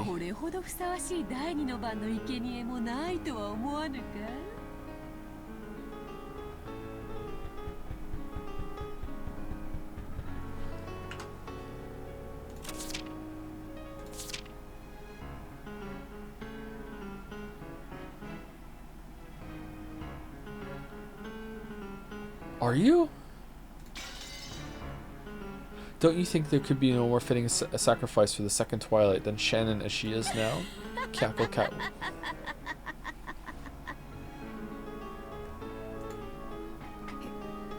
You dirty. Kenan realized something. Until today, he thought he'd given up everything else and lived as furniture, acting like furniture, but in reality, that wasn't true. He loved Shannon too dearly. Therefore, when Shannon was in pain, Kenan shared in that. If only Shannon had continued to live as furniture, indifferently like Kenan, without any regrets in this world, he wouldn't have had to be in so much pain. The witch planned to toy with Shannon, who had known the taste of love. No, whom she had taught the taste of love, as she killed her. She wouldn't be welcomed into the Golden Land and granted a compassionate release. Instead, if the witch had her way, she'd be used as a sacrifice, subjected to the utmost of torture and pain, and forcibly turned into a human foundation for this evil ceremony. And this witch would probably make Shannon meet this horrible fate for no reason other than that it was amusing to her. Furthermore, she was threatening to do this so that she could make Canon, who had never submitted to the witch, finally give in. It was that simple. In the end, though he had tried to resist the witch and avoid pleasing her, he had only made things more amusing for her. After all, he was furniture. No, a toy. They were nothing but toys meant only to distract her from her boredom. Damn. What will you do, Canon? If you kneel, I might refrain from choosing Shannon as a sacrifice, see?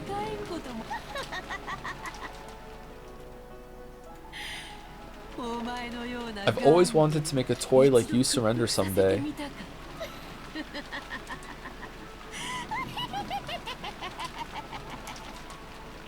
She's so gross. Without even a fragment of elegance, the witch sneered at Canon and laughed indecently.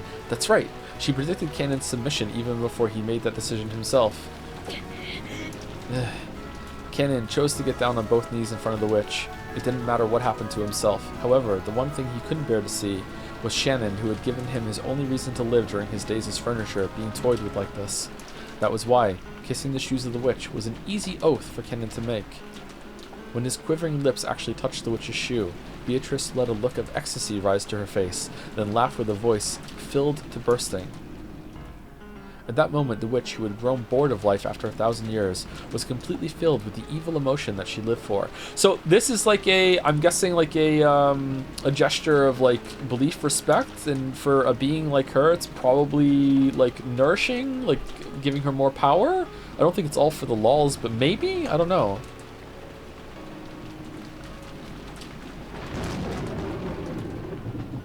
No, she's just horny? Oh, okay. Alright, well, you know.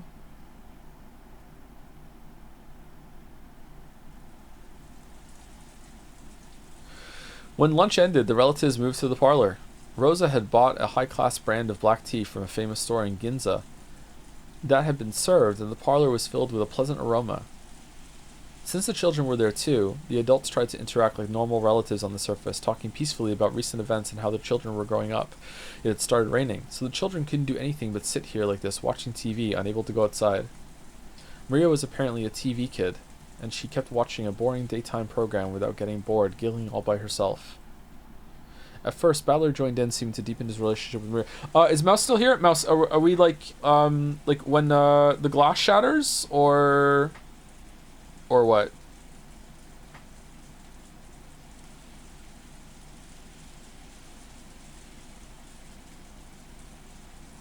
Nah, it'll be when you see Rudolph on screen. Okay, so that's the best stopping point, when Rudolph's on screen? Okay.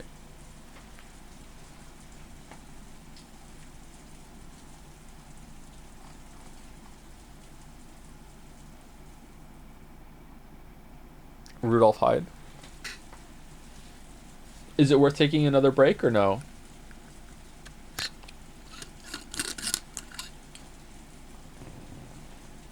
Oh shit, I just poured water all over myself.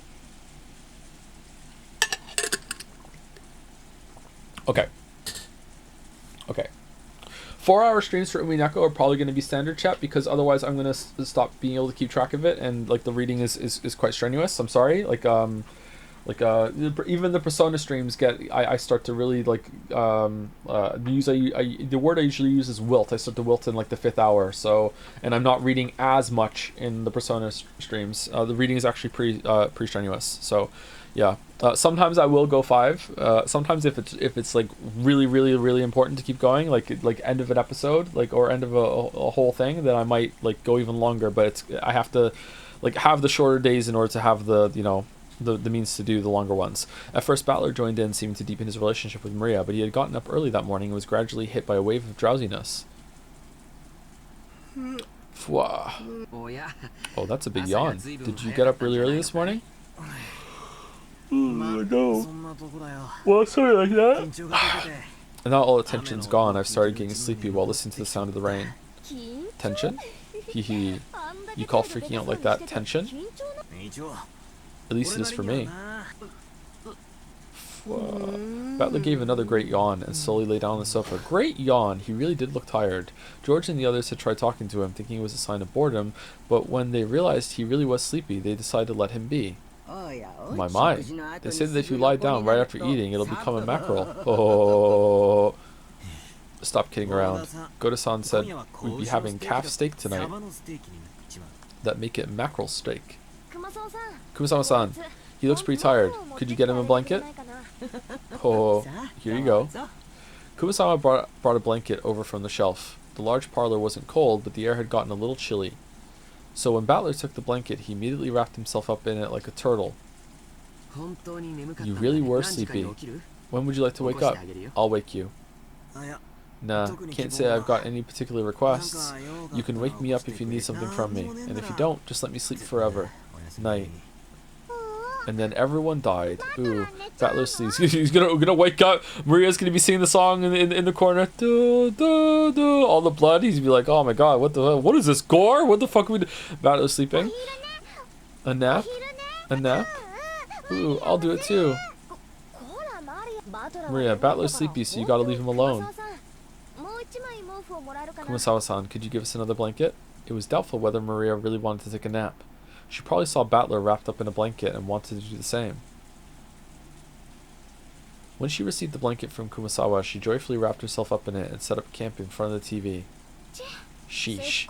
And just when we'd finally gathered all the cousins together after 6 years, this guy doesn't have a clue that he's the main guest of this family conference, does he? I can still hear you. We took it easy eating lunch, and there's even a typhoon and rain outside now. Since I've got nothing to do, that means it isn't my turn yet. Turn yet? I wonder about that. If you have a passive attitude like that and never do anything unless something else happens, your life will be pretty boring, right?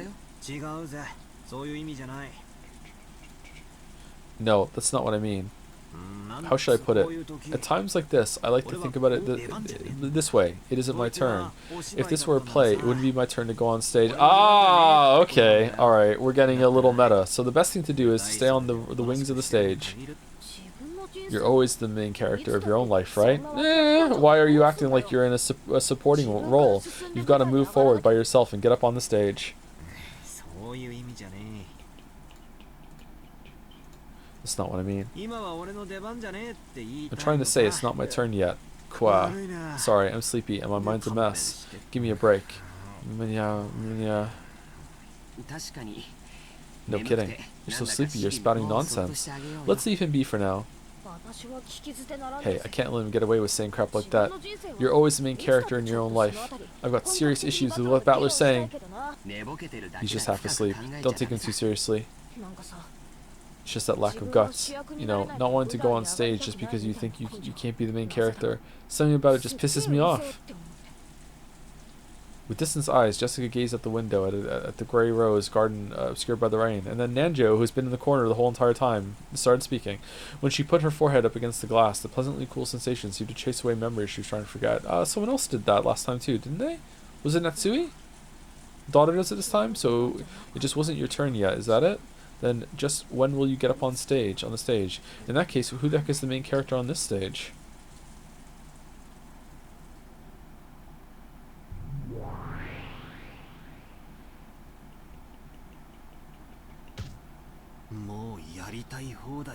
Dang, it's like you think you can do whatever you want. What the hell is all— I'm sorry, did you go to sleep to talk to the witch? Did you go to the Velvet Dream Room? It's all screwed up. Cackle, cackle. I was merely amused that your reason for denying me was based on whether there were 18 or 19 people. I tried changing my opening move, no more. Your greatest basis for denying me is simply that I wasn't laid out as a piece on the game board. So all I have to do is start by focusing on the queen like this. Isn't opening the road for the queen on your first move one of the classic moves in chess? Quit playing around. There's no way I can accept something like this, right? A witch came in, walking right through the entrance hall, you say? Don't mess with me.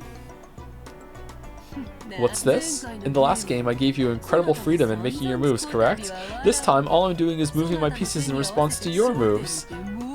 Are you already giving up right at the start? You bastard. Don't mess with me. Like hell I'd give in. Great move. Go ahead and just move however you like. Okay, so your turn's far from over, is it? Move however you want. Form a huge battle formation whilst you still can. I'll definitely withstand you. I'll definitely corner you. Come at me as best you can. I don't want you to have any excuses. You aren't even close to making me accept something like a witch. That's right, just now it looked like Maria's candy was fixed with magic. But you might have actually had another one of the same candy hidden in your pocket and switched them with that little show, making it only look like you fixed it with magic. Yeah, exactly, yeah, that's right. Has to be it. It's useless, all useless. Yeah, exactly. And you had one of those little pocket flashlights that have like one of those like kaleidoscope things that you could shoot out little fucking like those existed in 1986, right? Like fucking like, oh look, here you go. It was kind of foggy out in the typhoon, and we could make little butterflies appear in the sky when we did that. Yeah. Rosa saw the moment when the candy split into butterflies, correct? Who cares about that? Yeah. That was a hallucination or a trick, or maybe she just saw it wrong. That isn't a big problem. Cackle.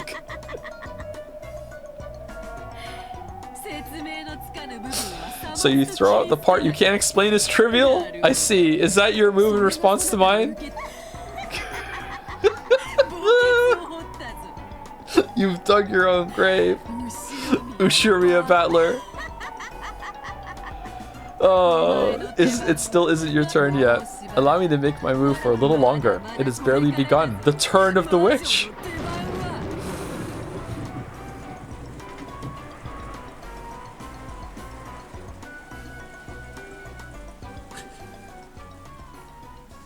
This is Beto. You can stop. Oh, thank you for permission, Mouse. Okay, all right. We'll stop here then. When they started hearing Battler snores, the relatives went their separate ways, leaving the parlor and letting Battler sleep in silence. All right, that is actually a really good place to end. That was good. That was good. The turn continues. We have a better understanding of what's going on. I do wonder, does he know what's going on even when he's not asleep, or is it like he has to act in a certain way? Is he acting the whole time? I'm really curious about that. I have so many questions. That was good. Peak stream, your favorite parts of the game today? I didn't play a game today. I haven't played any games today. I missed one apparently. Sorry. There you go. Definitely finding out that it seems like what I said last stream is accurate, and that she's like basically just like that is what the difficulty being on high means. Like, yeah. I really love that. Yeah. Like I'm enjoying this episode greatly. Like I don't know, man. Like it's not slow to me at all. I don't know. Like I really enjoy it. Like it's cool. It really tickles me. It's really good.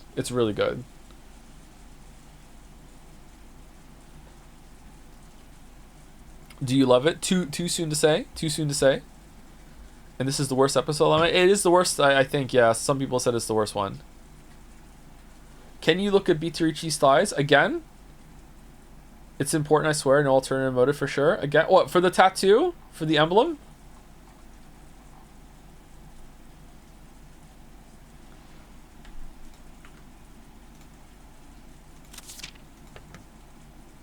This thing here?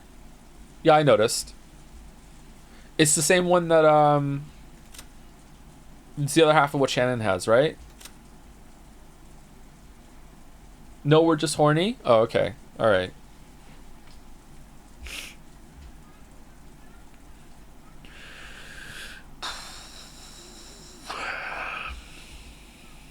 Thank you, Pincerata, for the bits. Hope you're enjoying the little meta bits. They're my fave parts of Umineko, and episode 2 is actually one of my faves because I wasn't expecting that development. This is good. Alright, so Umineko is still holding. It's hodling. All right, pretty good. Enjoy your weekend, Joe. Thank you. Yeah, I have 2 days off. I have a bunch of stuff to do. Hopefully my hard drive stuff gets here soon next week. It's also Leo's birthday next week, so I have to do some shopping, and we'll do that.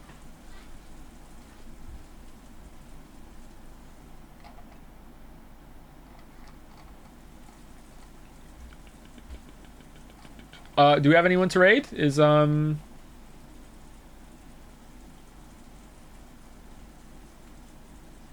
Backseat live? Sometimes Backseat is live on Saturday.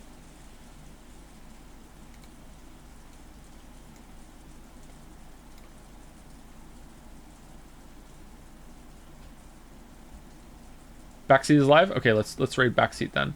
Backseat streams. Raid Backseat streams. There we go. I cannot imagine a scenario where this ends well.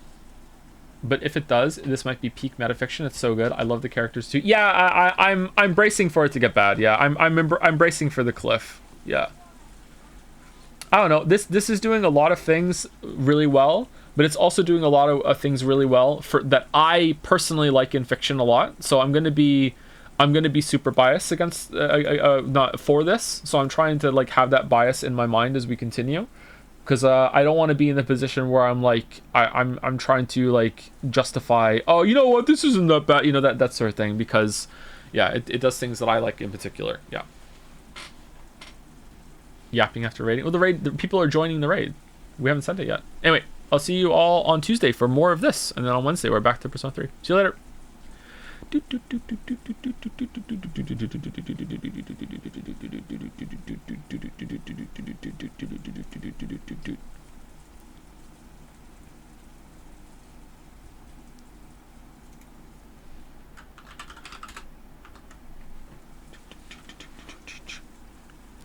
So there, everybody. Have a good weekend.